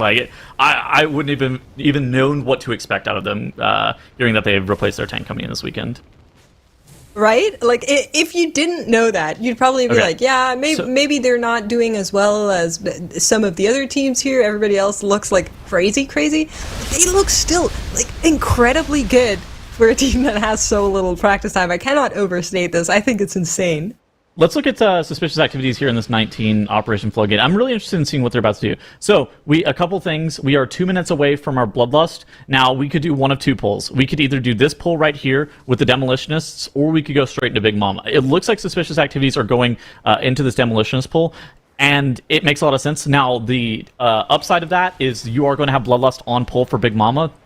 The downside of that is your tank actually ends up having to use a decent amount of defensive cooldowns on this pull in particular. I know that if you do this pull sequencing, you can actually run into situations where the tank potentially doesn't have enough defensive cooldowns on pull of Big Mama, because the magic damage dot that the boss will actually end up putting on the tank is actually very scary. And you see Sky on the side of suspicious activities, like his first global into this pull was Metamorphosis, which is not going to be up for a while on Big Mama. So you're going to have to be very careful with that. Make sure that you get well-timed pain suppressions and whatnot whenever you are getting that dot put on you. But the upside is, again, of course, the Big Mama encounter should be a little bit easier whenever that Bloodlust is on pull. Now, there, again, is a little bit of a weird dynamic here where you ran over here for 40 seconds, and now you're sitting in this position where you're like, am I supposed to press my offensive CDs? Am I supposed to hold on to them because I know I'm lusting on pull? That's kind of a weird situation as well. But the other advantage is then that you also get the Eye of Kazan stacks back up, where potentially you wouldn't have those stacked all the way up to max going into Big Mama. So there's kind of some give and take in regards to what the sequencing on this pull is. I know I've seen basically both sequencing work out very effectively. I know that Wunderbar did this exact pull sequencing, and they were fine. But I mean, look at how low Sky is here. Again, you don't really want to be pressing all those defensives on this trash pack because you have to save them for the hardest boss in this dungeon. Well, it was also an incredibly hard pull that they were dealing with, and there was a lot of coordination that was going on there to make sure that the motionalists are actually not costing their RPG. Yeah. But it's just so cool. It's really interesting because it's an easy pull for everybody except for exactly the tank, right? Like that pull is, you CC the demolitionists on the RPGG, or on their reload, don't let them cast RPGG, and you make sure you kick the trick shot on the sniper. There's no other damage that's happening onto anybody else in that pull, except for the tank who's getting the absolute smoke and is like on death's door the entire time. Okay, mandatory, okay, they're doing the disturbed kelp, but we haven't killed Big Mama yet. What is this? What is this pull sequencing? What? Yeah, so we haven't seen this yet, I think. This is the first time a This is team is custom. actually going, it's custom, it's personalized, a team going from the Demolition Duo actually down here to deal with the kelp first. Are we too fast? Like, is it because Demolition Duo got killed off at 650 that we need more time? Like, are they going to go I think to so. those Demolitionists as the next pull, that pull that we saw from Suspicious Activities as the next pull, and then continue to kind of like sandbag until our lust is up? Let's see where they go from here, because I think we're seeing the same pull now that we just saw. We're taking 2 crabs, make sure you don't get pinched. Team is posturing up here. Skylark tacked something else in that was back there. Yeah. Could have been... Yeah, so this is the big... I think they just think they're too fast. I think they want the Bloodlust maybe on the first jump spark, actually. Just to line cooldowns possibly better. It looked like they'd also skipped a bunch of divers. I couldn't tell how many divers they ended up skipping. We've seen a lot of teams pulling somewhere between like 3 to 6 divers in the boss. More often than not, it's like only like 3. I don't really want to say like 6, but they'll pull like 3 divers into Swamp Face. But it looked like Mandatory still had more divers than that available, so it makes me kind of wonder, like, when are they going to grab those divers? How many are we pulling into Swamp Face? But that's something that we're going to not see for another 10 minutes probably. It's very interesting because nobody else does this. So Yes. Well, clearly there is something to it, right? Could it be that, like, this isn't actually for what we're seeing right now, but for what comes after Big Mama? we might be playing for the +2, I think, is maybe the actual answer here. And we might be going 18 to 20. Now, the only time we've actually seen a 20 floodgate be done is during China time trials. But Yeah. I mean, obviously it's doable. So that's kind of something that you have to factor in as well, is even though it was done during China time trials, it is something that is possible. So maybe they are going for the +2 and they might just like jump straight to 20. But that pull sequencing is very interesting. Do you think it's likely to be seen at like the 20 level, this pull sequencing, or do you think it's something that's just for this 18? So that's a great question. I'm still not entirely sure what the benefit Here's of the the lust. sequencing is. Yeah, so Well, it's for this right I here, think, right? Yeah, they're just going big here into Big Mama, and they want lust for it. Also, pay note to how they're positioning. Not every team today has been doing this, but we saw it in Group B as well, where the team just stands against the wall, and then whoever has the silence just baits it outwards. And that way the mecha drones are actually staying closer. But they're tagging even more trash in there. There's a hyena, at least one. We have some extra soldiers in here, and we have inspectors in here. So that in itself is already a rather big-ish pull, together with Big Mama. And we're notably using the lust here, even though Jumpstart hasn't been procced yet. Yeah, Nagura and I, whenever we were casting, we were actually looking at this positioning here. So basically what Mandatory does is that it allows them to bait the Mecha Drones into the wall with the first bait, but then allows them to rebait that Doomstorm movement into the wall on the rebait. And that's actually a huge deal. So basically after they push this boss into that jump start damage amp phase, what they are going to be doing is they're going to be moving over to that amp and like engine area over, like you can kind of see it on the right hand side of the screen. And what that's going to allow them to do is they're going to bait like the first Doomstorm move into that amp, and then they'll bait the next Doomstorm move into that engine. You kind of see them already looking to pre-position in that area. So they have these like two locations that they're trying to bait these Mecha Drones in over and over again to allow their DPS to constantly have like more efficient cleave on these Mecha Drones, because you have abilities in this composition such as any of the barrages from the Arcane Mage, any of the damage from this Frost Death Knight, the Starfire cleave from that Balance Druid, even any of the Demon Hunter tank damage. You really want these Mecha Drones to be as stacked as possible, and more often than not, like if you've ever done this dungeon in a pug, you know that they can get just stuck 40 yards away from the mob, and then there's one Mecha Drone that's got 25% HP, and the Big Mama casts the Kill Block barrier, and then you're wiping to the boss. And that's how you end up wiping to the fight. But the way that Mandatory is dealing with this fight is so expertly done.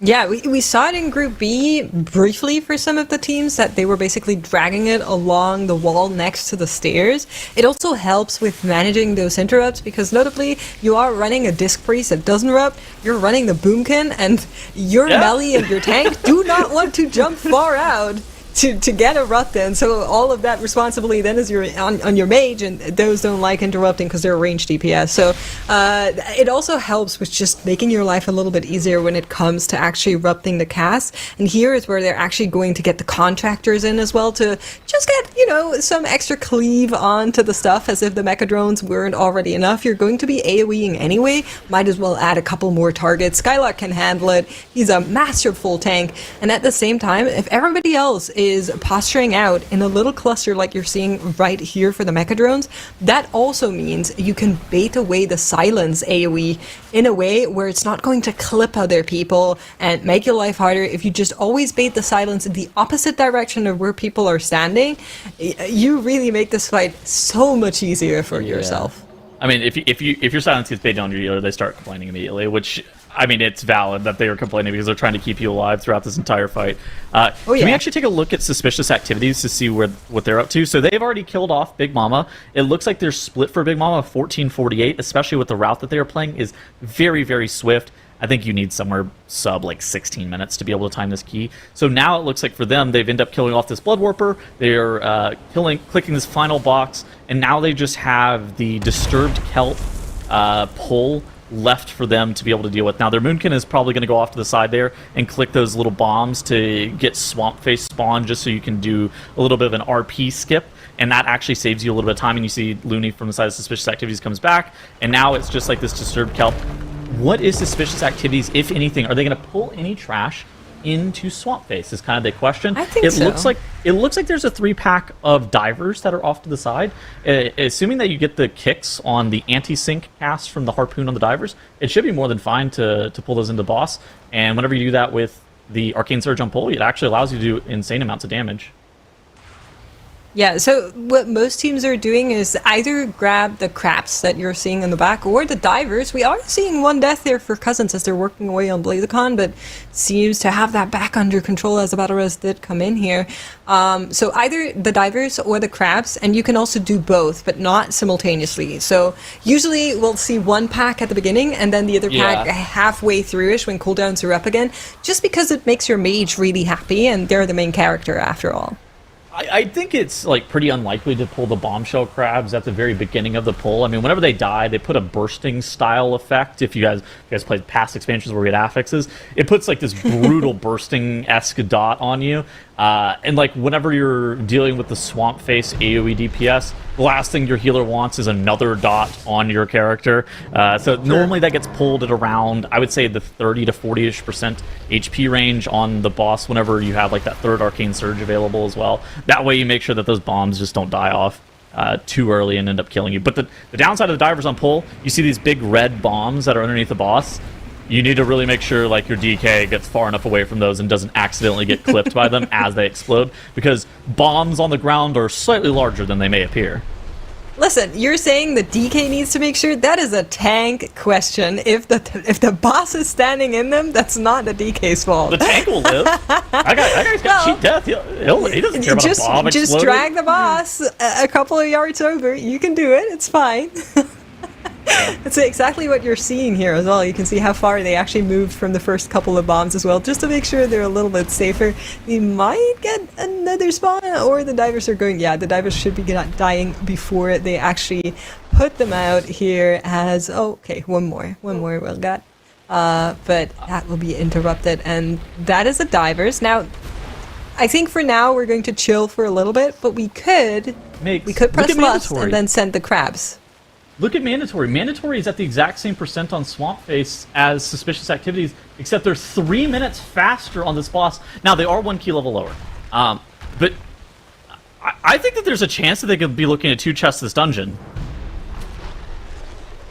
I think so too. I think especially because we saw them do a little bit of sketchy routing, and this is a team that loves having fast runs. And the fact that we saw a 20+2 from them on the Dark Flame Cleft kind of tells me that there is a good possibility of this maybe happening, but it all depends on how the rest of the dungeon is actually going to play out for them. They still need... Where do they lust? They're so fast. I mean, look at Suspicious Activities. So Suspicious Activities, like you're calling out, they were getting ready to... they were pulling those bomb shell crabs into the boss with their Bloodlust. Mandatory's Lust isn't going to be available forever, and like you pointed out as well, okay, this is actually genius. So Mandatory... every single time their mage is going to be pressing Arcane Surge, they are grabbing more trash mobs into the boss. So on pull, that Arcane Surge, that's dealt with 3 divers. The second Arcane Surge, that's 3 more divers. The last Arcane Surge of the fight, if you make it that far, is going to be then done with the bombshell crabs potentially, and just send the boss home and that execute. Now, obviously, not at this point. The boss is dying too fast. But on a key level higher, it's actually insane value. And Mandatory, this is a good cook. Yeah, I agree. I love seeing it as well, but just, people sometimes question you when I say mage is the main character. Everything you're seeing right here is all around the mage's abilities. It's true. They're right. the main character for a good right. reason, but they are the main character. Arcane has been a specialization that's had probably some of the better funnel, or had very powerful funnel for a long time. The issue with Arcane is that the specialization just individually hasn't been powerful enough individually to where you're willing to play around it. And even right now, if you look at overall DPS metrics most of the time, the Arcane Mage isn't the top DPS. But it's a timer specialization, not necessarily a meter specialization. And whenever you're able to play around it like you're seeing on the side of Mandatory, pulling those divers in on their Arcane Surge, they just do so much stupid boss damage to the point where Mandatory are entering the tunnel to go to bubbles at 19 minutes, and Suspicious Activities on 1 key level higher are entering at 22 minutes. Is that not just crazy? Their mage actually died here from the crabs, because like you called out, they burst on death, and so they were rather low going down, and they did lose him while they were trying to get the skip off. We'll have to take a look at both of our teams. So Mandatory is working on it right now. Where's Suspicious Activities going? This is custom. Custom! So I think we're supposed to get water walking. DK. Yeah, but instead we're taking a bath a little bit. Maybe they were smelly. The DK decided they need a little bath. Okay, and now Here we go. We go Cage, Sigil of Misery. We're getting... Oh no! We let our healer die to a bottom feeder. I don't think that was part of the plan here. Yeah, we battle res. That's also probably not part of the plan. And then what? We 5 meld the bottom feed. That seemed to... I'm going to be honest. That did not look as good as I thought it was going to be. Well, they didn't use any melds. So meld was not actually brought on cooldown. It just walked out because the bottom feeders don't follow you. Well, it just looked really slow. I think is the bigger complaint here. Now the issue is the reason I understand why they would do that, right? Because if you accidentally mess up the meld skip, you deplete your key 22 minutes, and so I think this is one of those things that it's just kind of some risk aversion at the same time, I think we just procced like a 30-second time loss. I think so. I mean, we'll debate more. We've got a couple folks coming in, and we're going to have a swap on the desk, actually, a full swap, so maybe we can hear their opinions too on where time has been lost or gained. So, Makes and Tettles, we will say goodbye, at least for now. Bye. See ya. GG's. And Nigura and Zyronic, welcome in. Now, Zyro, I know you've been hanging out in the chat at least, asking important questions about Tettle's hair. But what are you thinking? Oh, yeah? I'm kind of shocked you used that question. But that's chat's fault for not asking a better question. So That's chat, true. That's true. Focus Next time, up when chat. she asks for questions. You got to step it up. But no, honestly, I thought it was great. And, maybe you can also give us some thoughts outside of hair care related questions about what you're seeing here with the teams. I mean, this has been a pretty unexpected day. We've seen our reigning champs mandatory stumbling a little bit. We've seen some newcomers kind of jumping in to really step up their game. And looking at how these teams are tackling the dungeons, where do you think they're sort of getting ahead or losing some speed? In general, I mean, just the routing and play from Suspicious Activities and Mandatory has been top tier. They're both looking like they're potential favorites for Sunday, even though we haven't even seen the other half of the group yet. And it's scary to say, considering the other half has teams like Perplexed in it, teams like Goaded, who have, I think, across all of their members, their worst finish in MDI has been 5th. So, I mean, we have some really strong teams tomorrow, but both of these teams, the performance today has been outstanding. And I mean, the thing is, Cousins and Fnatic aren't that far behind. So, Suspicious Activities and Mandatory really need to keep it clean at the end of the day here. Both of them can do a good job of that, setting themselves a little bit ahead by making sure they get these Operation Floodgates cleanly. But like you guys were talking about, Tettles and Mix, of course they can't hear me, they're not on desk anymore. They were talking about how this 18 Floodgate from Mandatory has the potential to be 2 chests, and now they're pulling the boss with just 4 minutes. Bloodlust on pull with the cooldowns coming up too. Nagura, I think they have a chance here. That's actually insane. Like, I'm honestly so impressed. When I heard Tettle say that they might 2 chest, I was like, there's absolutely no way they're gonna 2 chest a Floodgate AT. Like, that's just impossible. And then I looked at the timer, I was like, wait, they might. Because the thing is, when we saw the 16 Floodgates 2 chested, all of them were actually kind of close, right? They were not super far ahead from the 2 chest timer. I think it was like a minute, 2 minutes, something like that. And usually when that happens, when you're kind of close to the 2 chest on a 16, then the 18 2 chest not really happening. But Mandatory switching to that main comp of theirs for the 18, knowing that they can 2 chest this with this comp, is very, very cool to see. If they manage, of course, it's still going to be close for them, but yeah, this is a really cool thing if they're going to be able to pull this off. I mean, Giesel is a boss. Even on 18, it's about a 3.5 minute boss with the Bloodlust on pull. Of course, they're at half HP already in the first minute and a half. That's going to slow down a little bit. Obviously, the Bloodlust augmenting their damage a ton on pull. But they're going to get 2 more Arcane Surges off for the timer. One going to come up in 10 seconds. The other one going to happen in Execute. That's probably going to finish the boss off. So it's looking great. It's just a matter of making sure they can stay alive through the damage. Make sure that they have healing for the Gigazaps and make sure the tank lives to the Thunder Punch. I think 1 death would potentially knock them out of the 2 chest range, but look at the run so far from Mandatory. They've been perfect so far here. Still 0 deaths on the board. Yeah, this is insane. We do see Stove drop pretty low from that Gigasap there as they're running low on defensives with some of those Gigasaps going to the same people. One more turbocharge coming through as Mode is healing through that. You can see them stack up, making sure. Usually the way they're doing this is making sure they're not dodging the same direction as Mode is dodging to make sure that their healer can just heal through and not have to dodge too much. But yeah, they're doing amazing. 1 minute 30 left, 25% of the boss. We'll see, we get 1 more Arcane Surge up. We won't get any more PIs. We'll get another Incarn from Maysteen as well. That's the cooldowns they'll get within the timer. That has to be good enough to get through that 18%. The boss is going to die before the Arcane Surge is even done, though. I mean, look how low it is already. 15% left. It's already an Execute. These barrages are going to be gaining a ton of damage from the boss being sub 35% already. They just need to live through 1 final turbocharge phase. Last set of Gigazats coming out to do a lot of damage to Stove and Maysteen off screen on the right side there. Mode going to use everything he has left to heal them. One final turbocharge phase, going to do a ton of damage to the group. The Surge is ready, but Stove, yep, there it goes, pops it right there, and look at the boss's HP, 7 to 2% instantly, and Mandatory have done it. Two-chested the 18, unlocked the 20 for themselves.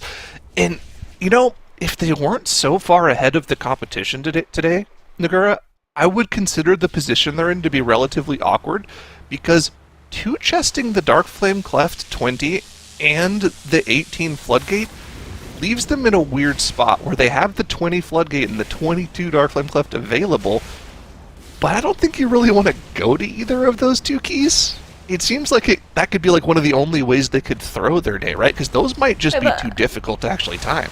Wait, I do want to interrupt you here, because I don't think they're that far ahead. Like, you're saying they're very far ahead, but I think they're not. Far ahead based off of completions. Based off of potential keys they could get to, right? Yeah, I agree with you, but I think the 22 DFC is not actually something that is gonna happen, personally. Right. So therefore, I don't think that's something that they can afford. +2 is not actually something that will, like, they will not gain an advantage from the +2 on the 20, in my opinion.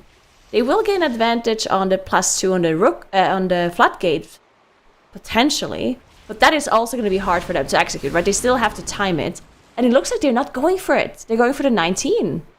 Okay. I think that's the safe play for sure. Yeah, so this means that both of the two chests that they have on the board are not actually giving them an advantage, except for like a time tiebreak in case that it would come to that.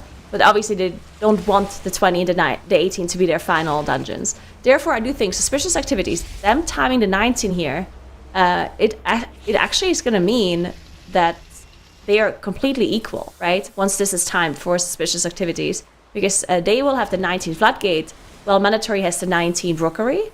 So it's going to be completely even between those two teams. I think it's still very close between them. Obviously, Svinarnik, they're also close. They still have to get that 18 Floodgate done, though, and realize those 2 points that they have from the two chests. So they look like they're pretty far behind, but I think they also have a chance to still make the top two pretty easily.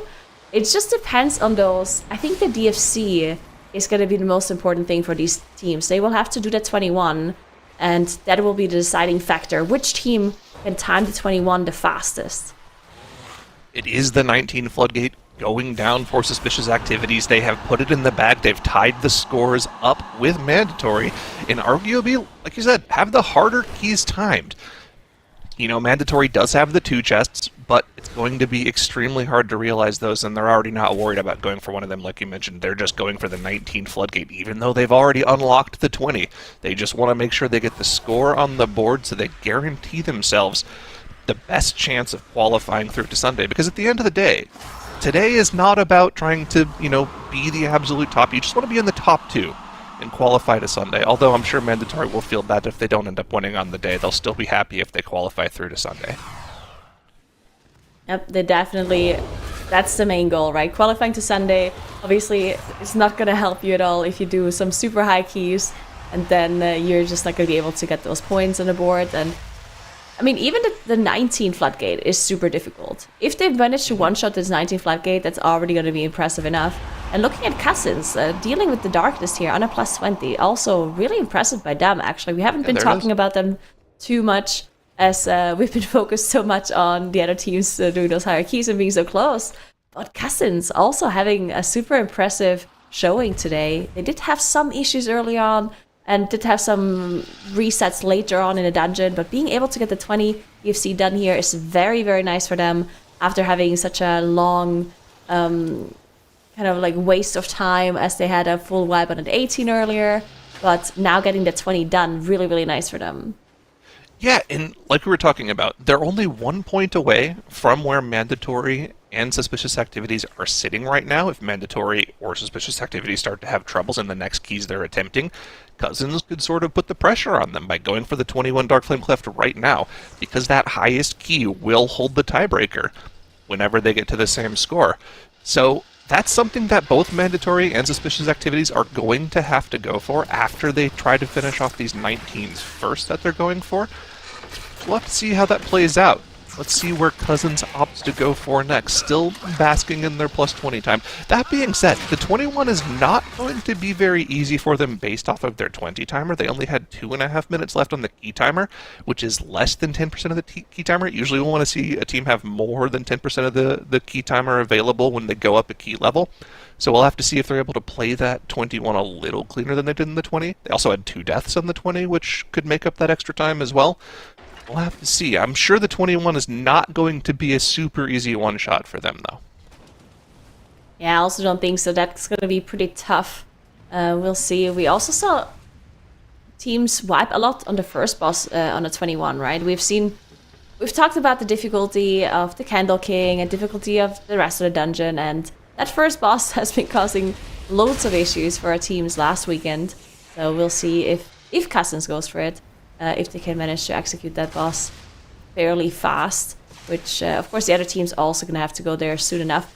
Earlier I was actually saying how I think all of the teams are gonna go to Dark Flame Cleft after having done the A teams, but they aren't, and that's actually very surprising to me that they don't attempt the 21 as their first kind of like push key, right? Because obviously the 21 is gonna be the most important high key for the tiebreaker. Yep, we will see. Suspicious activities now in the 19 Rookery. Mandatory still working on this 19 Floodgate, already onto the Demolition duo here. It's really interesting to see how teams pull this section of the dungeon. I like it when they pull trash on top of the boss to gain a little bit of extra funnel for the Arcane Mage, and it also just lets you get down some of your trash count at the same time. But it's hard to really call into question the routing for Mandatory, especially considering they just 2-chested that 18, right? It looks like they're just going for the safe play here, make sure they get the 1 chest here. But, I mean, again, I think part of the reason Floodgate is such a successful dungeon is because this first section of the dungeon is so open with the routing, right? There's so much trash that you can choose to pull or not pull, and we're seeing a lot of differing strategies from the team.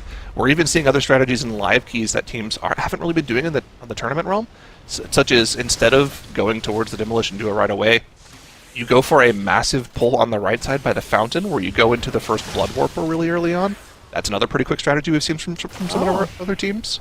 So we'll see if that gets pulled into play on some of the higher keys, maybe even during Globals weekend. I don't think any of the teams today are going for that strategy, though. Yeah, it's definitely very interesting. I do love how open Floodgate is and how it allows these teams to be as creative as possible when it comes to their routing. And the fact that we see different routes every weekend as well is very, very cool to see. And also the Spec rule, I think, is allowing the teams to be even more creative with their routing, because of obviously depending on what comp they decide on going with, depending on their comfort level, they will also adjust their route according to the utility and to the strength and weaknesses of the classes that they have. So really cool to see some cool techs with the Warlocks coming in, and then switching up the route once they don't have the Warlock anymore, and making sure that they can still get an efficient route in without the gateway and without the Warlock tech. Very cool. And the way they do the skip as well, like the bubble skip with different kinds of classes and stuff. Very nice. I'm curious to see if Mandatory goes for the same routing that they went for in the 18 here. We were a little confused by it when it popped up last time around. They went into the Kelps after dealing with the Demolition duo. It looks like they're setting up to go for that same pull, so it wasn't just a one-off thing for lust timing on Big Mama. This is just their routing and their strategy in this key. There you go, Skylark going right in. We did already have a wipe and reset from Suspicious Activities in the Rookery, though. I believe we have a replay of that if we can bring that up. It looks like their tank cheated on the first pull, and they just decided to go for a reset. They didn't want their tank to go into the rest of the dungeon without that cheat. So we were talking earlier about how one of the potential ways that Svenarnik could potentially get back into the running for a top 2 position for Sunday was if either Suspicious Activities or Mandatory started to falter a little bit. And while this is only a 1-minute time loss for Suspicious Activities, you know, those are the kind of things that the other teams need to happen in order for them to potentially come back. Cousins is only 1 point away right now, right? So these teams, although they're at the top of the leaderboard, they can't let up. They can't let these mistakes continue to happen. Yeah, definitely not. And so we talked about this over and over again. The high keys are the push keys, like the highest keys in each dungeon are the ones that matter the most, how fast you can get them done. Because all of these teams, they can probably get them done. It's just how fast can you do it on the actual tournament? Because I'm sure in practice they've timed them many times on the highest key levels, but being able to be consistent and getting it done like first, second try, that's going to be the most important thing. We do see Mandatory gather up a huge pull again with the sniper packs. And this route that they're running here in the Floodgate, this is just so incredibly fast and efficient. The Floodgate is really, this might be like one of their favorite dungeons this time around. Because, I don't know, like I don't see anyone else being as fast as they are. This is crazy. Yeah, I think if we could bring up the leaderboard just to show you how quick Mandatory is in their routing really quick. Yes, Mandatory and Suspicious Activities are on the same score, but if you were to add up the timers on all of these keys, Mandatory is 10 minutes and 15 seconds faster across all of their times, and 6 minutes of that is in the Floodgate. Yeah, it's 1 key level lower, but they're also 1 key level higher in the Rookery, so something about the way Mandatory is playing these keys is just next level. And this is kind of what we were talking about at the top of the day, what we wanted to see from Mandatory. Could they put up a performance that rivals the performances that we saw from our number 1 seeds from Group A and Group B, from Wunderbar and Miscount? And so far, even though they've had a couple of hiccups, when they have put it together in these runs, they have been showing off that caliber of play. Yeah, definitely. And it really seems like some of these dungeons are just really shining. And now that they switched to their comp as well, to their meta comp, I think this is really the time where they can really show off. I do think, I guess it's maybe possible that they didn't have as much practice put in with that other comp, and maybe that's why they were struggling a little bit here and there. Because obviously that main comp is going to be the comp that they're going to be playing in the global finals as well, if they make it there, because the global finals do not have that spec rule. Okay, I don't want to say that they play this comp, because it's possible there's another comp that comes up that is better, but the spec rule is not going to be there anymore, right? So it would make sense for them if they think that getting to Sunday is not their biggest challenge, that they wouldn't be putting as much practice into that comp. And now we can finally see them being in that comp that they put a lot of practice time in, and really what they optimize their routes for, and now they really get to show off. Yeah, I think the interesting thing for sure is after this weekend, whenever we have all of our teams set for the global finals, they'll just get 2 weeks with the turbo boosted gear to just completely practice for the finals. And I think that's where we'll see a ton of evolution in not only strategies in the dungeons, but also potentially team comps come into play. The teams probably won't have tried to shift up the meta too much for these keys, which I kind of hate to say, but I mean, I would like to see other stuff this weekend, but I don't think they're going to go for anything too crazy right now. I think they're saving a lot of the super big-brain stuff for Global Finals. Still, seeing the caliber of play is insane. And let's see what Mandatory is going to go for here on Big Mom. I believe their split on the 18 was about a 14-minute 30. So let's see if they're anywhere close to that pace here on the 19. If they are, that would be impressive, because they are going incredibly fast. And remember, there's not a lot of trash in between this boss and Swamp Face for them. They already dealt with the Kelp, so they can spawn that boss instantly. They just have to go up to that Blood Warper, kill that one pack to get the RP started, and they're good to go. So, like, they're still on a blazing fast pace in this key. Yeah, they're incredibly fast. And I just love this Big Mama tech that they're doing. I know we've talked about it so many times now, but it's just so cool to see. Like, look at their positioning here. They're making sure that they're getting those mecha drones charged into the wall and then charged against like either a pillar or something similar, or against the stairs. And it means that they're going to move so little. Look at that. It just barely moved, and now it's going to move back in just a moment as well. And yeah, this is just crazy. They get so much extra funnel into this, which is amazing. And they also, this is so good for arcane mage damage too, right? Because if they go too far away, you don't get that reduction anymore, because it won't be spreading to that extra at. So this is actually such a nice strategy to see. Yeah, and the thing is, they're not going to do a ton of boss damage during the jumpstart phase, right? Because the problem with Big Mama is if you use cooldowns on the jumpstart phase, you won't have those cooldowns up to deal with these mecha drones. So They really need to make sure they just are killing off these ads as quickly as possible so the kill block barrier isn't up as long as possible. They aren't taking that pulsing AoE damage heading into the jumpstart AoE damage, which is really what's going to cause your healers to have any issues. And you can see right now the Surge is going to be back off cooldown for Stove. He's just going to instantly send that after this evocation just to make sure he deals with these mecha drones as quickly as possible. Again, though, 2 more ads on top of the boss, a little bit of extra funnel for the group, a little bit of AoE dealing with trash on top of the boss. That's what makes this routing so effective for the teams. I do want to take a quick look at the suspicious activities because they are now done with the first boss in their 19 rookery. And suspicious activities, they look incredibly strong. They are the same score as mandatory is. And now they're going to get to this area of the dungeon where it can be incredibly dangerous. They do this Void Diffuser pull here to start, and then we're going to see a skip come through, and then the Bloodlust pull is going to come up where we've seen so many teams struggle.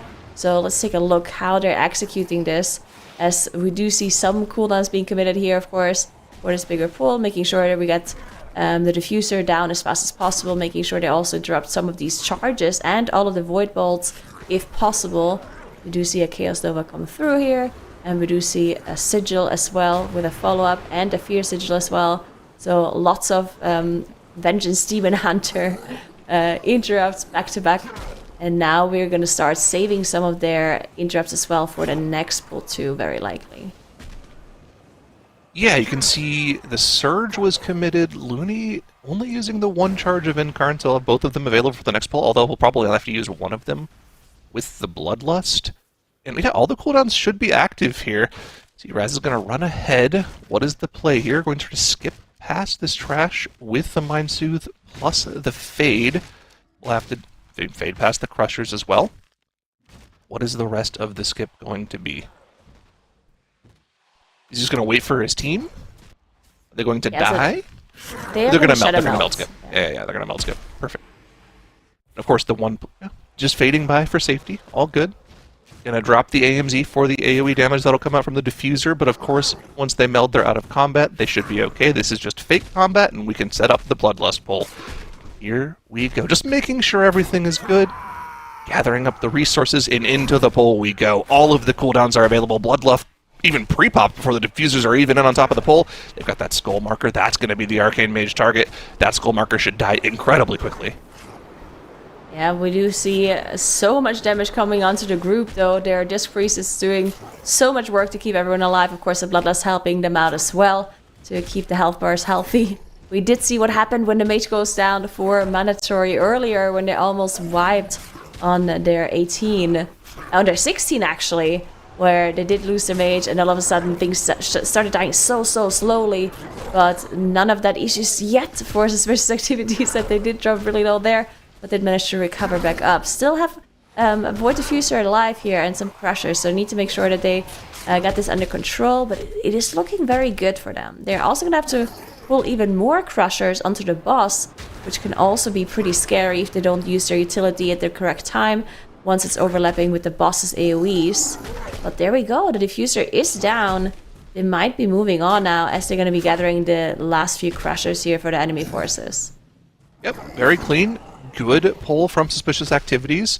Going to pull these Crushers in on top of the boss. But let's take a look at Svenarnik as they've got the Voidstone Monstrosity down to 20% here.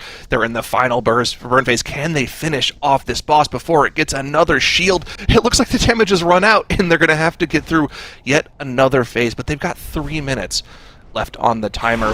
They should be okay to finish this boss off and time the 19. But this is just one step in a number of things Svenarnik has to do in order to come back today, right? They still have to go over to Floodgate and time that 18, and then at that point they'll have to go for the 21 Darkflame Cleft. Good news is there's time in the day to do both of those, but the window is definitely closing in on them. Yeah, it's definitely going to be a little bit tough for them. I do think the 21 DFC is going to be the decider as well, because I guess Svenarnik, if they go to DFC and then they manage to somehow one-shot that key while the other teams struggle quite a lot, then that will be their chance to come back. And then they'll also have the time to time those other keys that they haven't done yet, because of course, after this 19, which they will be getting done in the next damage phase, as he said, they have to do the Floodgate. And Floodgate is not just 18, they also have to do the 19. if they want to keep up with everyone else. So there's so much time or so many dungeons for them to do, and there's barely enough time left in the day. There's only 50 minutes, which means they can actually not do that. They cannot do the Floodgate 18, 19, and the 21 DFC, right? That's literally just not possible within that 50 minutes. Yep. So they'll have to do the 18 Floodgate, and then they will have to go to the 21 DFC, right? Yeah, I think that's their play. They just have to go for that. They have to one-shot both of them. They have to put pressure on our top two teams as much as possible here. Cousins also rerunning the 18 Floodgate. That's an interesting choice. That's not going to give them +1 score. Maybe they just think they need to go for timers to compete with Svenarnik.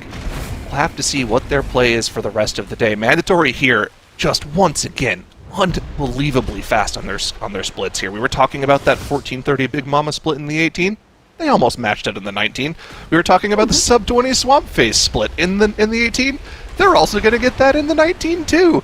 And even though the HP bars dropped a little bit low there with those bombshell crabs dying on top of the boss, it's nothing that Mode can't heal through. And I don't even think Stove needs to send this last Arcane Surge. This boss should die right after this one final Awaken the Swamp. Looks like, yeah, he's holding on to this for the next AoE pack. This is just absolute domination of this key for Mandatory. This is just crazy. They look so incredibly clean. And they're routes. Like, I'm just so impressed how efficient it looks. Like, they're just so fast. This is just insane to see how fast they are with this routing that they have come up with. It seems so much better than anything else we've seen before. And yeah, it's interesting. I do want to go through that route afterwards and actually see what it is that it's making them so much faster. As Skylark is waiting for bubbles to spawn all the way and for the animation to finish. Now we're gonna see a jump through and a shadow melt.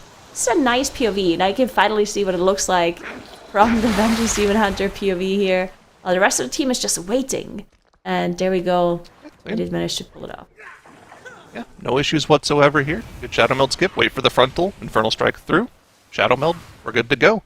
Bubbles reset. They don't even have to pull the 4th boss of the key. They can just go straight to the 5th boss of the key. I mean, this is just so much time. 6 minutes on the clock for that 2-chest timer. Unbelievable. We have 2 big trash pulls left. We'll skip past the final 2 jump starters and get on to the last boss. I don't think we're going to be 2-chesting the 19. I mean, that would just be another level of insanity.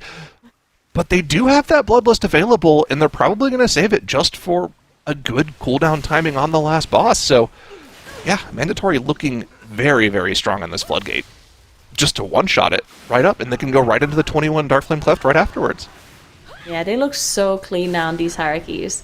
The 19 is such a difficult key to do, and the fact that they're just going in here, one-shotting it, almost 2-chesting. They have so much time. Honestly, they could probably wipe on the last boss and try again and still do it, which is crazy to think about. So, yeah, their route here is incredible. We do see suspicious activities now nearing the last boss's room. Now, I do also want to say the suspicious activities, they're also just performing so well. This is crazy. Like, okay, they might not be doing any kind of 2-chesting 20 DFCs or 2-chesting 18 Floodgates, but they also are doing all of these keys that Mandatory is doing. They're just doing them a little bit slower, and honestly, doing them slower is actually not that big of a problem until you go to the tiebreaker, right? In the end, it's about the highest keys done. So if Suspicious Activities manages to do the 21 DFC, which again is the most important key that we have today, because it does go to the highest key level today, then they might still end up getting first place. If Mandatory does not manage to get the 21 DFC done and Suspicious Activities does. Yeah, it looks like Cousins realized they were in an 18 that was not going to give them a score and went to Rookery in the 19. I didn't actually see if they wiped or not in the 18 Floodgate, so I was kind of curious to see if there was a replay of that. But I'm just going to go ahead and say definitively they realized, wait, we put the wrong key and we got to go to Rookery so we can get +1s. So that's what I'm saying they're doing. I'm rewriting history if that wasn't the case.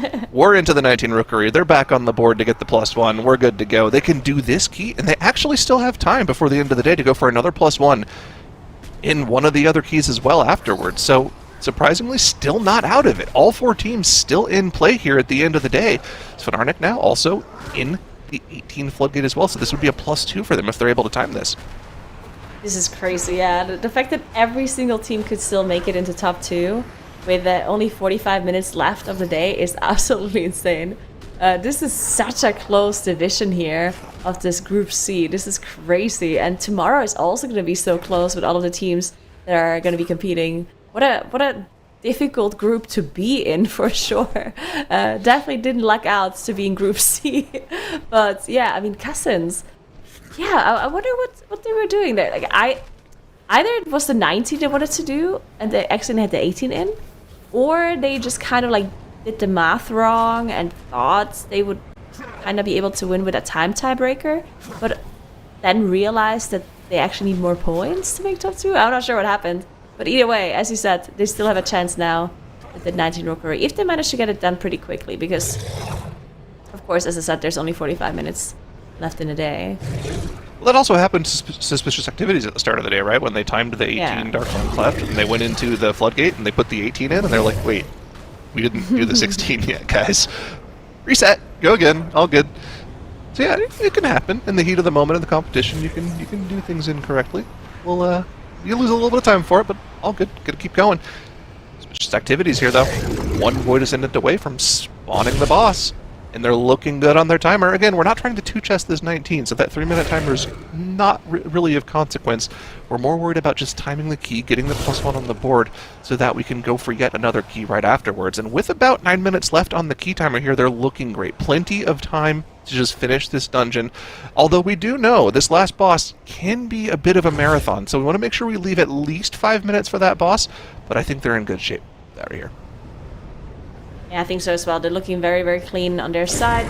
Bloodlust is also going to be available whenever they want it to.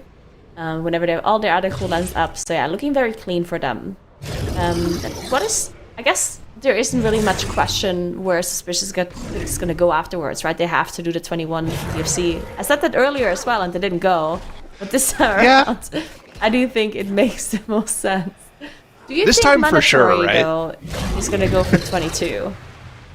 I don't think there's any reason to do that. Okay. Yeah, For I a also couple of don't think different so. reasons. Right?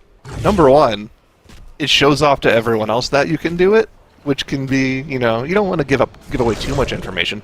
But also you're opening yourselves up to the possibility of not timing it by the end of the day, which could be one of the ways that Mandatory gets knocked out at this point, which would be disastrous for a 3-time champion, right? You don't want to get knocked out in day 1 of group stages. That's ridiculous. Although none of the teams would want to get knocked out, but, the 3-time champion getting knocked out would be a story in and of its own right. So I think their play, after dealing with this Floodgate, is just to go straight into the 21. Protect themselves against the other teams, get the guaranteed +1, and then if you want to style after getting that done with a maybe end-of-day dungeon run, a 20 Rookery, a 22 Cleft, a 20 Floodgate, then you can go for it. Yeah, I think you're right. I think that's probably the smartest way for them to do. And I do think that usually Mandatory is also not a team that is trying to like flex or do anything crazy like that. We've talked about that before for a team like Wunderbar, where sometimes they do things that they really don't need to do, but they still want to pull it off because they practice it or because they want to show that they can do that certain key level and whatnot, right? But Mandatory, many times before, has gone for like the safe play, the smart play, and they don't really feel like they have to like prove anything or show anything. They're like, we are gonna go for the smart play here, no matter what you guys think. Even if we could potentially do the 22, it just makes sense for us to attempt it because it's obviously harder than a 21, and just getting the 21 done does make more sense. But yeah, Mandatory about to finish off this boss here, and with 0 deaths on the board, a little bit less than 6 minutes left, and this is also important in case it does come to a time tiebreaker. This time is gonna be so much faster than all of the other 19s we're gonna see, that they're gonna gain so much time for this one. This is crazy. I want to quantify how insane that timer is. Let me just head over to Raider.io here and take a look at the 19s that are timed on live right now. The fastest time 19 on live right now is a 29:02. This was done, let me see. This was done 8 hours ago with turbo boosted gear on live, and it took them 2 more minutes than what Mandatory just did. That run for mandatory, whatever they're doing in Floodgate, is absolutely insane. And teams that are going to be playing against them, especially the global final teams, they need to study that route. Yeah, they definitely have to. Very interesting though, mandatory. They are doing the DFC with a Resto Druid, even at the highest key level. So I was assuming that they're going to be only playing the Resto Druid for the 20 to make sure it's not getting, so the disc priest isn't getting banned. But they're also playing it on the 21 here. So that is very interesting. So they're just playing the Resto Druid all the way. Wow, and they're going to be able to do Candle King with a Resto. I mean, I guess it makes sense considering that Resto Druid does have a lot of like heal outputs, but so to put it into perspective, they're playing this comp in this 21 Darflame for one particular reason. They need to do it in order to make sure their bans for Sunday are correct. If they're able to time this 21 with this comp, their bans are going to look like this. Frost DK played 6 times today, number 1 ban out, there's no choice there. Fire Mage will be at 5, Guardian Druid will be at 5, and Resto Druid will be at 5. So their bans will be Frost DK, no, that's what Guardian it currently Druid, is. and Resto Druid. So that's what it would be, I believe, if they time their 21 DFC. No, but I think that's what it currently is. I'm confused. Interesting.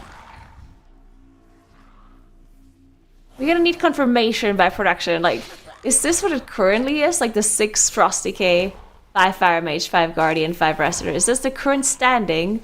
Or is this after they time this 21 DFC? Because if it's the current standing, then they wouldn't have to play. Yeah, they wouldn't have to play it then. Oh no, wait, no, then the Disc Priest would move up to 5 as well.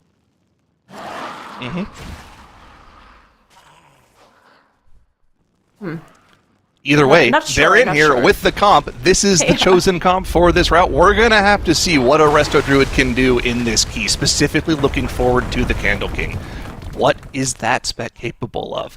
We already know the double Druid, not ideal. You don't get double Mark of the Wild, but I love the routing here for mandatory, pulling a ton of trash into the room, line of sighting around the pillar to make sure they can pull this cleave on top of old Waxbeard whenever some of the dangerous mobs are gone, and they can get extra cleave on top of the boss. This is just extremely clean from them, allows them to set this up perfectly. Not going into the boss just yet. Want to deal with some of the trash first. But I'm sure once most of the danger is gone, we will be pulling the stragglers in on top of old Waxbeard here. This is just super fast, though. Getting to the boss at 2 minutes, probably be 2:30 by the time they actually pull it. Super clean, very different from the routing that we saw from Miscount. And this is going to be tough. This boss, of course, requires a lot of damage onto those cards, making sure that they're going to go down. We've seen many teams not be able to get the damage check done. Usually at the very end, it looks like it's going to die, but then it just doesn't quite go down and everyone dies and you have to go again. It's not the end of the world because it's at the start of the key, but still decent time lost, especially if it happens at the end of the boss fight, because of course on a 21 these bosses have a lot of HP, and especially if you have to use your offensive cooldowns to finish off the cards, you will lose out even more damage onto the boss, which means it's going to take even longer. There we go, the boss is now engaged, but Suspicious Activities nearing the end of their 19 Rookery. They did get another shield here, but that's okay. They have enough time, 1 minute 30 left, but they need to make sure to get that 15% boss HP done after that shield, because otherwise they're definitely going to be depleting it, but 15%, that should not be a problem for them if everyone stays alive here. And their Arcane Surge is coming up as well, and the Incarn should be up soonish as well for the Moonkin, so they should be able to get this done. Yeah, the Surge on its own can do that with the damage up, Yeah. I'm pretty sure. We're going to be okay. The late Incarn will come out like you mentioned, and of course the DK cooldowns and execute. Nothing to blink your eyes at as well. It's going to be a timed 19 for Suspicious Activities. It might not be the cleanest key, might not be the prettiest key, but it's a +1 on the scoreboard, and that's what matters at the end of the day. Meanwhile, Cousins having issues in the 19 run of their own. 2 deaths at the very start of the trash after Curios. This is going to likely be a reset for them. They've got no battle reses left. They're going to have to go This again. is gonna be tough. Okay, so they can go again, and they still will have the time to do the 19 and then do the 21 afterwards. So in theory, they still have the time, but it's gonna be their last try if they want to get that done, right? Because we do have 36 minutes left in the day, and you can start a key before the end of the day and finish it if you started it before. So technically, they still have the possibility. But there's a replay, the tank going down. Yeah, if the tank goes down here, you're not gonna be able to recover. That'll do it. A little unfortunate for them, but they still have a little bit of time left in the day to try to squeak out 2 runs. This rookery has to be a one-shot, and then their next run they go for afterwards also has to be a one-shot. It's an outside shot, but they gotta go for it, and they'll be starting up the rookery once again. Mandatory, though, making great progress here on Old Waxbeard. A very difficult boss. Every boss in this dungeon on the 21 key level is you have to make sure you have perfect damage allocation throughout the key to make sure every single one of these minecarts doesn't explode on you. An explosion is an instant group wipe. In the meantime, every single one of these menial laborers, fixating players, targeting them with those crude weapons, stacking up that debuff over time, can be a huge pain. Potential one-shot once you get up to the higher stacks of that debuff. It's a constant pressure fight, but Mandatory doing a great job of dealing with that, and they might just be able to finish the boss off without having to deal with this last minecart. One thing to mention here about their double druid comp, that's actually going to be really good for this boss fight, considering that you have 2 vortex and 2 typhoons coming through, which is actually incredibly nice for this fight in particular. Yeah, the card is up, but they are focusing the boss, and that's it. First try on Old Waxbeard here on the 21. Very nicely done by Mandatory. But obviously there's still much to go in this dungeon, as they're going to be doing a very difficult trash pull coming up just in a moment, as they're going to be pulling all of these Wandering Candles together. So there's going to be a lot of AoE, and the Wandering Candle AoE is a huge AoE burst, which usually the Disc Priest shields would be helping you so much on, but now they have the Resto Druid, right? So they have to heal up the damage as fast as possible, which is going to be a little bit tougher with that comp here. This is one thing that having all that extra avoidance on the tournament realm is going to be helpful for, but again, it's not going to cover everything. You know, one single explosive flame goes off, makes the group take increased damage for 10 seconds. That will cause potential just straight up one-shots from these quenching blasts. And in the meantime, if they don't get completely topped for each one of the quenching blasts, again, could just instantly die. So it has to be constant healing from mode to make sure the group is topped. Even tossing an AMZ out on specifically the range players to make sure they can stay alive. The DK doesn't need that himself. They're very tanky in their own right, can even death strike if they need a little bit of extra healing to top themselves. 2 more quenching blasts back to back. Modbo doing a good job of keeping the group topped. And now one of the Wandering Candles is dead. One of those quenching blasts AoE casts is completely gone, and they will be mostly safe. Mass Barrier coming out in between the double quenching blasts to help out a little bit. I think they're through most of the danger here, Nagura. Yeah, they are looking great, as some of these candles are now dying off. And I think they're going to be able to survive the 1 or 2 more blasts that they're going to be getting in just a moment. They're also positioning themselves around these pillars here in case Mode really is going to struggle to heal up a blast. Then Mode can just call for line of sight, and then they're going to be able to just avoid the damage, at least in the ranged players. And as you said, the DK shouldn't really have an issue surviving there. And yeah, let's take a look at the other teams, as Cousins did start their 19 Rookery. And they do have 1 try to get this dungeon done. And then 1 more try to get the 21 DFC done, which is going to be really tough but doable. That is their way to getting into the top 2, which would also require some other teams to probably make some mistakes here or there. Then Svinarnik. They are in their 18 Floodgate. They're already a little bit into this dungeon, but Svinarnik, I think they also only will have the time to do the 21 DFC afterwards. Because that dungeon that they're currently in, the 18, that will still take them maybe 10 minutes or so. Which means that they will only have 20 minutes left of the day, which of course means that they can only do 1 more key. But at least they will have multiple tries, right? So once they're done with this 18, they will get multiple tries to do the 21 DFC. They can reset the first boss a few times in case a card goes off or something like that. Suspicious activity is already in the 21 though, and they just now pulled Old Waxbeard. So we'll see if they manage to execute it as well as Mandatory did. Yeah, I mean, these are the last minutes, right? This last 30 minutes when the pressure is really on to figure out exactly what you can do with this time and what you might be able to just pull off as we go into the last runs of the day. But to celebrate that and to bring it home, we're going to bring a couple folks on the desk here in Onagura. That'll be it for you today, but we'll see you back tomorrow. So thanks so much for your commentary today. Bye. Bye. And we're going to be getting Tettles and Dratnos on the desk here. So, of course, we're keeping an eye on the action. But, you know, Dratnos, our new spec variety rule has kind of led to different approaches from teams across all of our weekends. And now that we're in this sort of final 30 minutes, what sort of pressures do you think are on the teams right now? Or are there anything about how the spec fans have affected today that's sort of on your mind as we come into these final runs? Yeah, something really cool that Mandatory are doing today is they're playing the Resto Druid all the way up to the highest key levels in this cleft, which gives them a lot of flexibility. We saw them that freed them up to play the Disc Priest at a lower keystone level in the Rookery. So I think there's a huge advantage under the spec variety rule for any team that can come up with an off-meta spec that they actually want to use, you know, not just to play around the spec variety rule, but just they're going to use it all the way up to the highest level keys in that dungeon. That really helps you out. Yeah, another couple of things that they've actually done that's like pretty interesting. I think that all the teams have been doing this pretty consistently today. Is one of the dungeons that is a Sunday dungeon is Cinderbrew Meadery, which we've seen Cinderbrew Meadery kind of be that Destro Warlock safe haven, where even if you don't necessarily want to play Warlock in every single dungeon, it is still very optimal for that Sunday. So you need to really make sure that you're going to keep that unbanned for Sunday. Yeah, Cinderbrew and Priory is the other one as well, where people want to save or use, like they want the like Fire Mage. Something other than Arcane Mage in a lot of cases in that dungeon too. Yeah. So I don't know if we have do we have Priory on Sunday or is it tomorrow? Any knowers? Give me a second, I can look. That's a good question. Yeah, it's one of those sure. things that I should really know off the top of my tomorrow. head. But It it's is tomorrow. tomorrow. Okay, so there's no need for them to do any juggling around to make that work then. Yeah.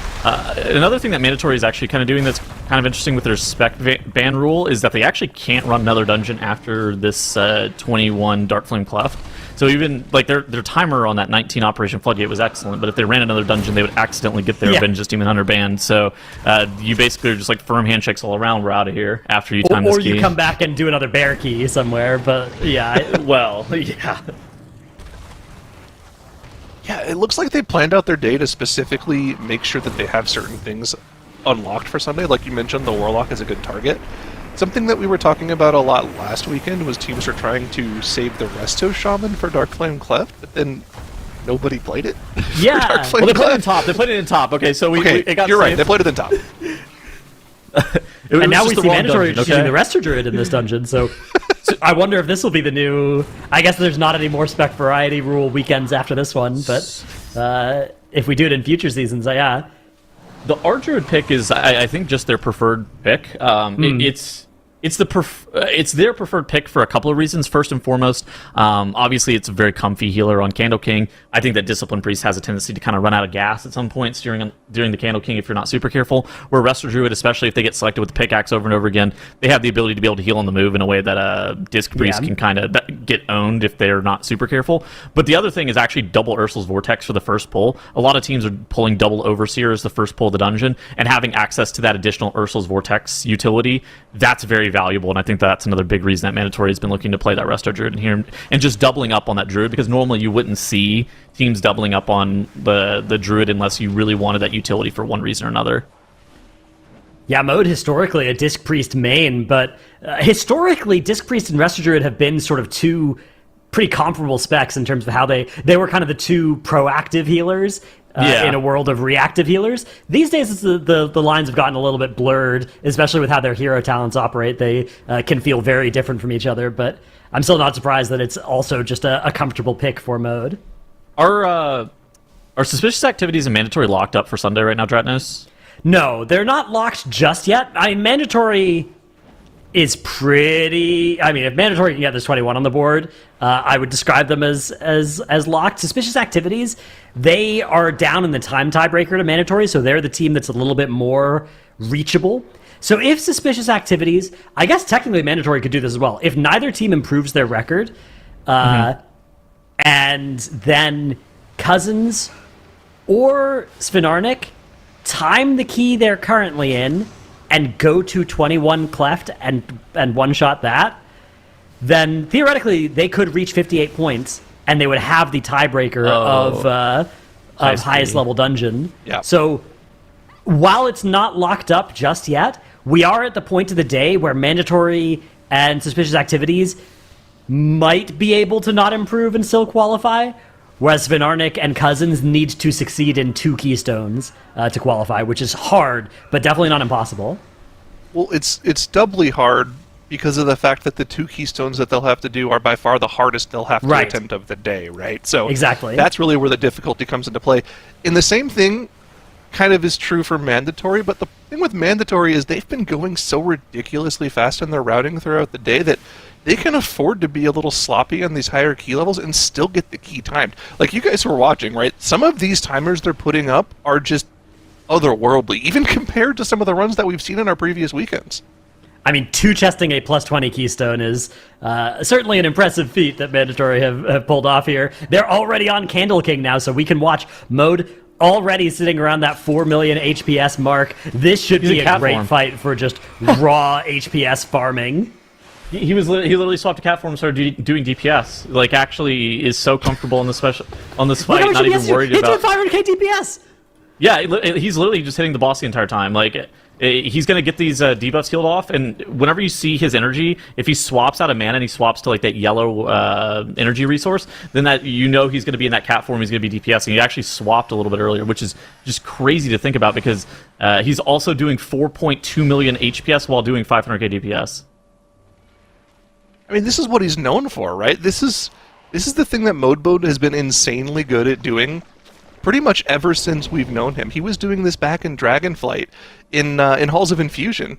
You know, on the third boss of that key, Kajin the Unyielding. He's a cat form again. He's cat forming all the time. He just doesn't care. Odds are out. My team's good. I'm gonna do some damn here. I'm gonna swipe away. Bleeds are up. I don't need to press regrowth. And then look at this, too. So the Discipline Priest in most situations would actually be very scared of walking over to those wax statues and getting those killed off because they have to actually be able to get those heals out. But with that Resto Druid, you just like pre-blanket the entire group with those hots. You make sure that they're kind of standing in the efflorescence as well to get the Spring Blossoms hot. And, you know, you've already preemptively done all of the healing required. You don't have to stand there and ramp onto them like that.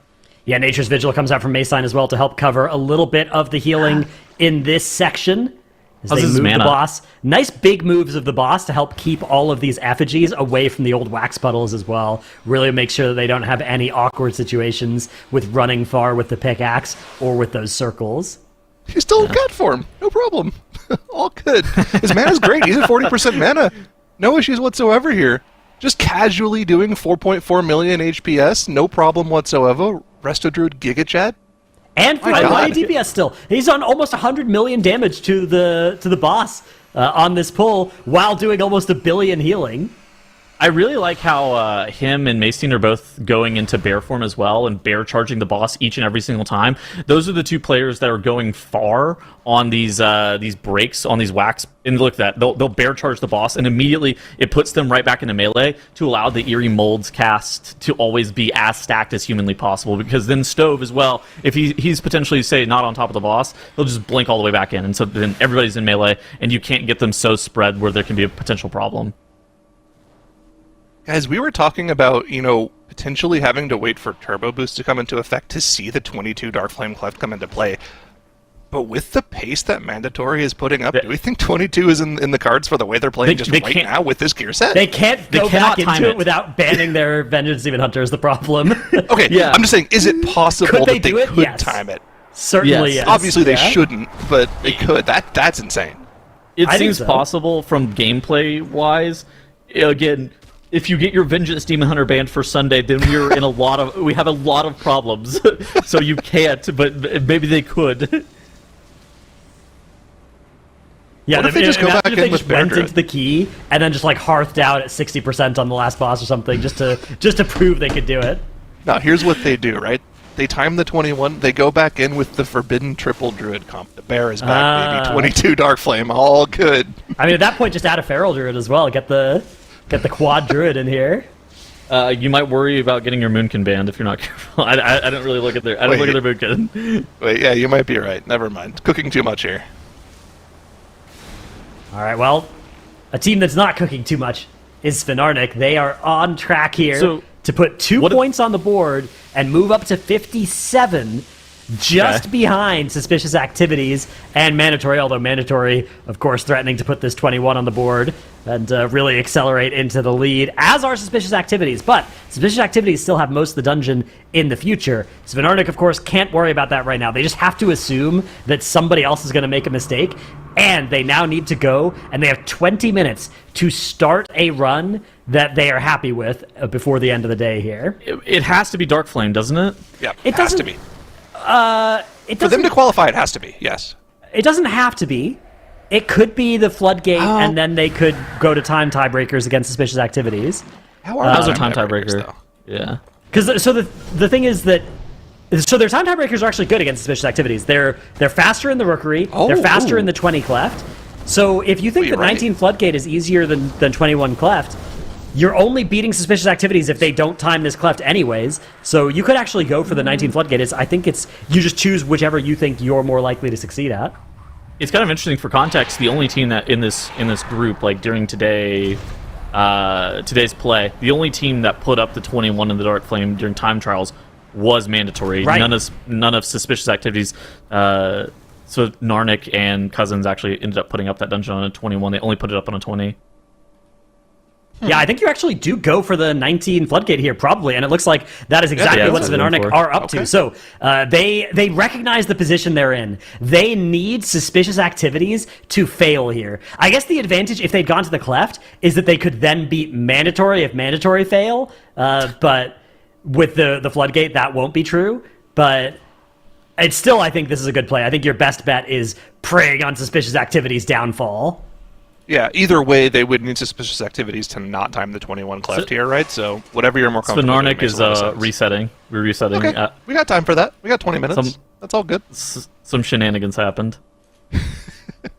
Yeah, so again, the way that the end of our day works, if you're unfamiliar, if you're just joining us for the first time under this format, it's a pretty hype end of the day. You can start a key up until the top of the hour here in 20 minutes. You can't start a new key after the hour, but you can finish any key that you're currently in. So there is some time here still to make these dungeons work out. There's still time for Suspicious Activities, Mandatory, and Cousins to finish their current keys and start another one, although really not something that will matter if Mandatory can win right now, as they're posturing to go straight into the darkness with all this trash on this plus 21 keystone level. This is going to be so sketchy.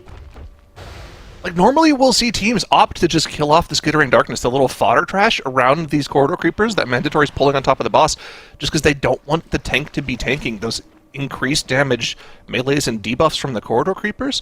Mandatory doesn't care. They've got their bloodlust ready. They're just going for it. So here we go. And look at that. CC knocking the adds away from the corridor creepers as they die to make sure that Skylark doesn't take a single tick of increased damage from the corpses around the corridor creepers. Perfect execution there. 9 stacks of the debuff before it gets dispelled off. But with the bloodlust, Skylark's in almost no danger. Eternal Darkness coming out. Usually we'll see the Vengeance Demon Hunter counter that Eternal Darkness with a darkness of their own, but Skylark opting to just hold on to it here. Interesting. I remember watching their streams like earlier on in the season whenever they were doing like 17s and 18s, and something that Skylark said really resonated with me super hard. He was pulling these corridor creepers, and he goes, "You know what I think we could do? I think I could tank 6 of these on top of the boss with Bloodlust." And he was dead serious, and they were like, "Maybe we'll try that on the tournament realm." It's like what Mode was like saying back to me. He's like, "Maybe we'll try that on the tournament realm." And I'm not shocked that they are just like full sending all these corridor creepers straight into the darkness and not even worrying about any of the damage taken. Skylark is an absolute beast, and it's funny because I actually think that this is his best tank. I think that Vengeance Demon Hunter, anytime that tank specialization is meta, Skylark is always able to perform super well on it. Well, yeah, of course it's easy to perform when it's in meta. It's hard outside of meta to live on Vengeance Demon Hunter. Jesus. We set him up for that one. Dude, whenever the word meta is uttered, I perk up.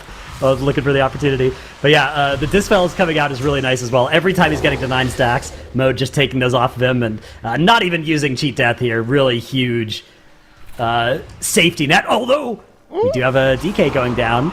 3 battle rests, though. They've preserved them up until this point in the dungeon, so this is not going to cost them. In fact, they are almost on 2 chest pace in this plus 21 keystone. Yeah, just More of the same here from Mandatory. A little slow start to the day, a couple hiccups, but once they hit their stride, they are pretty much as good as or better than everybody else, and we really see that here today. Soda getting another Shadow Blast, but the Shadow Meld is back for this one. Won't be taking that damage, even though it looks like that circle's still in the group. Got cancelled, and they're good to go. 15% remaining boss damage to do before the darkness dies. They'll still have 6 minutes left on the timer. This is just absolute domination of this key and just this day of competition for Mandatory. They looked it was a little sketchy at the start of the day, although that might have just been they didn't allocate as much practice into their ults, right, into the off specs. And that's going to pay off here because this is the only day in the rest of the MDI where they're going to have to worry about playing any of those off specs around our spec variety rule. From here on out, in the Sunday this weekend and in the global finals, they will be able to play whatever they want without regard for any forced spec variety rule. So looking nice for Mandatory, looking like they have really, I mean, the 2 chest in the 20 was huge, but we have our first death on the Candle King coming out for suspicious activities. It was a res has been used. Another one is available now, and another one will be available soon. So if they're able to recover here, luckily it wasn't the healer that went down. And Barkskin... Healer being dead is almost an insta-wipe. We still have mana. Raz still has mana here, so assuming that we're able to actually get these eerie molds killed off, I think that we should be okay. Yeah, Candle King's already at 7%. The power infusion's getting sent as well. We pressed on the moon during Nature's Vigil is kind of funny. But suspicious activities are now looking fine. And looking at they're bleeding out. Raz is almost dead. I think we can kind of like Vengeance Demon Hunter our way through this, even if the worst case scenario happens here. And with the 20-minute and 20-second Candle King split, I think they're looking okay, assuming that they don't have any major catastrophe. You need like basically a sub 21 to be looking at, maybe like sub 21:30 to be looking to time it. So they are fine timer wise. They just need to make sure that this minecart section is clean. Mandatory, though, nearing the end of the darkness fight here. More than 4.5 minutes on the clock still. They could definitely time at 22. It's just a question of could they live it. I think they could. There it is on the board. Mandatory moving up to 59 points and securing their placement into Sunday. Well played by Mandatory. I can't wait to see them on Sunday. I suspect that they won't start another key right now because, Tettles, as you pointed out, Mandatory, if they accidentally do another key with a Vengeance Demon Hunter, will ban it out for Sunday, which presumably they don't want to do. So they may say, hey, you know what? 13 extra minutes? We don't need them. We're going home. They could start a key and just practice it as long as they don't finish do a practice key. That's a good idea. They could also just log off. Either way, they're through to Sunday, right? So they're chilling, sitting pretty. I mean, the Dark Flame Cleft just was dominating out of them. Both the 20 and the 21 looked so good. That Floodgate was gross. Like, I'm pretty sure they're easily timing 20 Floodgate if they absolutely had to. Like that, if they needed to time 20 Floodgate today, they had that in their bag for sure. Like they plus 2'd the 18. That is bananas. Did you hear the timer on the 19 that I shouted out? No, what was it? Their timer on the 19 was like a 27:15. The fastest timer on live right now with turbo boosted gear is a 29:02. So they're just like 2 minutes faster than turbo boosted live gear right now. Yeah, they're insane. All right, suspicious activities. Looks like they've got a good gather on this minecart section with all these creepers. Sky still has Last Resort available as well, so the potential for disaster here is somewhat mitigated, although you can see those cooldowns starting to get used. The Sigil of Chains now keeping these mobs away as they're starting to die and buff up these corridor creepers.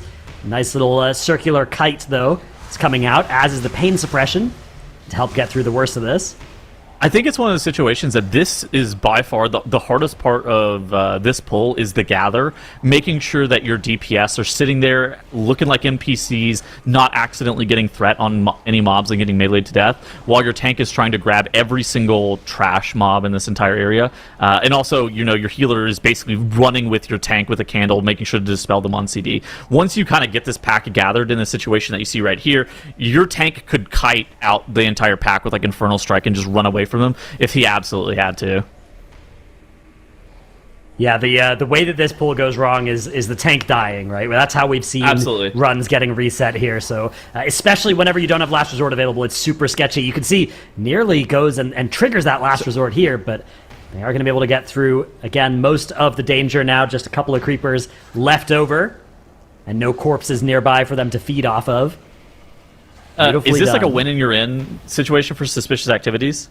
Very Yes. much so, yes. So, yeah, if suspicious activities can time this key, they'll move to 59 points, which Cousins and Svinarnik can only get to 58, I believe, with their day. So this is a vital end to the dungeon for suspicious activities. I mean, not just staying ahead of Cousins and Svinarnik, but also catching up to the point total of mandatory with this run. I mean, that is an incredibly impressive feat. They are going to be something they're going to be like 12 minutes behind in tiebreakers to mandatory, because mandatory has just been on another level in these runs. But being at the same keystone level is incredibly impressive. Yeah, listen, if the team you're getting second place to is mandatory, I don't think you really care how far ahead of you they are. You're happy to be on the same score as them. They're going to be shaping up to do just that. About 7 minutes left on the key here for suspicious activities. Let's see how they deal with this poll. We saw mandatory taking the corridor creepers and all of these mobs into the boss. I wouldn't do that if that were them. I'd kill safe. off the fodder, play safe, big IO, get the +1, secure your spot into Sunday for sure. And it looks like they're doing just that here. I mean, worst case scenario here, you can kill off all these scattering darkness mobs first, and then you can take the corridor creepers into the boss. The thing is, like, with the corridor creepers, their main mechanic is, like, if they have stacks of corpses of mobs that are nearby, they get buffed, and that's when your tank can actually start to get in a lot of danger. But if you're gonna, like, if you play this, like, super slow, it kind of allows your tank a lot less opportunity to potentially die here, especially as well since he can basically kite the corridor creepers as long as he wants to, and it looks like he's prepping. He's got his meta available. Bloodlust is available in 27 seconds. The only way that suspicious activities can wipe from here is a tank death, realistically, and then some people getting meleeed to death by the corridor creepers. So we really just need to be watching Sky, make sure that he's getting dispelled from Razhag, and honestly, the points in which they press this Bloodlust too, that kind of stabilizes your tank. It's the haste for those additional globals in just the defensive value out of that Bloodlust is pretty big for the Vengeance Demon Hunter. Yeah, absolutely. Also, right on pull there, proc to Luck of the Draw set bonus meta as well. So, feeling great as suspicious activities make it to that lust. And again, the last resort is still available here as well. So, a huge lose condition for suspicious activities is a lot less likely thanks to that. That Eternal Darkness does come out, and they're able to stabilize the candle. Feared. Yeah, you gotta be careful, because if you ever get feared, so I've seen some groups, I've been in some pug groups where they've kind of let the fear go off and then filled the candle back up afterwards, but that leaves a permanent haste debuff on you for the rest of the fight. It's really nasty, so you do not want to do that. I think a bigger issue of getting feared is then your tank is feared while tanking the corridor creepers, which is very, very scary. Obviously, he does still have that last resort cheat death style effect, so even if that did happen, maybe he would still be fine, but it's certainly not something you want to have happen. I think you're absolutely spot on with that. We did have a wipe from Svarnik in their 19 Floodgate, and we do have a replay of that available if we could see what went wrong for them. They're going to have to restart that key. This is quite far into the attempt here, and yeah, it's on this pole. Heading up to Big Mama here. Let's see what goes wrong for them. A lot of I didn't see, but I'm going to guess this trick shot cast in the middle. Okay, nope, that goes off. I'm guessing a tank death. I'm guessing a tank death. Yep. Yeah, okay, RPGG. Yeah. Good catch. Did you know the answer? Were you cheating? I actually did not know the answer. That pull is surprisingly pretty difficult for your tank. It's pretty easy for most of the other party members, which is why most teams go Big Mama before doing that Demolitionist pull. So your tank actually has meta, cheat death, all defensives for the boss, because the boss is so scary too. Tank deaths, I feel like, happen sometimes. Just the soldiers can get pretty sketched there. I mean, he looks like he got hit by the RPGG, but he also procced his last resort at some point during that pull too. Right. They need to kill it in this amp, or there's just Cousins, no way. 30 seconds left. This is very important for their run. Is this boss going to be stunned for long enough? No, it's not. So Cousins are going to deplete. Now, they still have 7 minutes to re-attempt this keystone, but unfortunately, this attempt is not going to be it for them. That shield coming at just the worst possible time, and they have all the count. They have only the 2 deaths as well on the board would have made the difference as well, right? Those 30 seconds would be probably enough for them, but unfortunate. You can see the town portal cast going to get interrupted as well. They try and start up another one. And it's okay, there's still 6 minutes left in the day for Cousins, but this now means their ceiling is 57 points. They could still go for the time tiebreaker, over Svinarnik, although Svinarnik have really solid time tiebreakers, so that's going to be really tough for Cousins. But Suspicious Activities now. This is a vitally important run. You can see the timer is getting a little bit tight, but there's only 10% left on the darkness for them to deal with here. So they should have enough time with all that trash finally being dead as well. Yeah, for context, for Suspicious Activities that you see on the big screen here, this is basically a win and you're in situation where if they win this dungeon, they're able to make it to Sunday and compete against the other teams that make it from tomorrow's competition and against Mandatory on Sunday to make it to Global Finals. If they deplete this key, then there's potential for Svinarnik to make it as well, but we're going to have to wait and see it. But it looks good for Suspicious Activities. They're way through the hardest part of this dungeon. This is a certainly you can no longer wipe from here kind of moment. There was okay. Now you're just trying to cast a curse them. A little bit of drain light goes off. Oh, Candle got incredibly low during the internal darkness as well there. It got to 9%. Single digits you're not too happy about. I think also during the previous Umbral Slash they had a little bit of difficulty picking up the candle. They didn't quite know who was going to do it.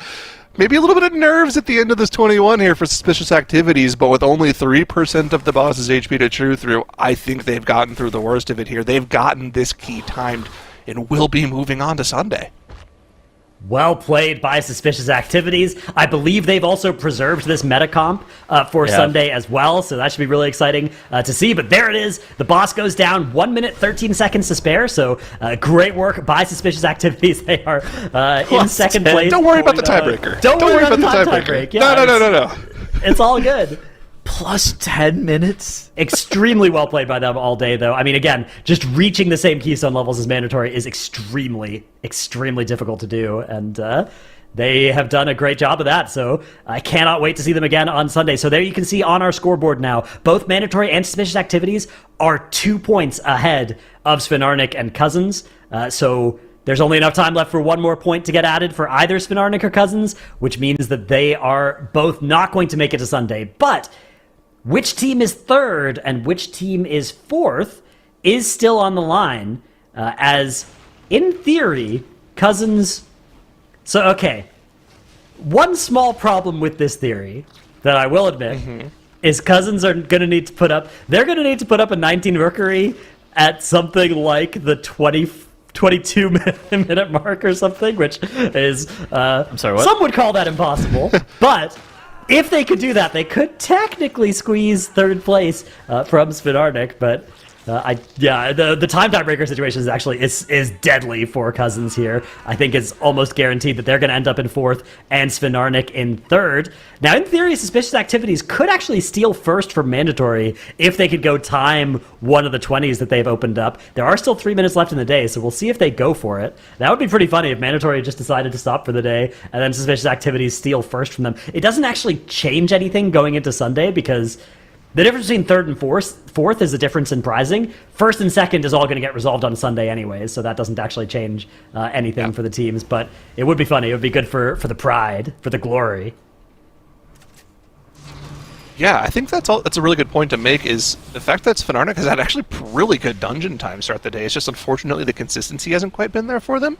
I think on a better day, they could have very easily challenged Suspicious Activities just based off the timer difference alone.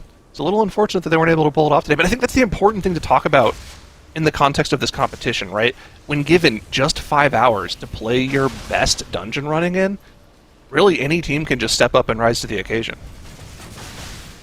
Yeah, I can't wait to see what Suspicious Activities have for us on Sunday as well, because, again, they preserved that meta comp for Sunday, which means they're really planning this out. They weren't just a team that, expended all of their practice time and all of their resources on qualifying to Sunday. Like, they have a plan to get out of this group, which is going to be really hard, because I suspect the teams that we're going to have on Sunday are going to be absolutely brutal. Tomorrow's division features some incredible teams that are going to join Mandatory and Suspicious Activities on Sunday, and there's only going to be 2 slots out to the global finals. I mean, this competition is incredible. I talked about at the very beginning of the show today. It's super top heavy, where the absolute cap of some of these teams is still yet to be shown, just because I think that there's a chance that we're going to be looking to see things like that 20 Operation Floodgate, that 22 Dark Flame Cleft, and if you just gave the teams a little bit more time and a little bit more urgency to be looking to time that dungeon, I think we could have absolutely seen it. Do you guys think that, like, on Sunday there's a chance that we see the triple world record like we saw from Missed Count last weekend? think there's always a chance. It's a question of whether or not, or how our teams tomorrow play, right? There's question marks. With Perplexed, they're a team that's always kind of feast or famine. We've seen insane runs for Perplexed, like in the Season 1 of the War Within. They were fantastic during the MDI portion. I think Goated is a dark horse team that could really rise to the occasion and play incredibly well and potentially upset Perplexed or Mandatory. I think we really have to see our teams play tomorrow, but I mean, with the way Mandatory played today, I wouldn't hesitate to say absolutely if they can play this way on Sunday too. I mean, they put on a pretty dominant performance today. Goated, who we're going to see tomorrow, is a very interesting proposition because the worst placing player on their team is 5th place in the TGP before, and their best placing player is 2nd place in the TGP before. So I think that there's a chance that you're supposed to be like, yeah, this team is going to be really good. Yeah, And what was can't Goated wait. time trials place? They were like 17th? Like 16th or something. Yeah, they replaced Yips in the middle of time trials with Dorky. All right, so here's a look at our time trials leaderboard overall, where you can see Mandatory there in that 2nd spot, joined by Suspicious Activities down in the 11th spot. And look at the difference here, right? Suspicious Activities were a key level behind in both dungeons compared to Mandatory.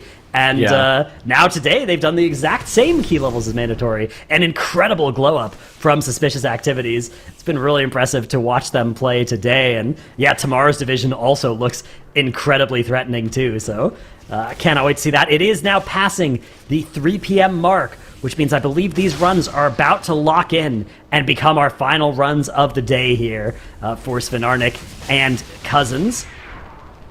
Of course, Was that the official 5 p.m. curse of Dratnos? I'm trying to manifest the curse. Yeah, we'll see if I can cause an instant wipe here for both of our teams. I think you could only cause it against the guild team, no? Ah, yes, yeah. Against the enemies of the guild team, hopefully. Do you They're not claim playing Goated this as the season. guild team still? Do you have some members No. on there, or are there not enough of them? I've got Terrasance on that team, Guildie. Timbermaw, former Guildie. So that team is that's a tomorrow team. So I don't want to spoil too much of tomorrow morning's discussion, but basically I'm going to claim them if they do well and disown them if they do poorly. Is my strategy. Oh, fair enough. All right, these are indeed final runs. These are locked in, and immediately the curse of 3 p.m. for Cousins comes out. Down they go. That's the end for What Cousins. happened? It's like clockwork. The curse of Dratnos, man. There it is. See what happened here. It looks like what happened here, to the untrained eye, if you were watching this, you would think that what went wrong was... I was stalling. He's waiting. For words He's here. stalling. Yes. You would think that it was a lightning bolt going out on the Moonkin, followed by the res, but then followed by more lightning bolts coming out, right? That's what you'd think. But what actually happened was it became 3 p.m., and the team had no hope against the cosmic power that is the curse of 3 p.m. Insane. It always happens. There's just no counterplay. They're out of here. That's going to be the end for Cousins, so they are locked in for 4th place and our day. It's been great to see them play, though, again. I want to emphasize, Cousins were so much slower in the time trials than these teams and so competitive with them in today's competition. So they've done a really great job of preparing for and playing this weekend, and I'm confident that if they continue to play like this, we will see them in many more MDIs to come. Yeah, it was great seeing him play, and that locks up our standings for the days. Fenarnik, our 3rd. Cousins, our 4th, and of course we will be seeing our other 2 teams making it through to Sunday as well. Really excited to see what Mandatory and Suspicious Activities can show us on Sunday. In the meantime, we're going to see how this 19 Floodgate goes for Fenarnik. They were very close to timing it in their first attempt, but fortunately just ended up dying to that demolition pool right before Big Mama. They've gotten past that here now, though, so let's see how this 19 Big Mama goes. Yeah, this is probably the hardest part of the dungeon. After this, it's probably going to be the bubbles skip. That's the next big point of failure. But Big Mama is definitely the scariest part of the dungeon for me, at least. Bubbles, the extra boss in the dungeon. Yeah, optional boss that teams choose usually to skip. They don't have any last resort available for their tank as well now. This can get a little bit hairy, especially if you have the soldiers into the boss while he's got that debuff from Big Mama. But if you're actually able to rotate and get that last resort available, especially if you also have the metamorphosis available, then their tank should be fine. but it's kind of a question of making sure that you have enough defensives for each and every single one of these Electro Crushes as they take it straight into the first jump start here. And the Electro Crush dot persists while that jump start AoE is just absolutely owning their tank. Yeah, boss gets dropped down here only to 68% as well on the first jumpstart phase. Maybe a little bit behind what we were hoping for. We'll see how this turns out, though, as they continue to maneuver the boss. 2 contractors have been added in, which is something we see teams pretty often do, grab these 2 contractors off to the side during that first jumpstart. But our tank is in a lot of danger here. No last resort for a while as well. That dot is ticking for so much damage. We have 2 charges of PS. Scariness here. I don't think we can actually die here if we have 2 charges of PS. I mean, if we did, it's just kind of like a misallocation of defensive CDs at that point. I think that they should totally be fine. The next scary part is if we get an Electro Crush going into the next jumpstart, because as well, like our tank is going to have to go and walk over and tag the soldiers, and the soldiers put a pretty bad tank dot on you as well on top of the Electro Crush. That could potentially cause a tank death, but we're going to be rotating the last resort here in just a couple of seconds. I think we're okay. Yeah, here comes that pain suppression. Now the Kilo Block barrier comes out, so this is going to be difficult for the whole group here. And there's some sleeper difficulty on the tank, where when the rest of your group is getting hurt as well, there's not going to be any flash heals or anything coming out on you as the tank. True. You need to rely on your own survivability. They need to kill off these mecha drones to actually get into that jumpstart phase here as soon as possible. We get another Electro Crush. Another Electro Crush is going to come out here, and our tank is in some pain. The jumpstart does start now, and the barrier's coming. It looks like our tank is going to be able to be stabilized. The mass barrier is a huge piece of group utility that comes out of the mage here. Those soldiers walking in. But Big Mama only down to 39%. I think we're going to have to do another jumpstart phase here for sure. Hopefully we can kill during it. I don't like the surge timer either. Yeah. Right? Usually you want to arcane surge at the start of every phase so that like you can potentially repress it during the next jumpstart for a little extra boss damage. That's not going to be an option here. This surge is just going to be on the boss. It's not going to come up during jumpstart at all. Unless the kill block barrier is up for like 20 seconds, but if you have other issues that you're working through. Yeah. Oh, that's a Doomstorm death. They do have a battle res, but that's their final one. Yeah, that's no battle res now. Current charge as well? No, but he's the person who's doing the most damage to the mecha drones just in general. It's pretty bad. I mean, our mage has PI with the surge maximum there, distortion. so maybe okay. Barely kicked. The world. I think we're gonna sit in this killer block for a long time. The issue is if you end up sitting in the killer block, the Disc Priest only has so many limited amounts of resources to kind of keep you alive for an extended period of time. And if you end up having to sit in the killer block for a while, and then you go into that jumpstart AoE, you can kind of just run out of buttons. Yeah, here comes a Radiance. There's no evangelism, no barrier. Okay. Here's our AMZ though. Yeah, but there's not going to be much else. The mass barrier is also gone here. People are going to need to start cycling personals into this jumpstart probably. But this is it's low enough that they should be able to kill it, even without an Arcane Surge here, I think. Actually, not during the jumpstart, but just afterwards, hopefully. This is fine, though. Like, I mean, this is typical that you kill it during this burn. You need the boss to be probably below around, like, 18%-ish to be able to kill it off during this burn. Yeah, it's going to be full boss damage. You're not worried about mecha drones. It's just funnel for your Arcane Mage at this point. Actually, you might not even have to press the surge. You can probably get away with just pressing the touch here. Just the 45 seconds. Yeah, easily with how low the boss is. You certainly hold the surge because the next pull of this dungeon involves the Blood Warper on top of the box more often than not. So if you end up blowing the surge, then that pull, like you really only can get 2 of the Warp of Blood casts, and if you end up getting a 3rd, then it can become a problem. What are we doing? What's going on with the inspectors here? All right, the Vortex is down. That's going to stop them after they jump out for those surprise inspections, get immediately gripped back into it. Is this weird? Does that feel intentional? That felt unintentional to me, but I know the Vortex looks pretty intentional. Well, so... The Life Grip comes out as well. This looks like a planned strategy out of them. Technically, they could have done that on purpose to keep the Arcane Tempo stacks on the Mage. Always annoying to drop those in between combat. True.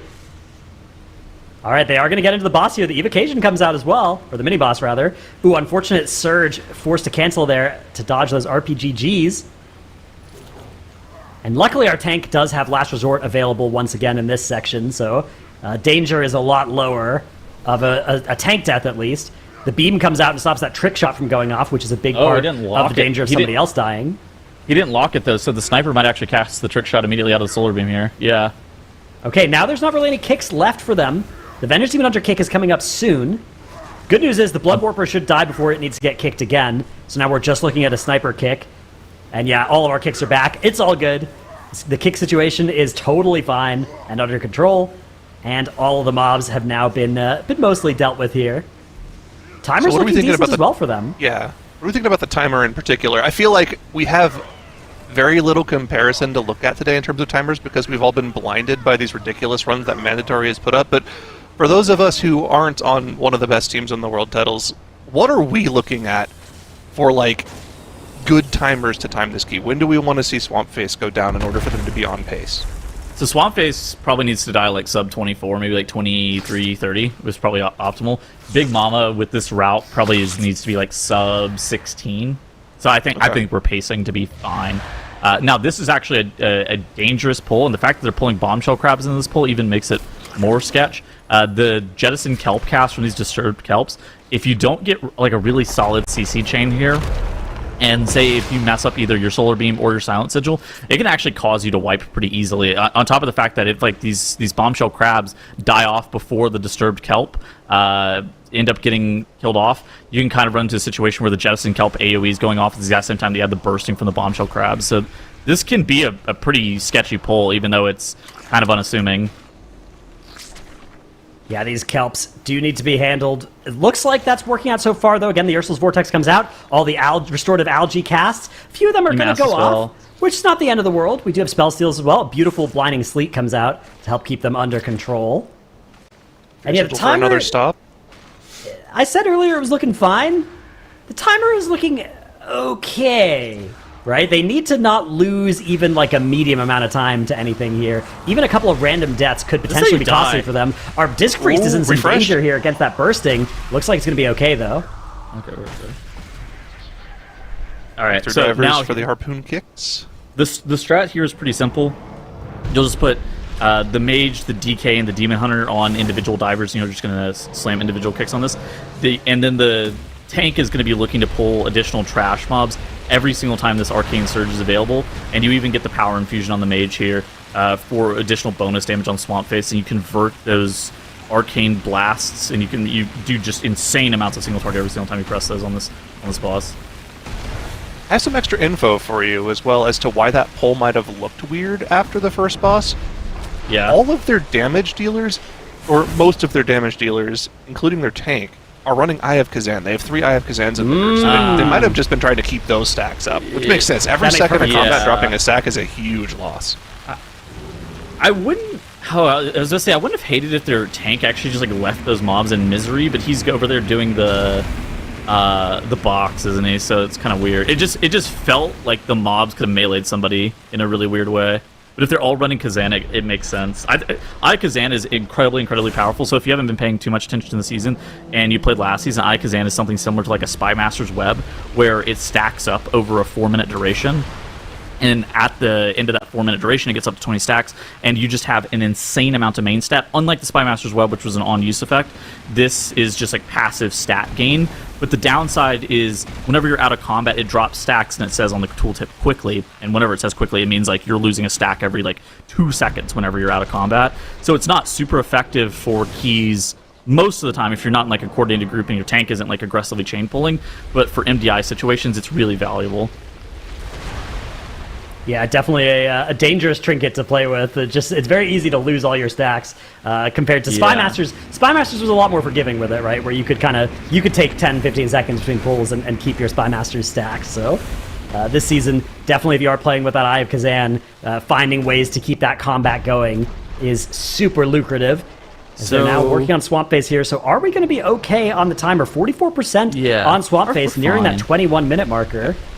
I'm looking at this Bloodlust. I think we actually saved this lust for, I would say, like 20 seconds, and we start to be looking to pull the bombshell crabs here in just a couple of seconds after this Awaken the Swamp cast resolves. The cooldown that I'm looking at is the Arcane Surge. So we do press the Power Infusion, we press the Bloodlust, we press the Unholy Assault. We're trying to make sure that we can just get the entire Arcane Surge inside this Bloodlust window. Maybe we don't want the bombshell crabs with this route that they're playing. Maybe pulling those into those disturbed kelp mobs meant that we don't want them on the fight. I think they're good on count here. This is going to be a weird overlap of the cooldowns, though. The Surge is going to come off cooldown in the middle of the Awaken the Swamp, which is a weird timing for the Mage. Let's see if he's actually able to get the Surge off with these waves coming to the group with the health bars low. Okay, he does get it off. So, a little bit of a scary moment, but the boss will certainly die within this Surge window, especially once the touch explodes. It's kind of interesting. I mean, I hadn't considered the fact that they're actually kind of high on count relative to what most other teams are at this point. Most other teams, I think we've seen be at like 74-ish%, even potentially a little bit lower there. Yeah, I don't think it changes what they can pull. So here we can see the timers that other teams had in this dungeon. 22-20, the slowest swamp face split that any of our teams have had. That was in the plus 18 for Cousins. Mandatory were able to put up a 1936 as well, which is crazy. But we know that it can be slower than that and still time the key. 2158 is definitely in range, but yeah, not an awful lot of wiggle room here. Yeah, they just need to make sure that they don't mess up this bubble skip. Basically, you have to meld fast enough right before that Splish Splash cast resolves.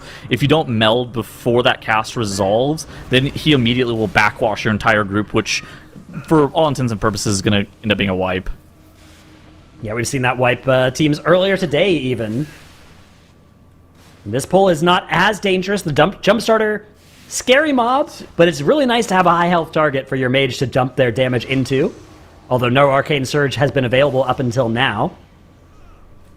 Yeah, that's all timing perfect, though. Look at that. Surge is going to come off cooldown now, and he'll get about half of it and execute as he starts to blast the Jumpstarter. Watch the health just get completely depleted by the Arcane Mage here on that Jumpstarter, that big mob in the middle.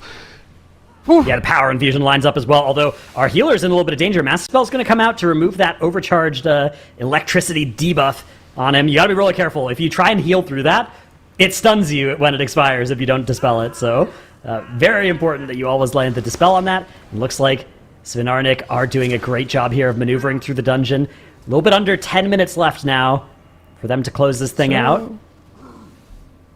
Interesting. I wonder what they're going to grab here. It looks like they're posturing to just go straight into this next Jumpstarter. Yeah, a lot of teams elect to actually pull those double electricians that we saw. So they can skip that, but they can't skip the last two Jumpstarters, it looks like.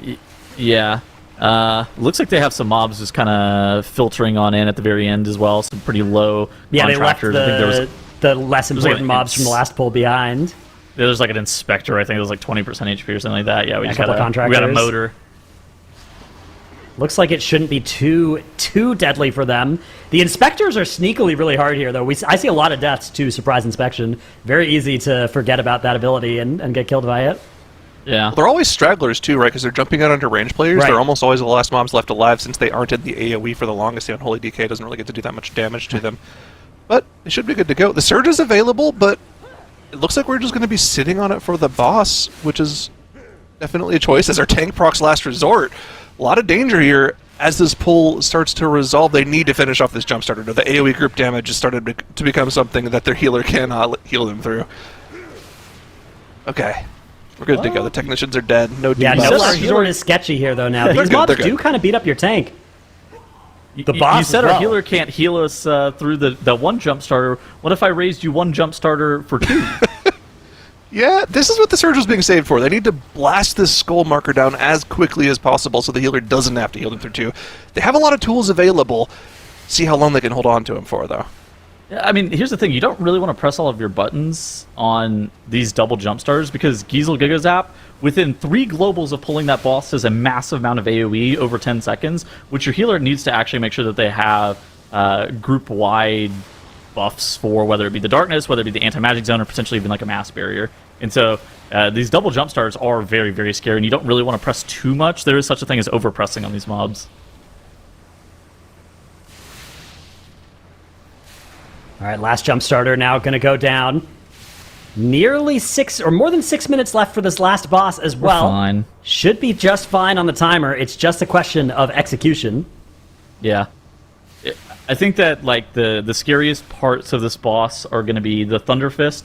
I think that can potentially take out your tank if you're not super careful. Additionally, if players end up getting targeted with the Giga Zap over and over again, that can actually start to cause players to go down. Also, this turbocharged mass AoE versus probably the Disc Priest and the Balance Druid. Those are probably the two characters that are the most likely to die to this turbocharged AoE. Those are kind of the situations of how we lose people and potentially have a catastrophic mistake here. Yeah, really hoping to see a lot of these Giga Zaps targeting our Unholy DK. That's Yes. a spec that just completely trivializes it. Other players do have some answers as well, but the Unholy DK can AMS like everyone. Basically, look at this. Unholy DK backs off, hits the anti-magic shell, bang. Bang. The health barely moves, gets some runic power for the trouble as well. Honestly, we're happy to be targeted. It's great. It helps. I really like how they're tanking this boss as well. I mean, look at this. They actually drag the boss over to the side. That way the DK and the Demon Hunter tank are able to get their electricity orbs into those puddles of water as fast as possible and continue to maintain 100% melee uptime on this fight. That's something that you actually see that's like pretty common in like a pug or whatever, is that your tank is just playing FFA and doesn't care about your melee DPS at all, and then your melee DPS loses an insane amount of melee uptime and walk out of melee range of the boss, which is catastrophic, but that's kind of why you're going to see this boss move the way it does. Something that's a little useful for players that might not be as familiar with the dungeon. Every single set of Gigazaps in between the turbochargers, there's 2 sets of 2 Gigazaps. If you don't get targeted by the first set, you know you'll get targeted by the second set. So all 4 non-tank players will get targeted by one of the Gigazaps in between each set of turbochargers. So if you're unaware of that, use that to plan your defensives out over the course of the fight.